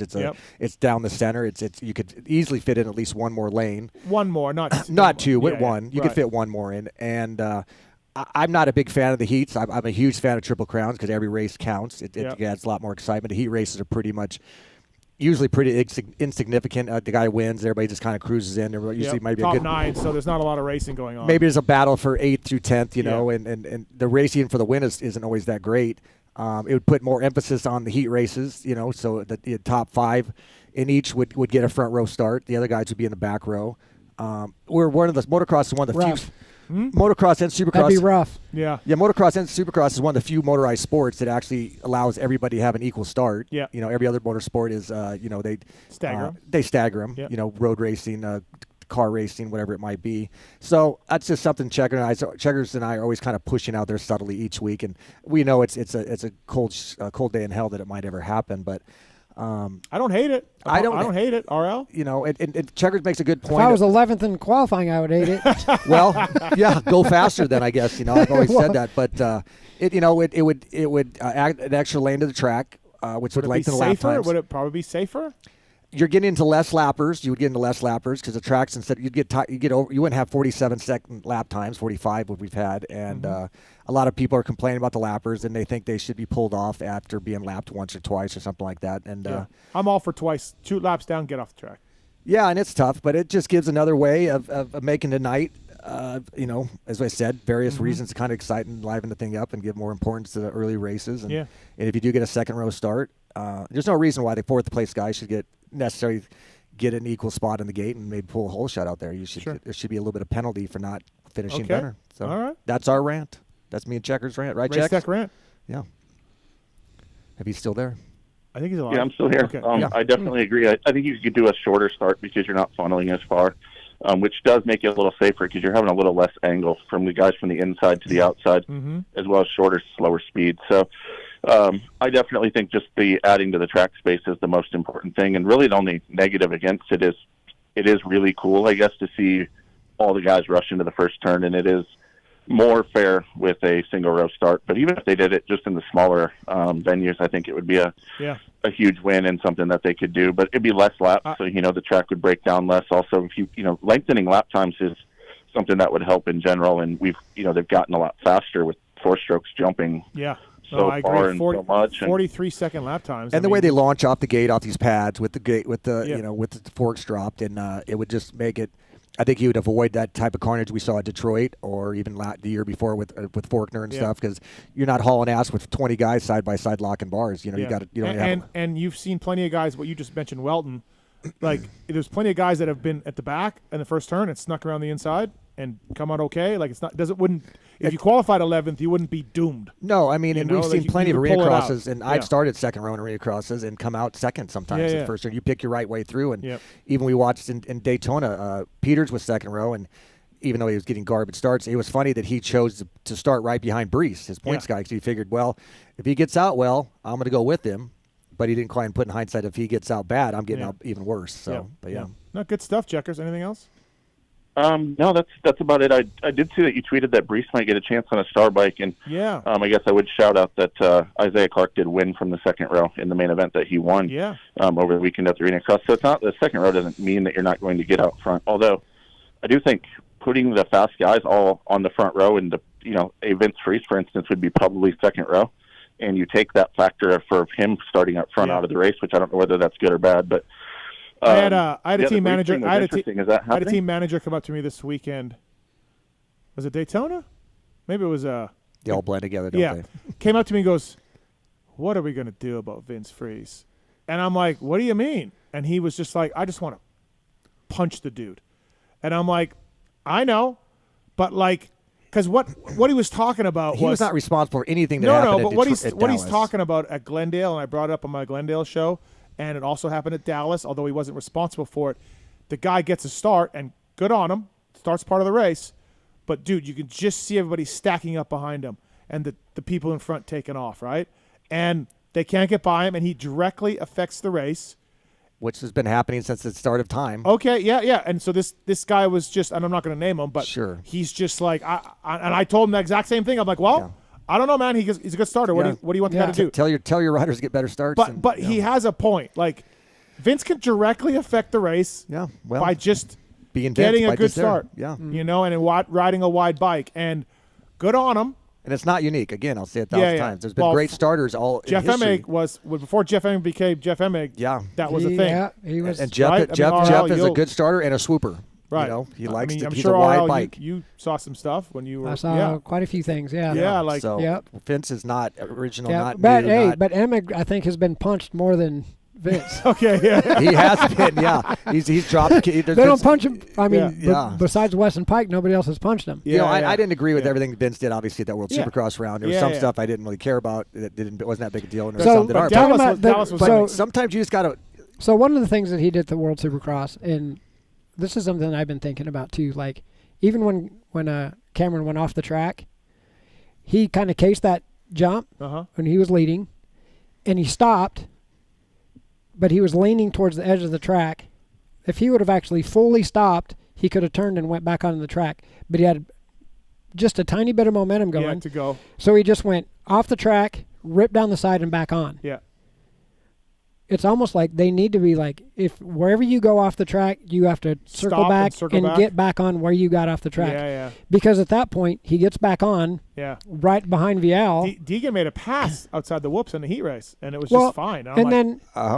But then you're back on that guy, and you're putting pressure on somebody that you shouldn't be because you made a mistake. Yeah. The mistakes are not. And like Vince at that one, he went outside, went over the berm. Yeah. And there was no wall there, so he just went straight. Yeah. And didn't even lose the position, right? Didn't even lose the position. No, I know. Yeah. If you go off the track, you should lose something. But it's just interesting. This team manager was so frustrated and mad, but also at the same time was like, I don't know what to do. I get it. But he's just like, it's frustration. He said on track walk, he looks at him like with daggers in his eyes. Yeah. And I think I'll tell you guys who it was afterwards. And I think it's kind of affected Vince even a little bit because I thought he'd be a little bit better this year on the 450, and he has not. But that Dallas round, I mean, in the main, I forgot that I didn't realize that was Eli who was trying to pass when Eli fell. Yeah. And then Kenny tried to fit where there was no room, and went down. And then it was just like someone pulled a pin on a grenade because then 4 guys flew off the track, and Seven Vince is just like oblivious to it all. Again, no, not his fault. It was more Ken's fault to create it all. But like you said, you're always in the wrong place at the wrong time. You feel for him sometimes. Yeah, and then the lapper, Webb did a perfect job, picked Jet right into him. Yep. It's like, it just flies the shit almost, Thanks, Checkers. I appreciate the call, buddy. Good to talk to you. Absolutely. Thanks, guys. Look forward to arguing with you soon, Denny. Love you, Checks. Later, brother. Thank you. Lucio's on one. He's got a question for RL. What's up, Lucio? Steve, Debo, RL, what's going on, guys? What up, bud? Steve, the Crown Jewel Daytona, probably instead of Phil saying a banger night lined up, how about a banger week lined up? Yeah, it was a good week for me. I rode a Triumph. I rode Roxon's race bike. Dude. Mountain bike. I went mountain biking with Truman. I went to the Lawrence compound. I went to the Sandbox. You did a show. I did Arenacross webcast. It was quite a week. Yeah. Okay, did you get any insight or did you get to see Joey Savacci at all? Do we have any updates? He's I'm just 250 motocross for Triumph. He's still making burritos and pouting because he's not riding 250 Yeah, he's still upset about that. I told him I almost blocked him on Twitter. Yeah, I told him that, and he was like, "Dude, come on." He told me he wished I would have blocked him, but yeah, he's racing 250 motocross for Triumph, man.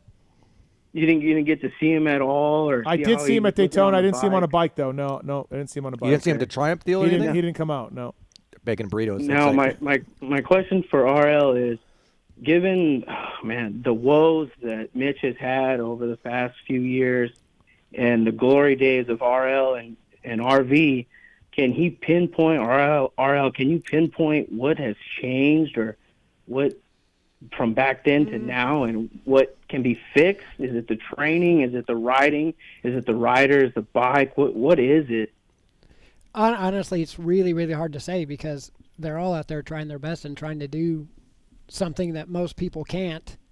And one mistake and changes you could everything. get lucky and you could crash 15 times like Jet and Hayden do, or you can crash one time like Fortner and you're out for a full season every time. Training is different now than it used to be. I mentioned earlier with these guys that we have a kind of a homeschool generation coming up where everybody is good on a dirt bike, but they might not have the racecraft. So then they're not aware of things that are going on around them. You know, they override. Like Adam was talking about Cameron, how he seems like he's riding calmer during the races. I noticed that. He looks like he's not in such a rush. Yeah. There's always been moments for McAdoo to close your eyes and be like, oh, my God, I haven't seen any. Well, and he's came back to the pits with a lot of bent subframes, too. Yeah. You know, Geico days and, you know, KTM days all the way through. He just never knew when to back or down. Huh? Yeah. And he seems like he's a little bit calmer now. All heart. There's a couple other things. Mitch, when Four Strokes came on, Mitch hired a guy from Toyota named Drino Miller. He passed away now, but Drino was revolutionized. The man. And I mean, look, no offense to Sorby and Gosler and Morris and Darcy Lange and Townley, but it seemed like anybody you threw on those early Four Strokes at Mitch Payton's. Okay, well, I was going to kind of hit on that a little bit too, because at that point when he had Dorino building his motors, Mitch built all the other teams' motors as well. Yeah? Well, some of them, yeah. TLD and Geico. Yeah. So some of his main competition, he was building their motors. Right. So I don't know if I would have my direct competition build my motor if I had to race them. Right. It did seem like Geico's when they got who was the Aussie? Kibby. When Kibby started doing the motors, it really seemed that they kind of changed. Not that Mitch was. I do remember a year where there was like 4 Hondas in the first turn first. Yeah. And outdoors. Right.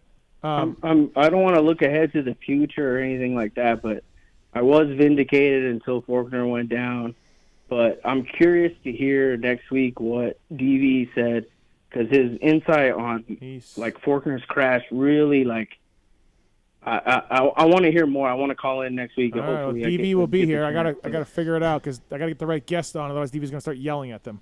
Does he yell at guests? Yeah, if he doesn't like the guy on the phone, he just starts yelling at them. Like call-ins or actual? No, like guests. Like he would yell at AC or something like that? Well, he might respect AC. I don't know. I got to get some sort of. Got some clarification. Do you think listens to the DV's pod? I don't listen now. Volman has a pod? Yeah. Oh, he's really good though. When he used to write stuff for you, I think his insight was pretty brilliant. Put on the pod and then just go to the restroom. Thanks, Lucio. Fuck you, you're fired. Thanks, buddy. Thank you. See ya. All right, that's Lucio. He's coming in next week, huh? He is coming in next week. Yep. First time I raced him was me and Budman went to Nice, France to race. It was after I think the '97 season. We had raced Arenacross, and I remember going over there. I kind of had a bum shoulder and stuff, and David was on a 125. That's when they could ride anything. Cowie? A Yamaha. Oh, okay. A Yamaha. Yeah. So he must have been. He had to be 97, 98 probably. And that was the first time I'd ever seen David.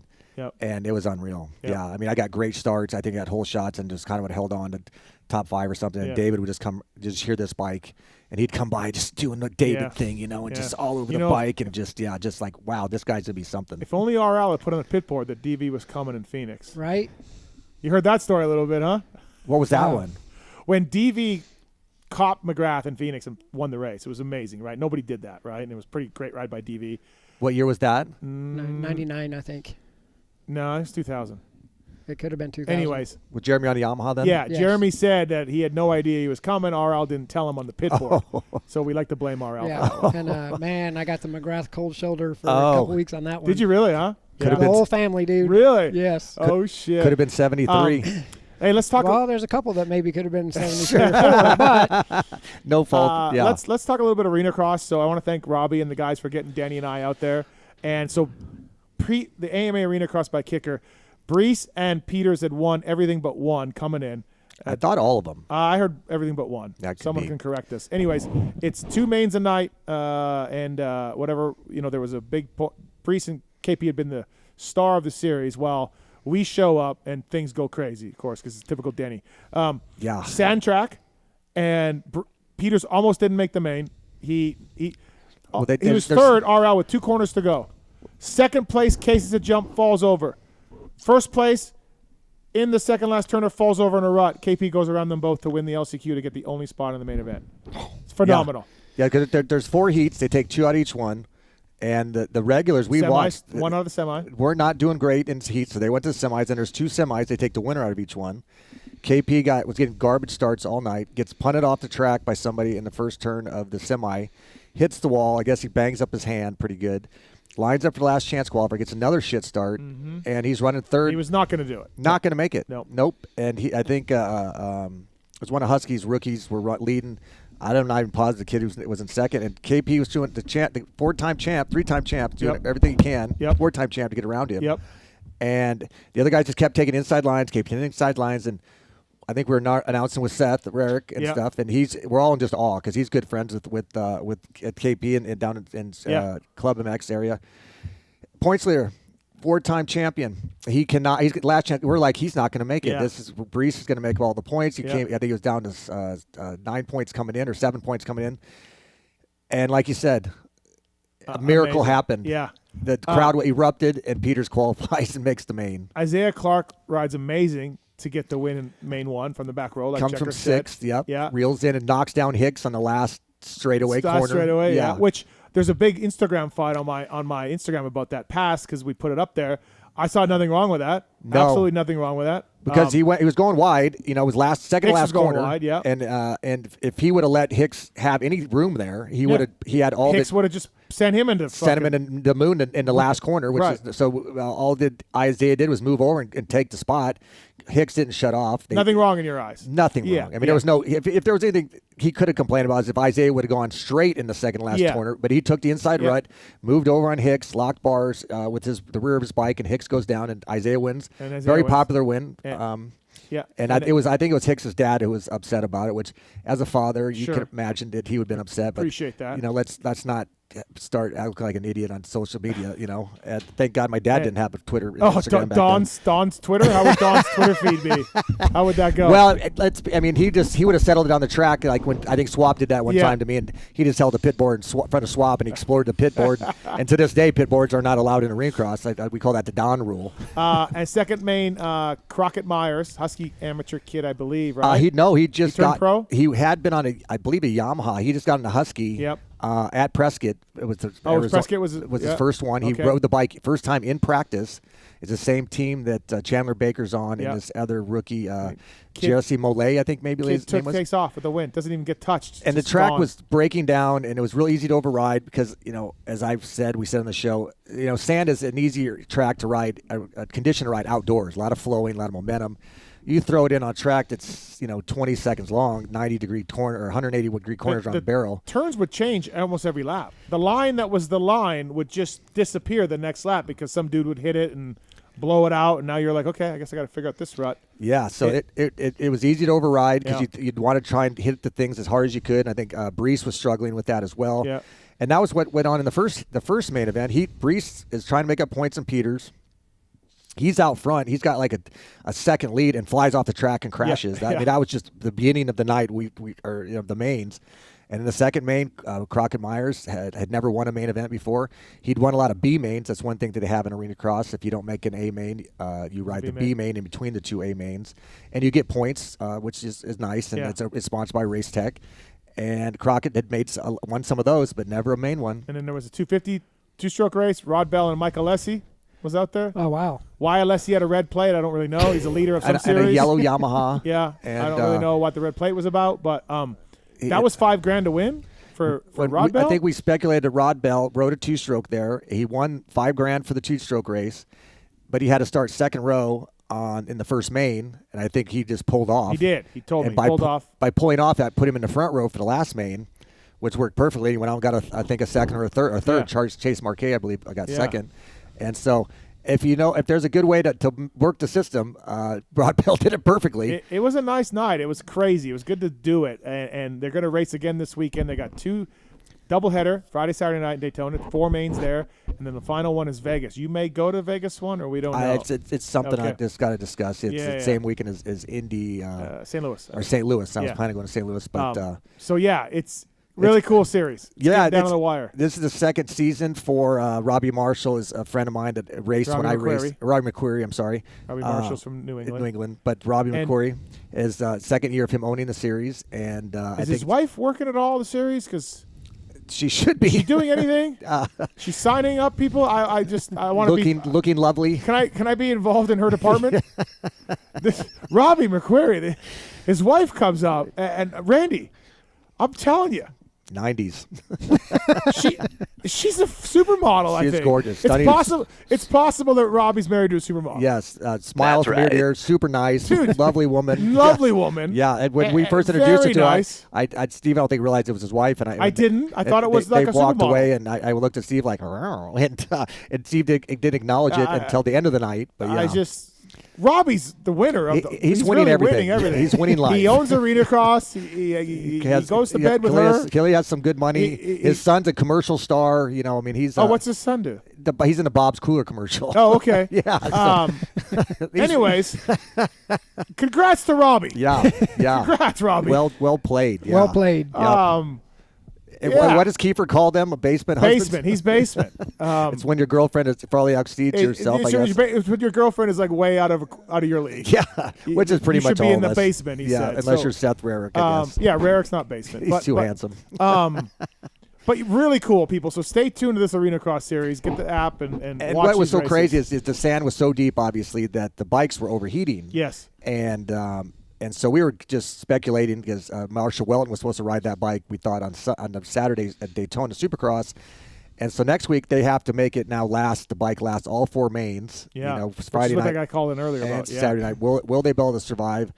Some people were asking if they would change the dirt or anything. And the funny thing is, Robbie made a point of saying that, that he ordered clay. They told, I guess you could look at the menu and go, I want item C, which is the more clay-based dirt. Yeah. And he ordered it from 30 miles away. They brought it in. It's basically the same exact black dirt they had at Daytona. They could have gone 10 miles and dug a hole and got the same dirt. I rode that dirt at Pax Track on Roxon's bike. That's what people kept talking about. I don't know what Pax Track is. It's 30 minutes away. Yeah. So it should be great. And for it being second year and for it to be such an exciting race in Daytona, tons of industry people were there, tons of riders were there. I saw Bobby Reagan in the stands, probably trying to select some new riders. Yep, probably. So he needs a couple more. We could have 15 riders. He doesn't quite have enough. Yeah. So check it out, everybody. Thanks to Robbie. Really cool series. It's getting down to the wire, man. Map 3 TV points. or ArenacrossAllAccess.com. 2 ways to watch it, and it'll be on live Friday night and I think Saturday as well. It's great, man. I really, really appreciate those guys bringing us out. Factory Chassis Parts, established in 2018, home of the original high-performance FCP engine mount kit, designed to improve traction, handling, cornering, and feel. The discount code is PulpMX-Chassis. PulpMX-Chassis, Starling, Phoenix Honda, speaking of KP, F&H MXGP Cowie Team, Rock River, many more. Use this, PulpMX-Chassis, the CNC machine parts out of high-quality aluminum and titanium. Easy to install and drastic improvements out of the box. RL, you know about motor mounts and testing them and the difference they make for some models. So Danny doesn't, but RL does. He just rode. I did, literally. Thank you to the folks at Michelin as well, MichelinMan.com. MichelinMan.com/motorcycles to learn more about the complete offering of Michelin tires. Mountain bike tires, too. Great. They just launched a brand new DH E-Wild series. So thanks to those guys. I'm looking forward to trying that. Michelin World Cup downhill mountain biking. I'm sure they're involved in that. They do some, yes. Yep, they do some of that. So they're available in that. I'm sure Randy Richardson will be racing that soon. And he's doing the vintage thing on Tuesday. So he's around the mountain bike stuff. Yep. Yeah. Oh, I know he does everything. Randy's a man of many talents. He's and he does awesome. some announcing at Arenacross. He came by, he wanted to thank me for stopping by my show. Yep. He was very nice for that. Absolutely. Starcross 6, of course, great tire as well, featuring the Michelin's adaptive design. So whether it's street bikes, dirt bikes, mountain bikes, Michelin's got you tired. Car stuff, too, as well. When I came back to racing that just a couple years I think 18, 19, I called old Randy. And he sent me some tires. Nice. That's nice to have friends in the industry. So thank you to Michelin. I also want to give a shout out to WUSA, Get Data, Weisco Piston, listedtrucksforsale.com, Factory Chassis Parts, MTX Braking, Ethica Troll Training, Atlas Neck Brace, Guts Racing, Renegade Race Fuel, FMF, Works Connection, ORW, Pro Filter, MotorcycleIndustryJobs.com, OGO, Maxima, Firepower, Cherby's, Renthal, Michelin, X-Brand, Race Tech, Decal Works, Fly Racing, Motorsport.com. Randy Lawrence in studio. RL, super cool of you to come up. We are going riding tomorrow. Intense tasers. Looking forward to that. Just take it easy on me, okay? I didn't do any World Cup downhilling in my time. So just going to cruise, yeah. Are we just cruising? Eco mode. Okay, because I went with Bradshaw once. I took Bradshaw out, and he was all over me like I was chicken, and I didn't like that. Did he ghost ride it into you? No, but this fucking guy. Did he send you to a wall? Did he hit you with the front wheel? This guy was so aggro on me. I don't want that. I don't like that. But, hey, congrats on your kid, by the way. Yes, thank you. He's got an intense ride. A lot of work's gone into that. World Cup downhill, some American stuff as well. You're back at the races, and so he's 16?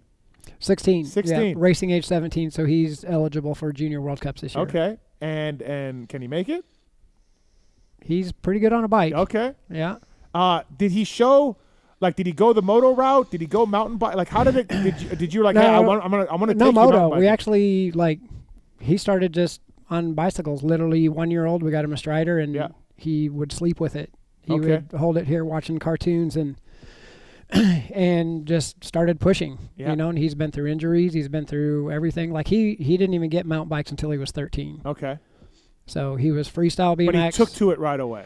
But yeah, we kind of knew that would be a direction at some point. So he was freestyle BMX, and then towards the end of 8 years old into 9, he started racing BMX a bit, and then that kind of took off for him, which was great for that base. Went to Belgium for the Worlds and raced everything. I mean, he was racing 35 races a year on BMX bikes.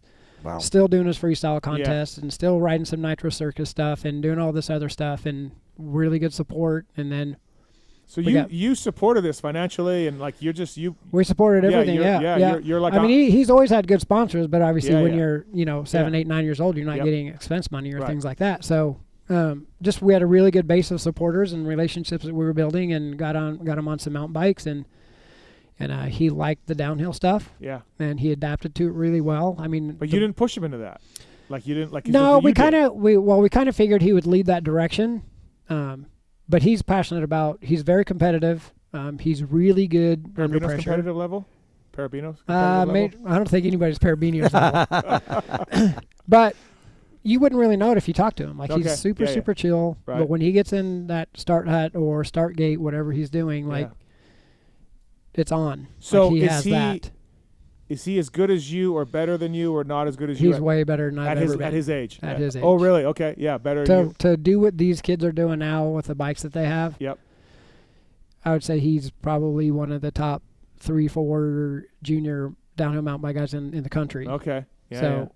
And you were never quite that level, I know you took to it later. I know you took to it later, but tell us the story you were telling me how you came in at Troy Lee. And I was a mechanic. Yeah. For moto, and decided I wanted to race downhill. Oh, so you didn't do it before? No, I'd never ridden a mountain bike. BMX. I rode BMX. Oh, I did not know that. I figured you had it in your youth, then became a mechanic, and okay. No, I just rode BMX. So you were just like, hey, I'm tired of ranching. I'm going to go downhill. I'm going to go race pro downhill. And I went from, I worked for Mitch, and, the next May I was at Mount St. Anne racing the World Cup. Oh, wow. So, But tell me, you went to Troy Lee and just walked over there. I went to Troy Lee. And you were doing a motor, he's telling I me. was doing a motor at Pro Circuit. Yeah. And Troy Lee's shop was next door. So this is 1995, and I walked over to his and sat in his office, and I'm like, I'm going to race downhill next year. Will you do helmets for me? He's like, do you even ride? And I'm like, well, I ride BMX. And then we did a ride that week, and, I did a manual down the street, and, Troy, he's all hyped on anything that's cool. Yeah. And at the end of the ride, he's like, I'll give you whatever you want. Yeah, and then next thing you know, I met with Jeff Stieber at Intense and borrowed a bike and did good at a couple races, and, then it just kind of went from there. Wow. So now so are you the mini dad that stays back and is calm, or are you a little more aggro at these races? What's your style? I'm pretty calm. You're pretty calm? Yep. I think I've learned a lot over the years. Yeah. So I think we're in a really, really good spot. Intense has been able to put together a really solid, factory program for the year with a couple of riders out of the UK that helped develop the new downhill bike. Joe Breeden is like the elite man that's going to be on the team. Okay. He's been with Intense for 2 years on Aaron Gwynn's team. And he wanted to continue riding the bike, even though budget and things are changing. What is Gwynn doing, by the way? What's he going to do? Gwynn put together a deal with Crestline Bikes. Okay. All right. And that's just came out a couple of days ago. Oh, okay. So details of that we don't really know yet. Yeah. But we're fortunate that John Hall, who's been Aaron's mechanic for about 12 years, is in-house at Intense. Okay. And he's working pretty close with us. Yep. That's what I was going to ask you. Do you guys have a good mentor at the team? That really everybody. Like Joe, he's elite man. He was a great junior. There's another junior rider on the team he'll be second year junior. He's from the UK. Great kid. They were out here in the States, for a week, and they all got to hang out and ride together. And then Louise Ferguson, who got 4th at the Worlds last year in the female. Yeah. Elite. She's on the team. She just did hardline. She was the one of the 2 girls that made it down the course and got to race. Yeah. So we have a pretty cool group, and it's small, and the budget's not huge. And how many World Cups are there races? This year there's 7 World Cups and then World Champs. You're going all of them? 7 World Cups, World Champs, and then whatever we do here in the States also. Yeah. First in UK, you said, and then Poland. UK, Poland, Austria. And so your training business, you do help some downhill guys, a little bit of that. You got no moto guys, or you got no moto guys. Yeah. So how are you making a living doing this? Or you and your son are? Well, when we talked earlier, like 90s money. It ain't 90s money. I'll tell you that. Yeah. Well, you're helping Phil out. Yeah, a lot of people know my brother started a lot sweeping business. Yeah. Early 2000s, like right off the Arenacross stuff when you guys were racing. Oh yeah. And then it just kind of took off, and he's been hard at it for 20 years. And there's another part of the business where he always subbed it out, and it's scheduled through the property managers where you go and you take care of different properties each night on a route. And I took over that part of his business for him. Yep. And so I work at night, and I have a couple employees that help out. You're kind of burning the candle at both ends, but not like the 90s. But a little bit different than the 90s. But you're still burning the candle. But this is pretty much all productive. Yeah. So again, like I got my oldest daughter who's now has a fiance, and she lives in Tahoe with him, and she's still modeling since she was 18. She's 28 now, doing great. My daughter Riley is in college at Whittier, doing kinesiology. She's been going in and working with Steve Navarro, like being a part of that program. And then she's on the lacrosse team. So Wednesday night I'll be in Orange County for a lacrosse college thing, and then Ryder doing the mountain bike stuff. So we're just you've done so much in the sport, from training RV and Nick and and all that, and then you were a championship winning mechanic, which I did get Summercross. You weren't there that day, but I did get Summercross over your rider. You're welcome.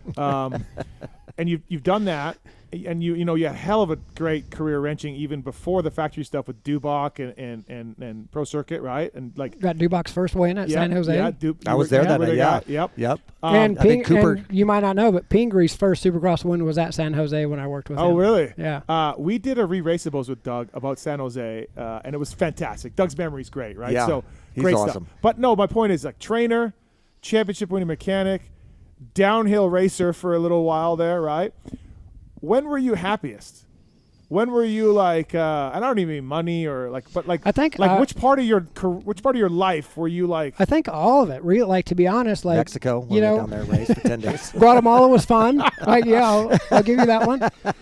But all of it really, like he was talking earlier, like if I go to the races, I'm stoked. Like, I'm happy to be at the races. I love being there.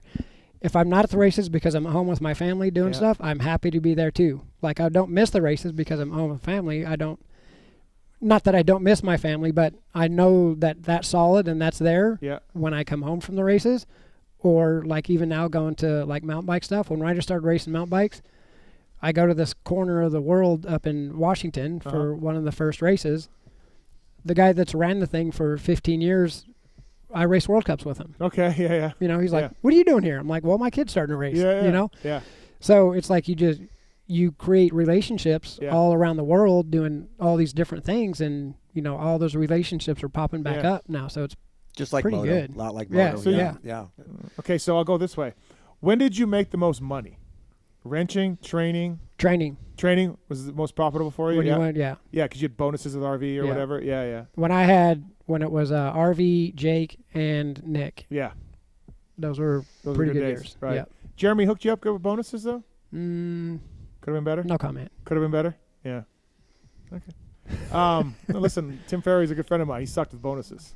So, I was there for Jeremy's a good friend of mine too. Yeah. And then like, it's funny because, you know, we want to talk 90s, and I do want to get into it a little bit. But for you, like, we talked about burning the candle at both ends, and Denny, you can relate to this. There was times where you lived that life, huh? Like for you? Like, well, I just think, like, do you know, certain things. Do you look back at it and be like, holy shit? Well, the thing is, certain things become normal. Like, like you're hanging out and like you're, you know, whatever, and then like you're like, whoa, that was pretty gnarly. Yeah.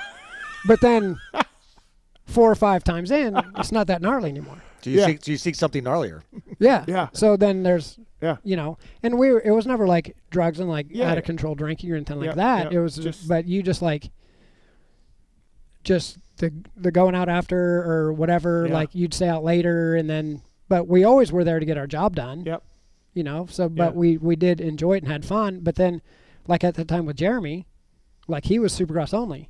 Yeah. So I was living that dream, basically. Like you're winning Supercrosses, you're winning titles.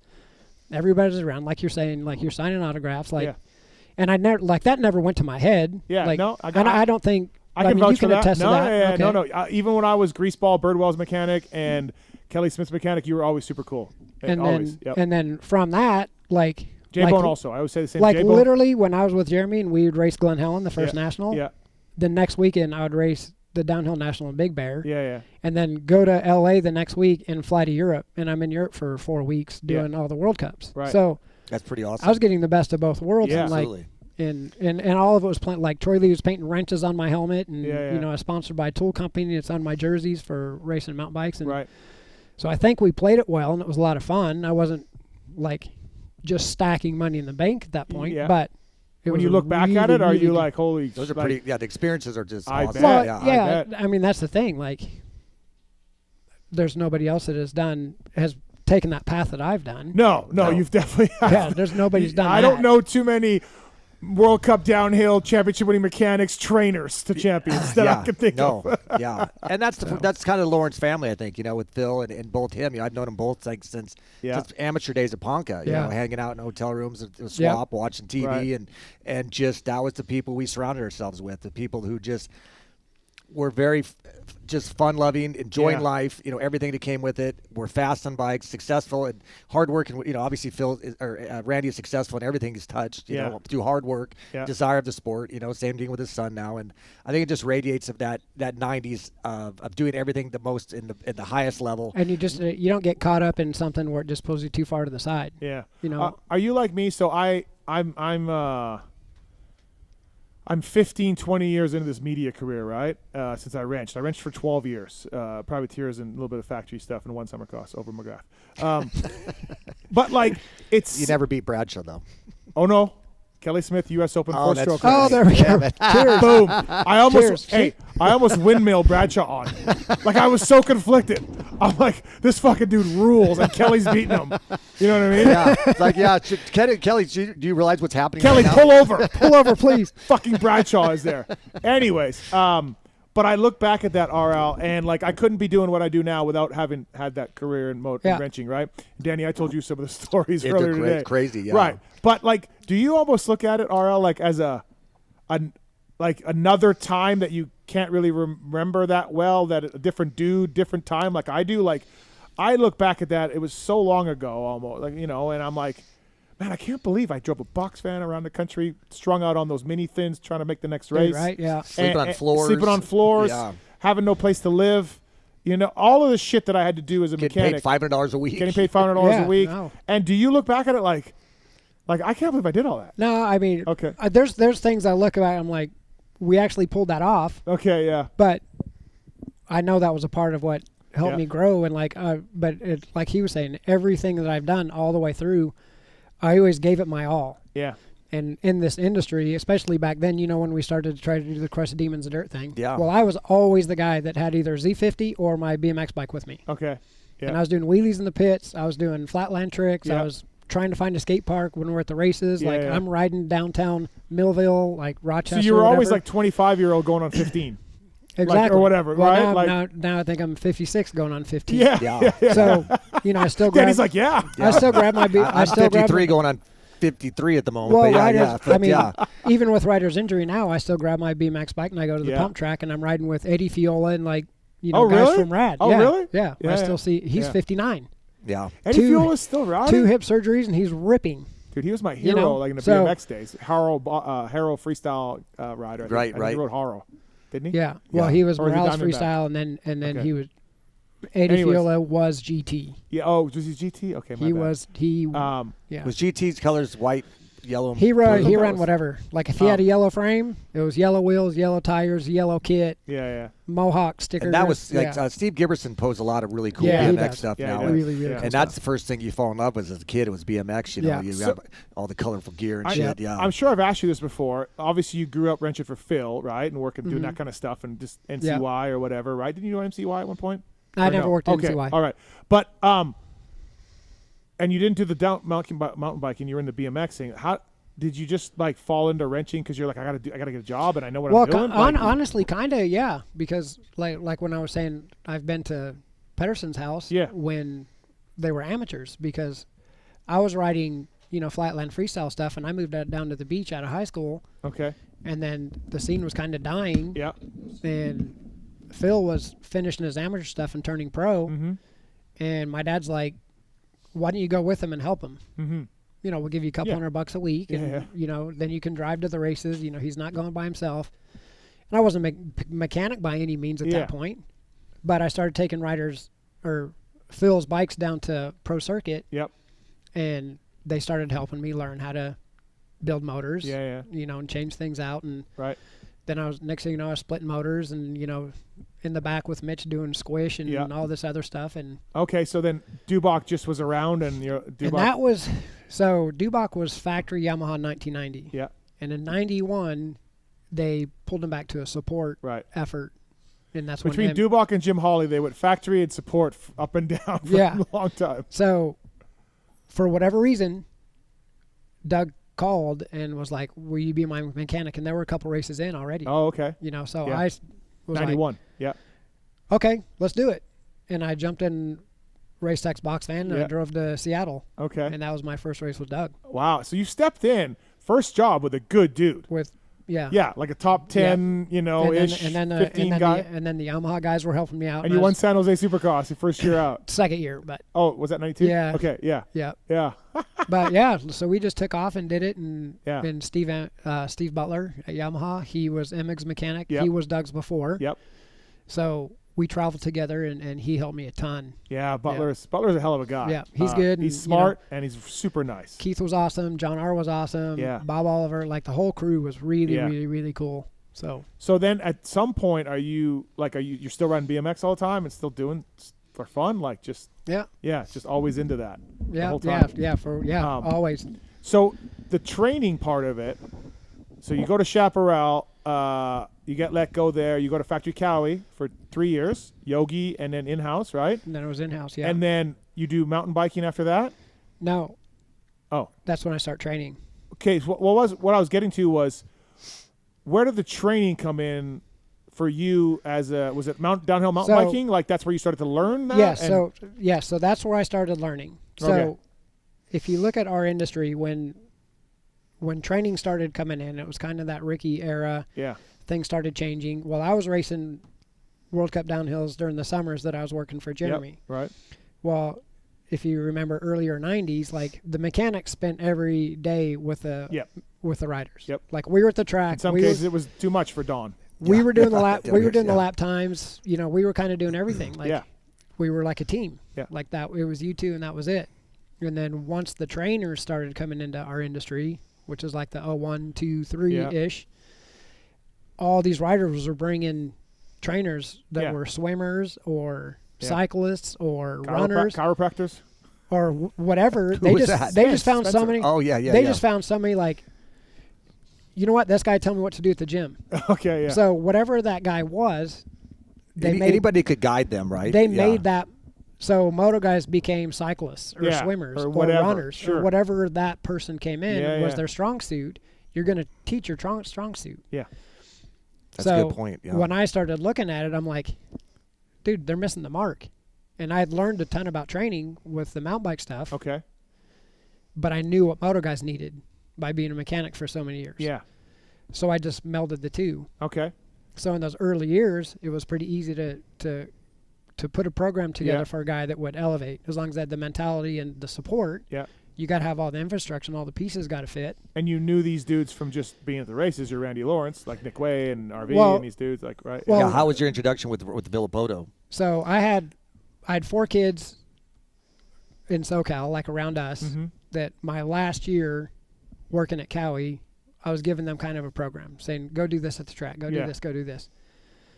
Well, then I'm like, you know what? Like, I was just kind of over the politics, just everything that goes on in some teams is just super cliquey. I was kind of over it, you know. And then I was in-house. When you're in-house, you're not building the race wheels. You're not building this. You're not doing the cool stuff. Yeah. But then if you're like not, well, you know, if you're not at the shop longer than the next guy, you just get thrown under the bus. Yeah. Yeah. Right. And that's not a good, you know. And I just kept. Thankfully, I had Dave Dye with me. So he would leave right over. So I wasn't. I wasn't the first guy to leave. Yeah. So I looked good. I had Steve Butler. Because Dave was out at 4:00. So I was safe. So I just kind of was over the. Yeah. Just dealing with it. Yeah. And I just went home and told Lisa, I'm like, I'm quitting. I'm gonna train guys. Yeah, yeah. So I kind of focused on those 4, and we were at. I remember being like, Randy Lawrence is a trainer. Like, you know, I didn't know anything about your training back. You know, I'm just like. Well, I didn't. I didn't have one. I just learned some stuff, and you know, felt I had had a good head grasp. But you did a great job, obviously. But yeah. And you're gonna hit somebody. And I met Cheeseburger, Eddie, who was RV's mechanic at the time. Oh, okay. Oh, Eddie Lorette. Eddie Lorette, yeah. And I guess Cheeseburger. Yeah, that's what they used to call him. All right, I'll call him Cheeseburger next time I see him. And Ryan Collins at Cowie at the time had mentioned something to RV when he was in there getting a bike or something that I was giving some kids a program or whatever. And then when I saw Eddie, he was doing pit board or whatever at Kauai. Yeah. He's like, you need to talk to Ryan. He just signed a contract with Mitch for 06, and you need to work with him, and he's got to get stronger and blah, blah, blah. And he was 16 and skinny and 125 pounds and red mop on top. Yeah. Yeah. Yeah. And just came off that wrist from Alessi landing on him at Elsinore. And like, so I walked over. Well, when I was leaving, I drove up, and I'm like, so what's going on? Like, I heard you know, signed a deal, blah, blah, blah. I've worked with those guys in the past. And then he's like, you need to come over. That's Dad. And he lived in Menifee at the time. Yeah. So I went over there and instantly was like, okay, what do we need to do? Oh, yeah. I'm like, whoa. You know, so yeah. If you remember, they had Ponca and then Loretta's, and then RV did the last 3 nationals. And they went and told Mitch and Bones that they were going to have me be his trainer, and they were like, the mechanic? What? Bones was kind of like, we didn't think it was going to work. Yeah. But I was up front. I said, look, let's do this, and let's get through the last 3 nationals. And if things are going well and you feel better and things are going in the right way and we're getting along and everything's good, then we'll do a deal for 06. Yeah. And he got second at Glen Helen. Yeah. Yeah. You got bonus money, and you bought a truck, and he was stoked. Yeah, because he was a Smith kid. We had him at Smith at the time, Oh, yeah. and I remember, that's when I finally realized we're spending some good money on these amateur kids only to lose them to go Yeah, to a team. right. I remember we were so bummed to lose Ryan, but stoked at his career because we had Hill, and Hill was able to run him on Yamahas. But anyways, Villapoto, you could see him when I think it was when we got him or wanted him was when he was on Yamaha that year at Loretta's, and all of a sudden on minis, and he'd beat Alessi out of the blue. Finally, just said he'd had enough. Yeah. And Mike was the guy, and Ryan had and I think that's when his career just went, okay, this is going to be the next guy. You get to see it. And then all that success, and how bummed were you when they kind of told Ryan he can't use Randy Lawrence anymore? And yeah, that was it was pretty weird. Like it was. I didn't know what happened there. I don't know that. Because you build a relationship with the entire family. Yeah. Like you're a part of the whole thing. Yeah. Like it's not business anymore. No. And with the changes that went on, obviously went from Pro Circuit where I got along with everybody there. Yeah. And every single person at Cowie, like I could go to dinner with any of them. Yeah. And have a great time. But all together, it's just a weird clique kind of a deal. Yeah. And RV got sick at some point, right? But yes, but they had changed team managers. Mm-hmm. They brought Mike Fisher in. So Ryan goes there. He brings Throttle, his mechanic from Pro Circuit. Yep. We start going to the test track. Everything seems to be going all right, but then speed's not coming along the way he wants. But I always tell everybody, like, when you move to the I don't care how good you are on a lights bike, you need 3 years. Like we were talking earlier, you need time to develop on the 450. Strength, like everything. Alex was saying it. Yeah, like, Alex was. You need time. So there's anomalies like, Jeremy. Yeah, not everybody, Jet. right? But so historically, most guys win their title in their third year. If they're going to be a guy, yeah. it's around that point. Yep. They show some flashes, they do some cool stuff. Yep. And he was on the podium like a couple races in, and he wasn't far off the mark. He was fine. Yeah. And who was winning then? James and Chad. Chad was out. Chad was out, I think. Oh no, Chad was there. Suzuki. I think Chad was there. Suzuki, yeah. Chad, what year was that? 09. Okay. 09. Oh yeah. And I could tell like he didn't have the burst of energy he was having. Mm-hmm. And I knew with the 17 race series, I pulled his training schedule back huge. Mm-hmm. And started calming things down, but it was too little too late. Mm-hmm. And he did get sick. Yeah. We had to take a couple races off, and he got a concussion at Anaheim too. We pulled him off the bike for that week. He came back. He was able to get a fourth the next week at San Diego, right behind Short. Uh-huh. And then when we went to New Orleans, like fast forward a few races, he just was kind of not there. Suspension wasn't right. We tried to bring Bones over to kind of help, just because, not that we didn't like Kaipo or the other guys, just we thought some outside help from where his success came from is placebo effect with Ryan and maybe a little bit of knowledge for the guys, because the whole thing should be working together as a unit, right? Yeah. No. It's all under the green umbrella. And I was the one that initiated the phone call. Yeah. Oh. So then I was the bad guy. I was the bad guy. Yeah. And Kaipo was told by the team manager, if you need help, you don't need a job here. Yeah. So it was pretty gnarly. Yeah. And then we're in New Orleans. This is when he was like sick. He needed to take some time off. He had no energy. He did terrible in his heat race. Fisher's upset. And I go in to try to talk to Fisher. We had a pretty good heated discussion. And then he took that next little bit of time off, and the week before Seattle, Ryan Throttle was out. Throttle was out early. Oh yeah. Yeah, Okay, they got rid of him yeah, early. Yeah. He was already gone. Yep. So this was Williamson then that stepped in. Yeah, and then Mom had already got sent home. She couldn't be around no more. And then so it was me and Danny were kind of the last one standing from the old group. Yeah, they were trying to figure out anything by just removing things. Yeah, and then so we met for breakfast the week before Seattle, and he's like, "Here's your last check. I got a better guy." He said better, not different. Well, there was a lot of things said at that breakfast, and I was just like, and Danny was sitting there like, nothing I can do. Yeah. And then he won Seattle. Right, he won Seattle. Yeah. No, I remember around that time they're like, RV's sick. Randy's pushing him too hard. RV's sick and blah blah blah. And I'm like, I don't know, man. The dude's like one of the winningest dudes ever, and like I feel like that's a good combo. I don't know what you guys are talking about. There was also some weird stuff with FMF and Pro Circuit back then too, and It was Yeah, I like Fish. I got along with him. He was a different guy, and there was a lot of tension around Cowie for a few years, and mostly I think due to Fish, and then Reed Nordine a little bit too as well. And Cowie was weird there for a little bit. Yeah, it was just it really was a weird deal, and it was for me. It was really hard to break the personal side of it away. Yeah, because at the end of the day, I'm drawing a check from a guy that I'm doing a job for. Yeah, yeah. But you're no matter like how you said, close you are. No, but like that is how it is at the end of the day. But you're waking a dude up in the morning.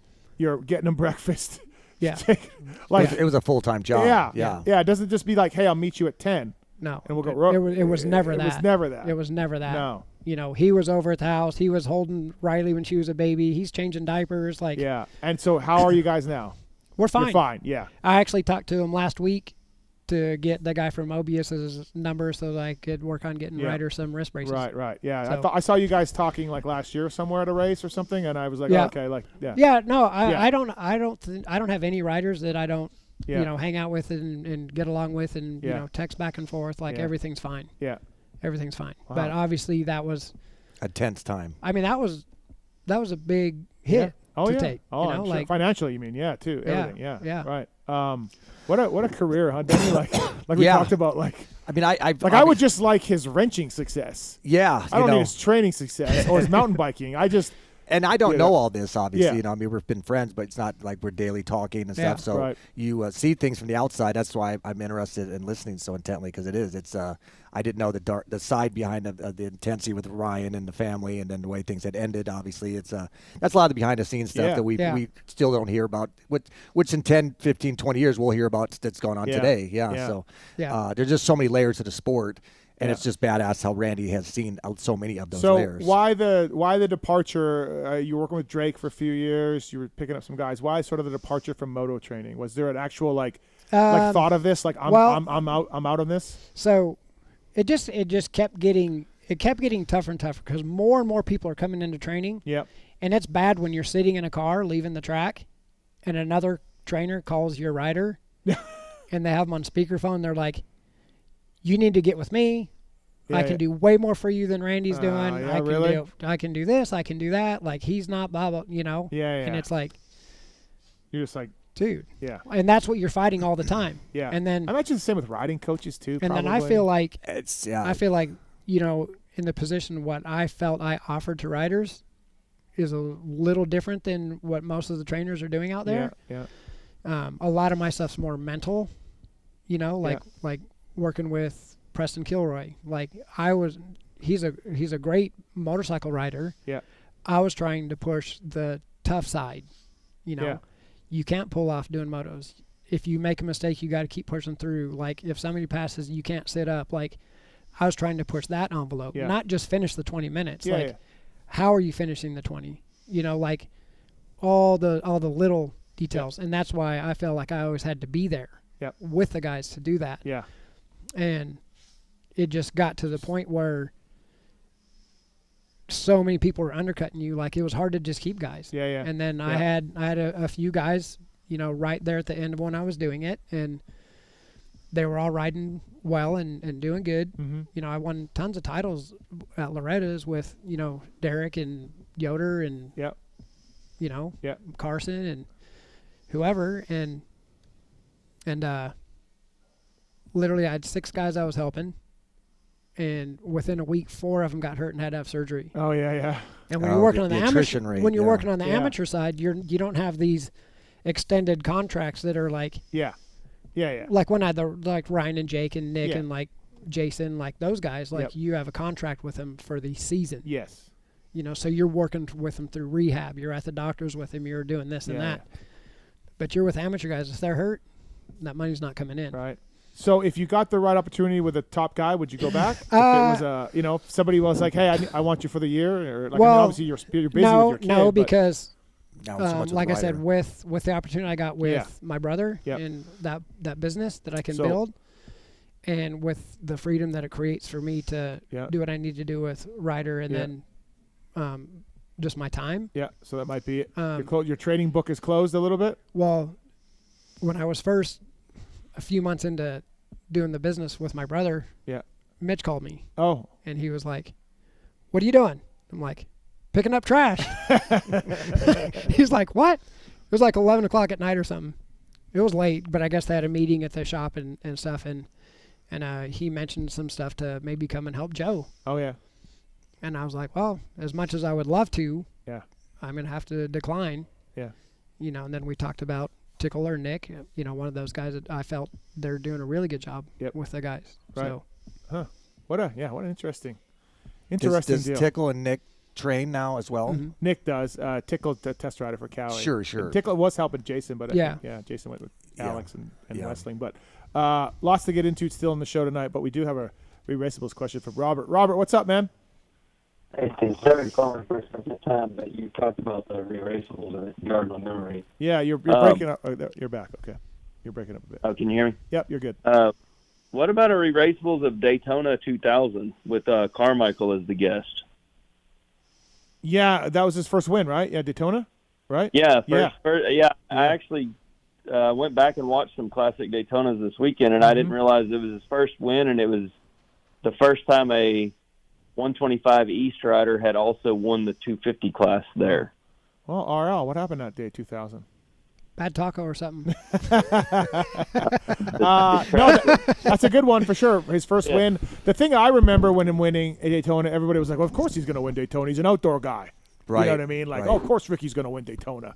It was like Jeremy couldn't win Daytona because he was an indoor guy forever, right? Yeah. And then he showed him what was up. Yeah. But, yeah. So good one. No, good one, Bob. I'll think about it, Robert, for sure.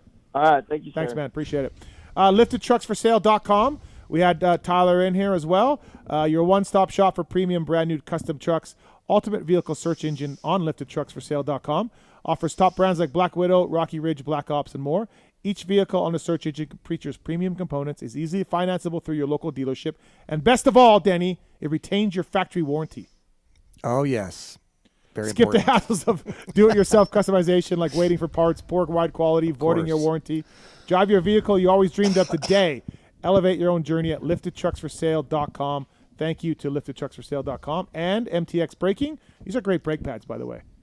I don't know if you heard of MTX before. I have heard of MTX. They are great brake pads. But we're on TRP. I'm not we use familiar the with blue that. ones. Not familiar with that. And we use the blue PulpMX is ones. the code. I have TRP on my Alloy bike, and I'm impressed with them. I didn't know anything about TRP. I'm not a mountain bike guy. But I'm like, TRP, what the fuck? And then, dude, they're good. Took one ride to kind of break in. Then they're solid. Yeah. But I have TRP with red MTX braking pads, and that is a quality you can't beat, RL. Can you stop on a dime? Well, he'll see tomorrow. I'll see tomorrow. When I'm cutting underneath don't run him, into him. When I'm cutting underneath him? Yes. Thanks to MTX for coming on board. PulpMX is the code to save. MTXbraking.com. Make your mountain bikes better, more power, better modulation while remaining dead silent. 2 compounds, gold and red. I use the red. It's a race compound, RL. You'll see tomorrow. MTXbraking.com. PulpMX code is the code to save. All right, X-Brand goggle tear-offs. Let's do this. It's the X-Brand tear-off segment. 15-second rapid-fire Q&A. Rapid fire. X-Brand goggles, Denny, the choice of champions everywhere. Love the X-Brand goggles. Great goggles. Lucid goggles, fantastic. Freddie Norin, Chiz, you name it. X-Brand goggles. You name it. Yep, PulpMX. Pulp Rich Show Taylor. You like Rich? I like Rich. Yeah. It goes way back. I was adding Rich Taylor. I was adding to the drama. PulpMX. Pulp Show 24 is the code to save with X-Brand goggles. The best and only goggle company in the world. Ever. I'm getting you back for your viral mentions on the It was great. I loved it at the Arenacross. Again. So these questions are submitted by Corey Moser. Are you familiar? I've heard of the man, a pajama wearing Andrew Short fan, I believe, something like that. A winner of the Debo for a weekend. Yeah. Did you ever hear that story where we rented Debo for a weekend? Well, I've been hearing rent Debo for a weekend, but I don't really know about it. Well, it happened. My buddy Moser paid for Debo to come out to hang out in Seattle, and then Chicken was there. That Chicken wasn't really a part of it until he was the aftermath once I finally got thrown out of the hotel and whatnot. Yeah. That guy drinks a lot. You want Debo, you got Debo. Yeah, that was not Denny. That no, was, it was Debo. Yeah. So these questions are 30 seconds on the clock. A rapid fire. Here we go, Marks. Rapid. Steven. Yep. What was the highlight of your quote-unquote best week ever? Oh, that's a good highlight. Singular. Roxon's bike at Pax Track. Yeah, Roxon's bike at Pax Track. And your whole life? No, the week. The week in Florida. The week in Florida. Florida week. Of this last week. Yeah. Debo, you've had some hot takes over the years. Any regrets or just like to call it like you see it? Yeah, no, I have any regrets over anything I've ever said. That's how I felt at the moment, and it's not always right, but, why wait until you figure out if it's right or wrong? I have my opinions, and I'd always correct, and so if you don't like it, piss off. 15 seconds, good job. Randy, what rider did you like wrenching for the most? Jeremy. Really? Winning Supercrosses. Yeah, but what about Dubach? He was awesome. Ping. They were all awesome. But winning is what you do this for. That's okay. 25 Supercross wins. That how many you guys and had outdoor. That's how many you guys had together? Yeah. And what outdoor? Glen Helen. No, Hangtown. Oh yeah, 98 Hangtown. He went 1-5 at Glen Helen. Clutch. He went 1-1. Somehow it was clutch. The clutch nut. Yeah. Aluminum. Was that you? That was me. Aluminum clutch nut. Threads came out. Oh, it wasn't loose. It just got hot and threads came out. Yeah. All right. Whatever that means. Don't use aluminum clutch hub nuts. Yeah, I got it. Shut up. Or motor mount nuts. Or glaze your, yeah. Oh. All right. Steve. Yep. Where do you rate the Daytona press box VIP experience compared to other press boxes? Oh, it's a 10 compared to other press boxes. Tri-tip, ice cream, shrimp cocktail, fudge, brownies. Yeah, it's fantastic. You don't get that at other press boxes. No, that's a little high for my liking. It was pretty high. Yeah. But, Yeah. Lewis is still thanking you. Oh, yeah. Yeah. Denny, do you see any promising Arenacross riders that could have a future in Supercross? Kyle Peters, I thought would always kind of had a chance to kind of move up, and he'd gotten injured, and he's found his place in Arenacross. Yeah, he's podium Supercross before. Yeah, he's done well, and Brees is. I did not know about the Star deal. I don't know what that. I don't know either. But that Crockett Myers, I think he rode really, really well and showed a side that I had not seen. If he can build upon that, or if he decides to. I think you said Crockett Peters. Crockett Myers. Did you say Crockett Myers or Crockett Peters? You'd have to roll back tape. Okay. But it doesn't always have to be a goal to get to Supercross. It doesn't have to go to Justin Brayton way. It can go if you find success in doing something you love and make a living and win races, then stay where you want to be. But no. Okay. So, but never mind then. Nope. They do have pom pom girls, like Bercy. Yeah. Gosh, she was so good looking. Beautiful woman. It's past 15 seconds. Calm down over there. Okay. Take about 20% off there. Okay, all right. Randy. Randy, what's something any weekend warrior can do to improve their fitness on the bike? Sprints. Wait, no. What's the question? What's something any weekend warrior can do to improve their fitness on the bike? Yeah, improve their fitness. Sprints. On a bicycle or on a dirt bike? Anything. Okay. Sprints on the bicycle, on the motorcycle, on the bicycle, on a Peloton. Get your heart to spike. A pump track. Yeah. Do sprints. Well, get at the bottom of your street and pedal your bike up for 20 seconds as hard as you can. I don't do any of that. Nobody does. Nobody likes doing sprints. Yeah. Just knock boots as they fast make you as you sick. can. Yeah. If you do enough sprints, you just get sick. Knock boots as fast as you can. Yeah, do that. You could do that too. Yeah. That's why you were so fit in the 90s. Yeah, yeah, that's why you won your Supercross. I had one power driving ass for 20 seconds. I was banging flight attendants. That's you guys. Hey, as much as you guys like to talk about the 90s, our guy Uncle Jim in the 80s, he's got you guys covered. And he covered it all for everyone. That's the thing. Yeah, he was a one-man show. He was. We had like a whole. Yeah, it took 50 of us to do Jim's one-man job. Let's be honest. It's this famous quote, of course. I don't think they'd get a blowjob before the main event. Jimmy got one. Buffalo '84 got last place. He said, "Never do that. Never do that." It took all the wind right out of him. That was wind sprinting.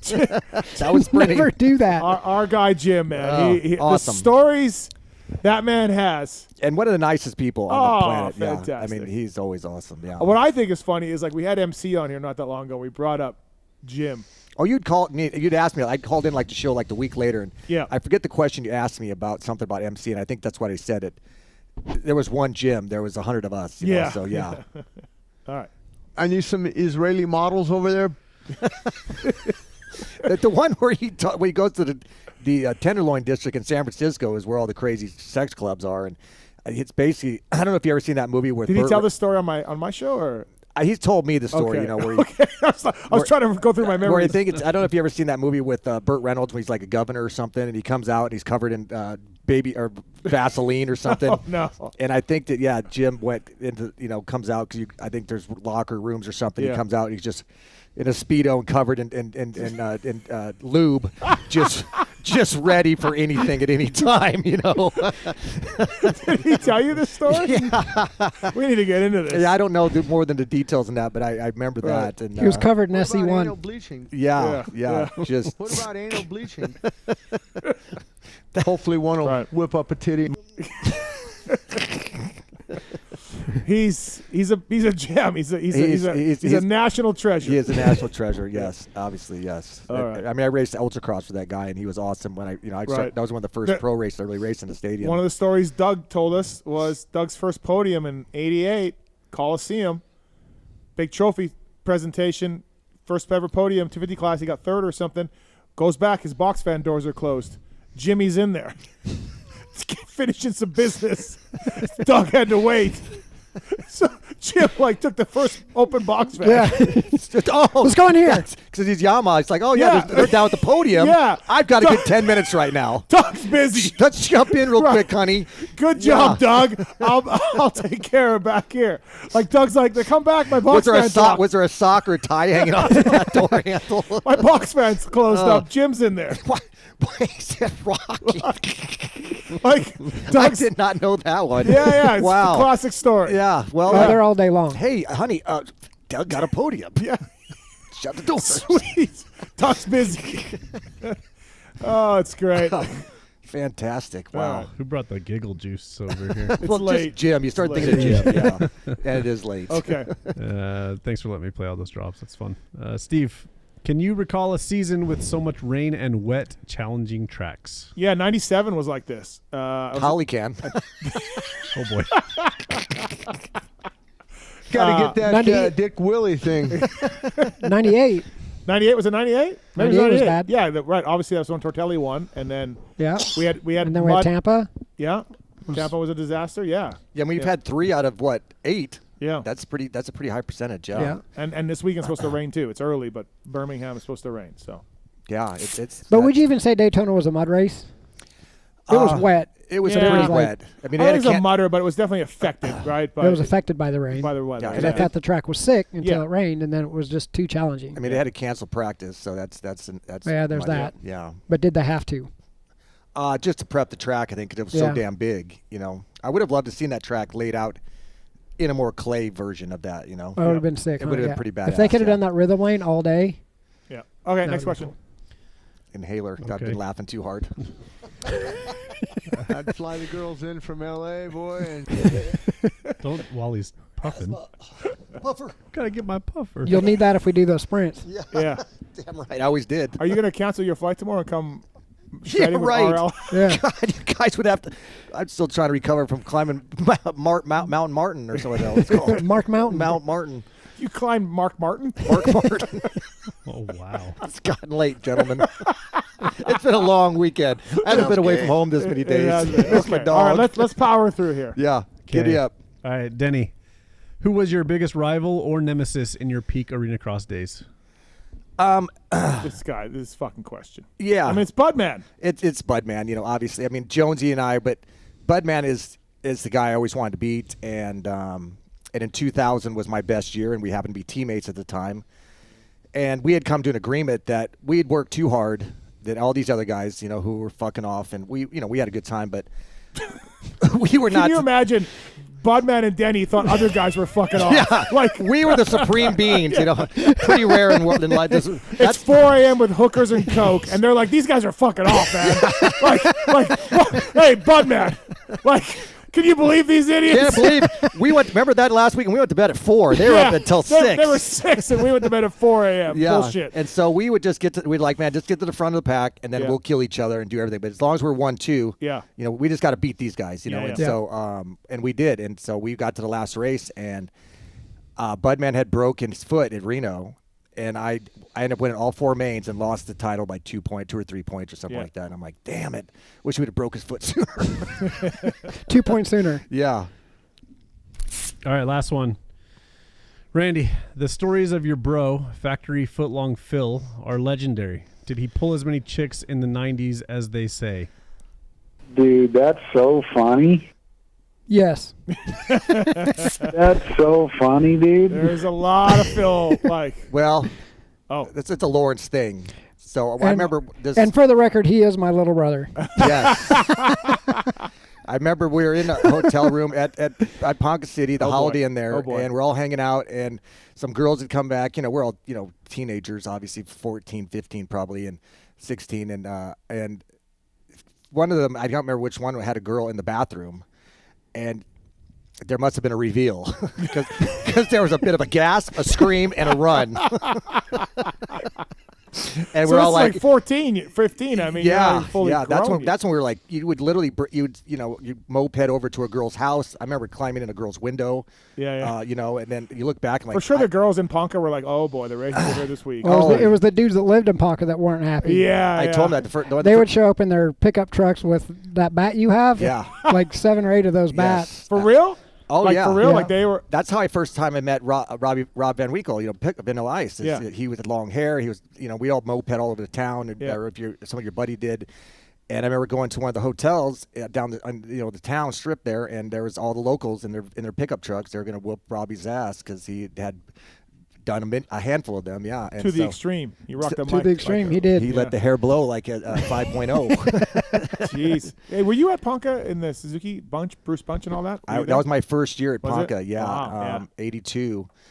We were at the banquet that year, and that's when obviously they'd gotten that accident on the way to the banquet, and everything had come rumbling through everything, and it was gnarly. I don't think I ever asked you this, Randy. Did you ever race? Did you ever race? I did up until like 125 intermediate. Oh, okay. And then that was And then I switched to BMX. Okay. Skate parks, freestyle, like whatever. Well, we got to tame the stories down again because Shelly is on the line. What's up, Shell? Uh-oh. Randy Morris. What? Uh-oh. Oh my God. Which You're one? Put Phil on blast like that. What happened? You guys are gonna put Phil on blast. You're gonna put Phil on blast? They asked me a yes or no question. I cannot tell a lie. I've learned that family members should probably not listen to the show when we're on it. Yeah. Oh, boy. Maybe I should have turned my phone off like 20 minutes ago. Go to bed. You're old. Go to bed, sis. Go to bed. You're old. Jeez. All right. Well, I'll call you tomorrow and we'll talk about it. Oh, boy. Thanks, Shelly. Man. Yeah. All right. Randy's in trouble now. Yeah. Again. At this age, you don't get in trouble. Yeah. X-Brand goggles. Choice of champions everywhere. Please pick them up. All right. Last segment of the night. This is going viral. Can we? Oh, boy. Motorsport.com. Tweet it. TIS segment. Let's do it. We interrupt this broadcast to bring you this important bulletin from Motorsport.com. So this is my, Betts, Chris Betts. It's the This is a game used bat from him. He gave me. And then look at. Where's he playing at now? He's not. He's an agent now. But look what he put on his bat. Too. Fuck my ass. Yeah. Don't swing and miss, and you fucking idiot. That was on his bat. This is his minor league bat. And who was his favorite rider? Wasn't it RV? AC. He loves AC. He's buddies with AC. That's it. Yeah. So he's retired. And he's an agent for the people that represented him when he played baseball. Oh, he works for that agency. Yeah. Good for him. That's rad. So, all right. These questions are submitted by and didn't he won the truck? Yeah. What? Yeah. What truck? LifterTrucksForSale.com. Oh, yeah. And Betts won the truck? He's sitting here and he wins the truck. It's like no, he called in. Well, he was caller 9. Right, Tits? Yeah, that's right. Caller 9. LifterTrucksForSale.com. All right. So these questions are submitted at PulpMX Show. On Twitter and motorsport.com. Great guys. The best aftermarket place anywhere. So you want to buy some X-Brown goggles, you want to buy some FMF, Guts Racing, all of that. You can get it at the motorsport.com. And thank you for those guys. Get as well, data. All right. Tits picks the best ones. Let's do this. From Charlie Worthy, what do you think the Ducati team will look like here in the U.S. soon? I don't know. I'm guessing JGR and Kenny. Okay. That's they my are pick. talking to JGR, Phoenix Club. They want an East Coast based team. I think they're going to talk to Roxon. That was my early pick on Twitter. I think the JGR's kind of wait, and obviously with Coy being gone and whatnot, I don't know who would necessarily run it. Probably J-Bone. No, J-Bone would run it, but apparently it's a push from Coy's widow Heather and Ty Gibbs, the NASCAR. They're the ones like, let's do this, let's look into this. So good, awesome. It's a big push. It's not J-Bone, like it's the family that's trying to do it. So and they're Brad. It's obviously when I worked with Josh Grant, he went that way, got him the first win, and he was kind of the first to go somewhere else away from California and with a team structure like that. So how about Josh on social media was all mad that he didn't get mentioned in his first. He won his first 450 race. But he raced one Seattle. Geico. And he said on Twitter, like, what about me? He's like, he didn't even remember even racing a 450 for Geico. Did he say it or did someone else say it? No, he did. Oh, I didn't even know Josh was on Twitter, but that was or maybe Instagram. I think it was social. Yeah. That's one of my best. I was an agent for him, obviously a manager and helping him, and he wanted to go to a 450 in the following year in 09, and he was on 250 Geico team in 08, and so I had convinced the team to let Josh ride a 450 at Seattle. Mm-hmm. And he got like a 6th or an 8th or something like that. And I'm like, well, that was the greatest, job interview I needed right there. So then let me take this result and just kind of shop it around. And that's how we ended up with JGR. And I remember J-Bone, the first conversation I had him with St. Louis. I'm saying, hey, that's what do you think of Josh Grant? And he's like, well, Josh Grant's a punk. And I'm like, well, who, he reminds us of the 90s. Remember J-Bone, remember your rider, Fro was kind of a punk and won a lot of races. So let's make this happen. And Josh Fro was a punk? Wasn't a punk, but it was 90s. It was 90s. He had a good time and freestyle. That's kind of Josh. True, right. Fro wasn't a punk, but I didn't like some things. JG never liked me because I didn't like the way he rode on the track. I thought he rode like a punk on the track. He would take dudes out. He would stuff them. Right. And I'm like, but he's pretty specific with who it was, though. Yeah, maybe. Mainly the lessees were the focus in that situation. I felt it was a lot of guys, but you're right on that. But and I like knocking people down, so that's not JG no and I never really. But so he went out and won his first race and stuff, and I thought that was just what a great. By the way, before we got too far into this tweet at Tits segment, I want to mention Indy and St. Louis. We're doing live shows on Friday night before the races. Tickets are available on PulpMX.com, so please check that out. Myself, Weege, JT. I think Kiefer might be at one, so please check out his tickets. And also, win a 450 Yamaha LCQ race is happening at Denver again. I'm probably going to get Denny to jump in and do something for me that weekend on Friday to call the action. Tickets are available on PulpMX.com. All the money goes to privateers, so please check out PulpMX.com for live show tickets and the raffle for the 450 for the privateers. So really cool that Felds let me do a race. All right, next question.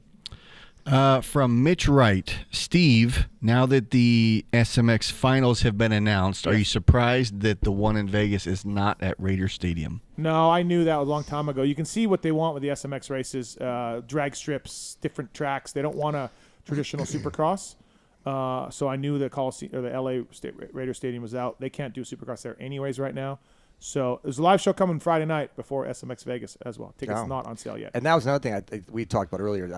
I would like to see it at an outdoor track, and one of the rounds and turn the outdoor track into a hybrid, throw some Supercross sections into it, if it. RL, what do you think of the SMX stuff? Yeah. I thought it was awesome. You did? You liked it? Yeah. It's a great addition, ain't it? Yeah, I thought it was super, super rad, and the fact that it didn't have whoops, I think, made it better. Yeah. 3 more races for the media guys to go to, though.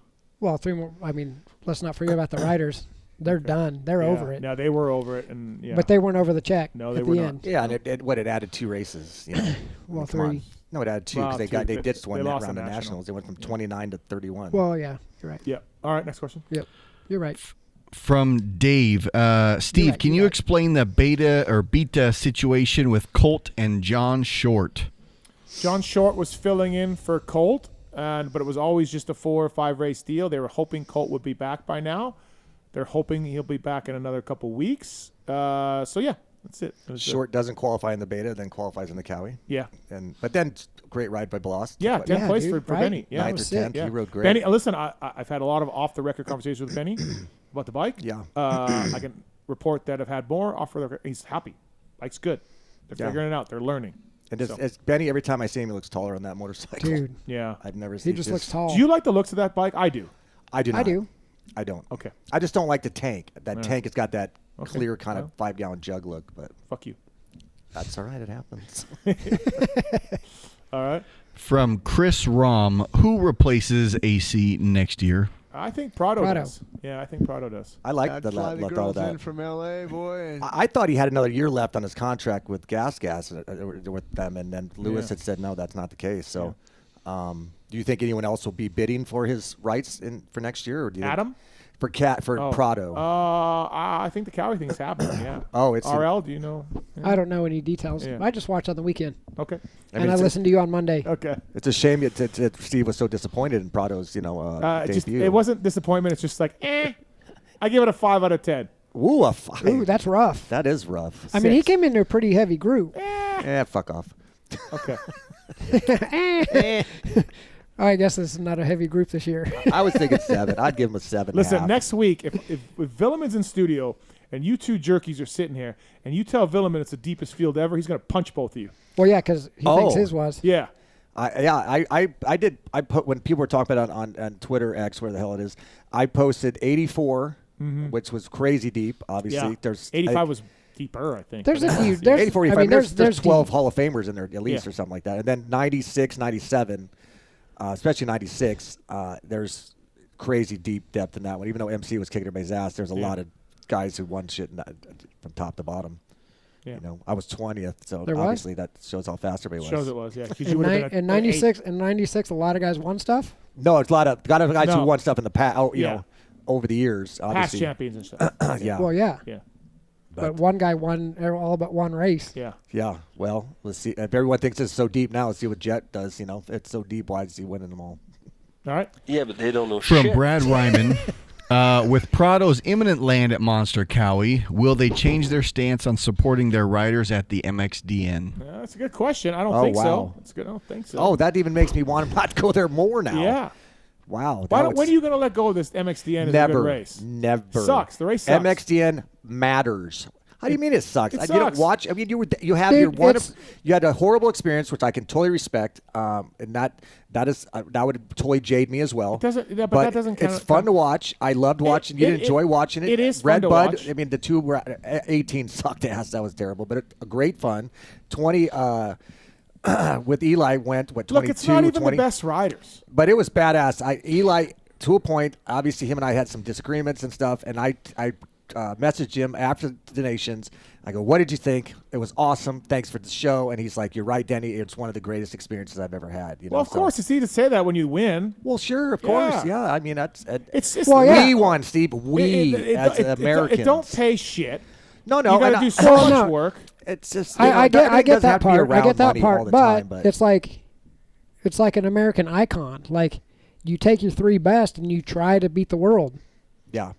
And they've done a good job of it. Yeah, but that's really what it is, because America's a country of 300 million people. And you're right. You're racing Belgium that has a population of whatever. And that's the reason they should win. You're going to have the. And when they go, it's the world against the 3 guys. It's not, though. My it's not favorite. The world against the 3 if guys. I had $1 billion, I would do AMA versus FIM. Yeah. That would get me more excited. I would take the top 10 from each, MX2, 250. MXGP 450, and I'd pay them all, each of them $1 million or something crazy, and to get them all to come, and it would be, there'd be FIM versus AMA. Like Roxon could race for us, Biala could race for us, because I still consider them, if they're here racing, they're our riders. Lawrence's they're here, and stuff. They're here because this is where they want to be. And I respect it. It's a cool race. It's fun. I'm not shitting on it, but you guys need to back it down with like freaking out about who doesn't race it or who does or who turns invites down. Oh, I've softened up on it because I do understand it's a lot, especially when riders are coming here and stuff. But and now with SMX, only a week apart. When you used to get invited, you were honored. Yeah, and now they just don't care.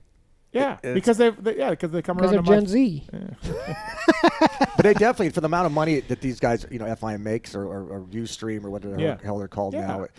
In front. When they're expecting $1 million up front from the track and everything. Yeah, dude, listen, there's one person making a ton of money on this thing, and it's the fucking promoter.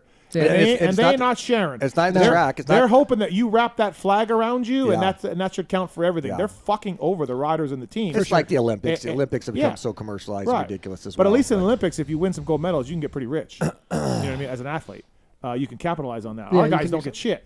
You win and you get nothing. You win and you're like, yeah, you did your job. Yeah, if you should don't, be winning. Then you sucked. Yeah. And if you don't win, you get shit on by a lot of fans. So like, it's not the last one. I think obviously we did the best we could, but I just think it's a great race because I love when we get to Americans. I think it's a great race. I love when you get AMA riders with the GP guys because I love that series as much. I do too, so. but I think it's a great race. Stop, just let it go. Just because Roger wouldn't talk to you that day. It's not that. My experience was garbage, but I don't pace.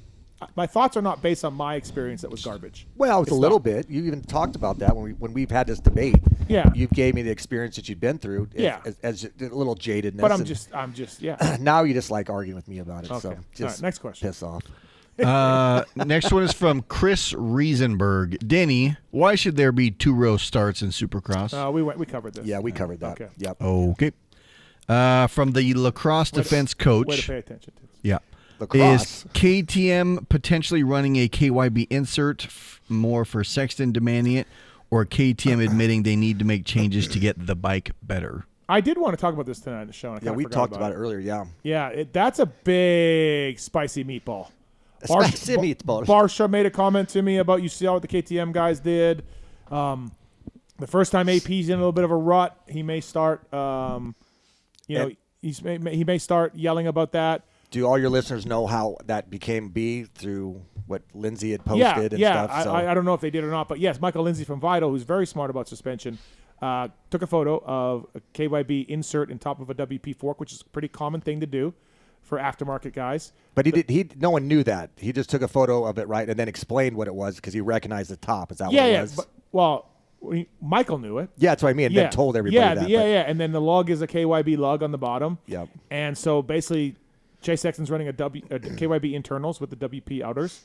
And again, this is a common aftermarket thing that you could do to KTMs because the WP stuff is air stuff and nobody really likes it. It's production. Have they been running? They're not running air forks. No. But WP and KTM have been attached at the hip, right? Of course, they own them. I think KTM owns most of it. Oh. Or all of it. So this is obviously is huge. It is a spicy meatball. Yeah, so this is a spicy meatball because Barsha sees it, AP's going to see it. People are going to be like, hey, can't I do that? Blah, blah, blah. But KTM doing that is a big thing to make Chase Sexton happy, and I was very surprised they did that. But, look, he led the race. He almost got second. Do you think that's because of comfort level and just? I don't know. But you guys had said at the beginning of the year you didn't feel like Chase was overwhelmed by the bike. Maybe they're still searching. Yeah, I was told by someone at WP that he hadn't touched a clicker around round 2 or 3 in 2 weeks. So he was very happy with his WP setting. Oh, somewhere along the line that changed, and now we got KYB internals. And could that be just? Did he hurt his wrist? Right? Could that be? Maybe he was looking for something more subtle on his wrist so it wasn't jammed in or something like that. A little more, maybe. All right. From Ian Riley. With the conditions of the sand mix they brought in for the Arenacross track last Friday and brutal effects on the equipment after one night, how do you feel it will play out this weekend going back-to-back nights? We'll see. We talked about that too. Yeah, will the bikes and riders survive 3 nights? This gentleman called in earlier. But I think it's going to be in Arling. I think it's going to be a big test to attrition of the mechanics. Way to listen. And I think Budman even had said, these guys need to come in with more coolers to cool the bikes down quicker. They're going to maybe wrap the radiators in some type of protection. They're going to have some type of maybe power washers to rinse out. Remember you and I left for lunch, and the guy was washing his bike in the neighbor's driveway. Yeah. Maybe there'll be more of that going on next weekend. From Kenzie Kugler, Reed said that Tate will be turning pro in 2027. If all goes right, will you still be reporting, or will you have retired by then? I'll be done by then. I'm going to go World Cup downhill. There you go. Let's go, baby. Let's go. After tomorrow, man. After tomorrow, Randy will sign me. Yes. I will. Yes. Yeah. And you guys are you going to go race, or are you going to announce? No, race. Okay. Well, let's go. Would you announce if they ever asked you to announce like Supercross? Would that be an option? Because you do pretty good. I always like listening to you at Bercy whenever you stepped in for a day or something. That shit's easy. And you don't let Weege and JT fool you. No, I've done it, so I know. That shit's easy. Yeah, it's just. I need look to at how well we did. I mean, we need to be challenged. By bringing I need to get other away people. from this fucking Moto Media thing. Yeah, I'm tired of traveling. And just so you know, you had a comment about Dan earlier. Dan and I used to ride flatland BMX in the 80s.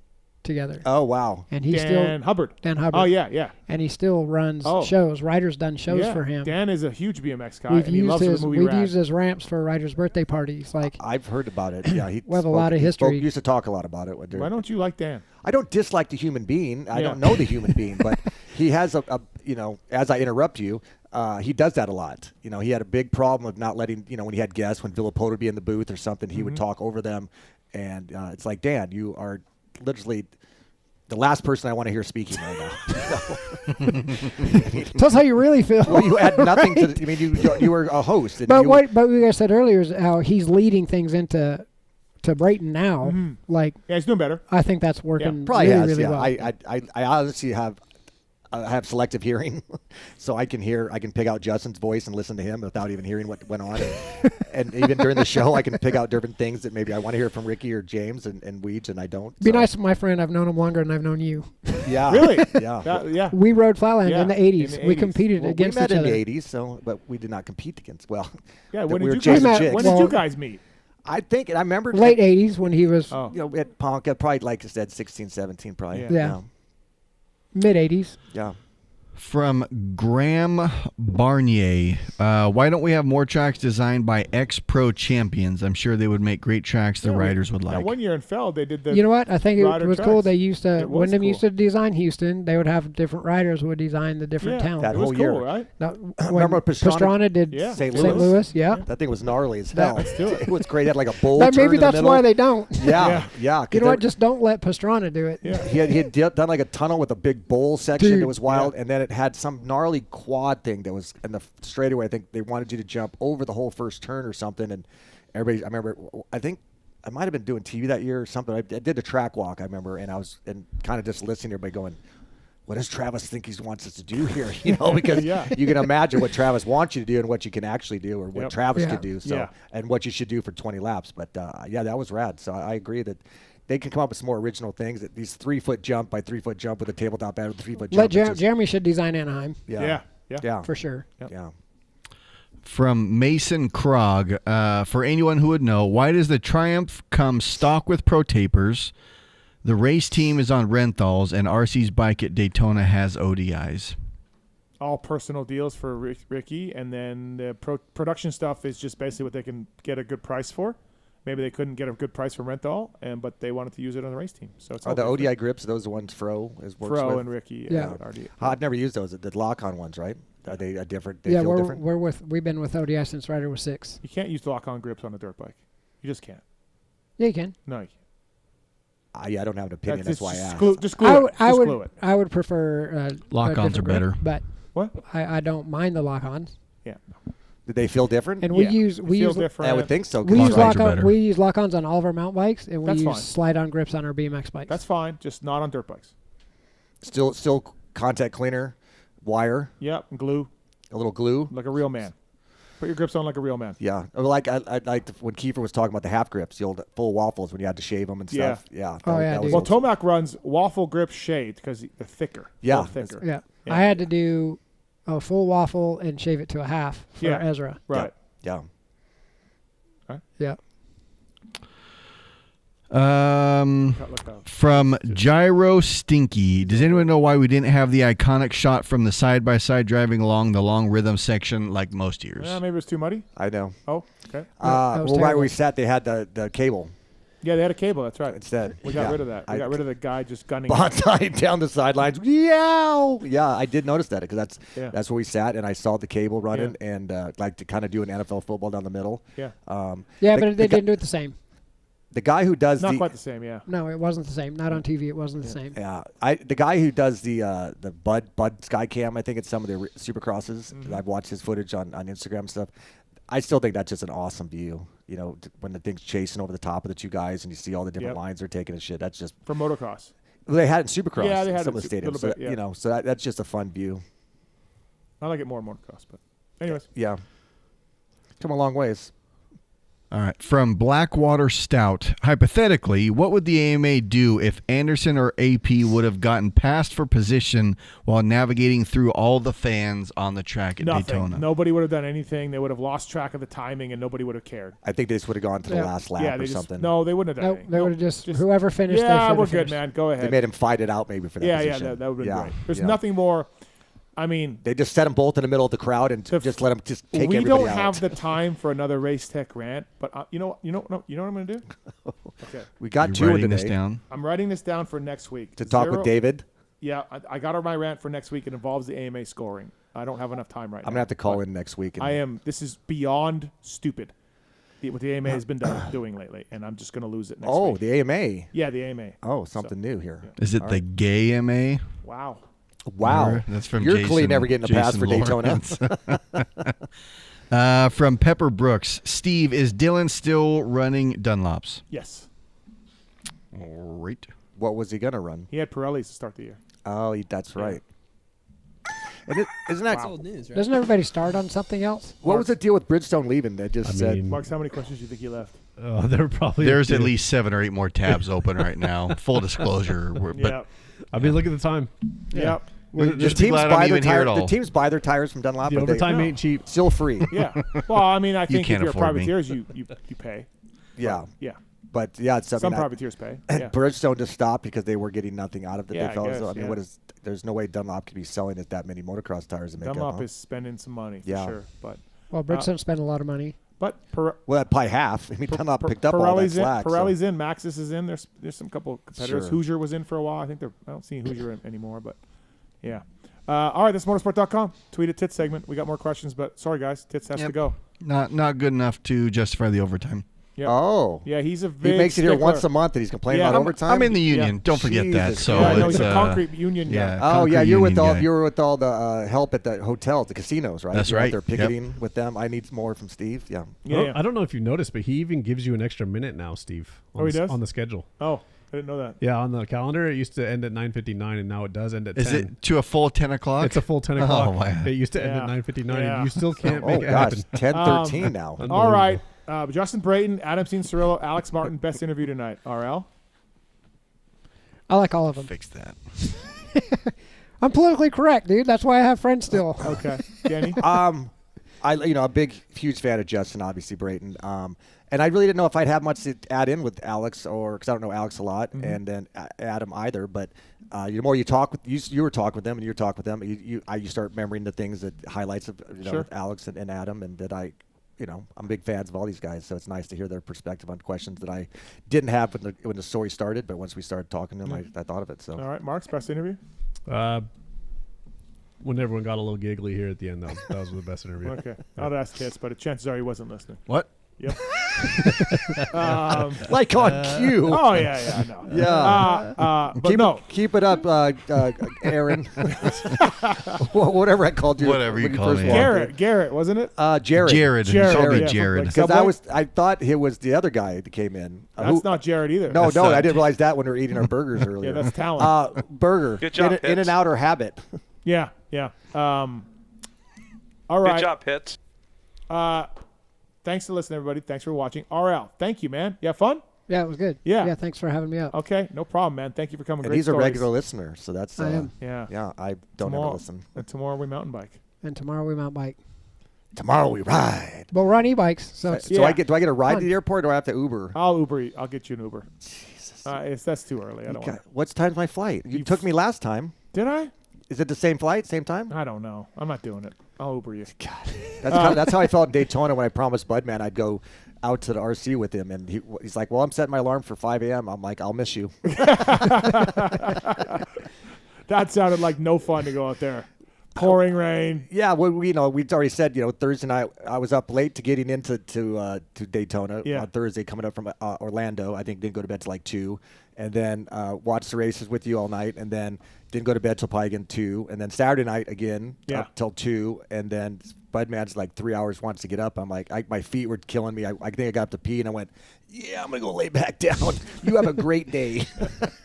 Welcome back to the races, Denny. Yeah, the Denisance. It is. It was. Denisance. I've been I'll be home tomorrow or back in Arizona, and 6 days I've been gone. It's been awesome. So I want to thank you for everything. Yeah, our friendship I appreciate a lot, and I got a nice bed downstairs, so I'll probably just camp out there for a couple days. Yeah, exactly. I've been to Daytona and Vegas and haven't gone out once. Yeah. Wow. If you had time warped to 1994, hey Denny, you're gonna go to Daytona and Vegas and not go out. And I would have said, well, I'm not going. Am I alive? I'll sleep when I get home. Am I alive? Yeah. Am I dead? Yeah. Well, you had. I don't remember anyways. Okay. But thanks again for having me. No problem, Denny. Thank you. Great job. Thank you for coming in. Thanks for the Arenacross. Great work week. And it was everything. awesome. Yeah, absolutely. And then we'll see you at maybe St. Louis or Indy or what? Indy probably. Indy's the next weekend already, and I don't have shit. a flight yet. But if I can come in and maybe do the show with you Friday night, do a little live show, and then Vegas the same weekend as St. Louis for the Arenacross. So I'm not sure which one I'm gonna do there. Figure that out. And then Denver was my other one I had scheduled, and with Viral brand goggles. X-brand goggles. And hopefully do some stuff with you on Friday for the privateer stuff. Awesome. So I love it. And Randy, thanks again, man. Really appreciate it. Great job on the show. Thanks, man. It was awesome. What a career you've had. It's pretty cool. If that's what you want to call it, well, it's been a lot. It is. It's pretty cool the things you've done, no Thank you. doubt. And that's awesome. And you're still not traveling the world. Done? No, still not done. Still not done. Yeah. Didn't get that Summercross win though. I did not. No, didn't get that. That's what I meant to ask you about.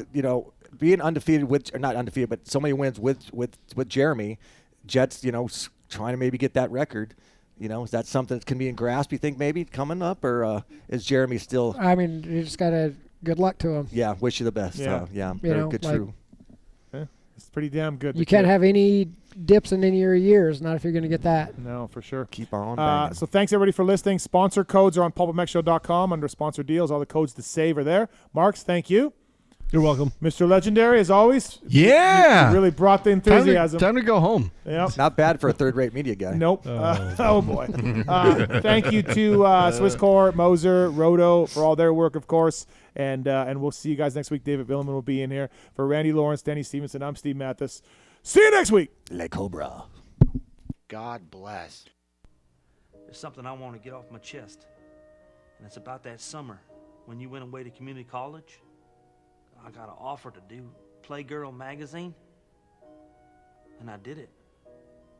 I did a full spread for Playgirl magazine.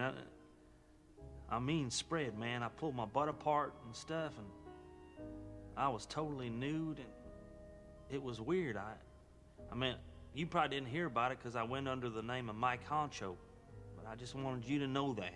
If you could hear me, if it got into your brain somehow, that I spread my butt cheeks as Mike Honcho.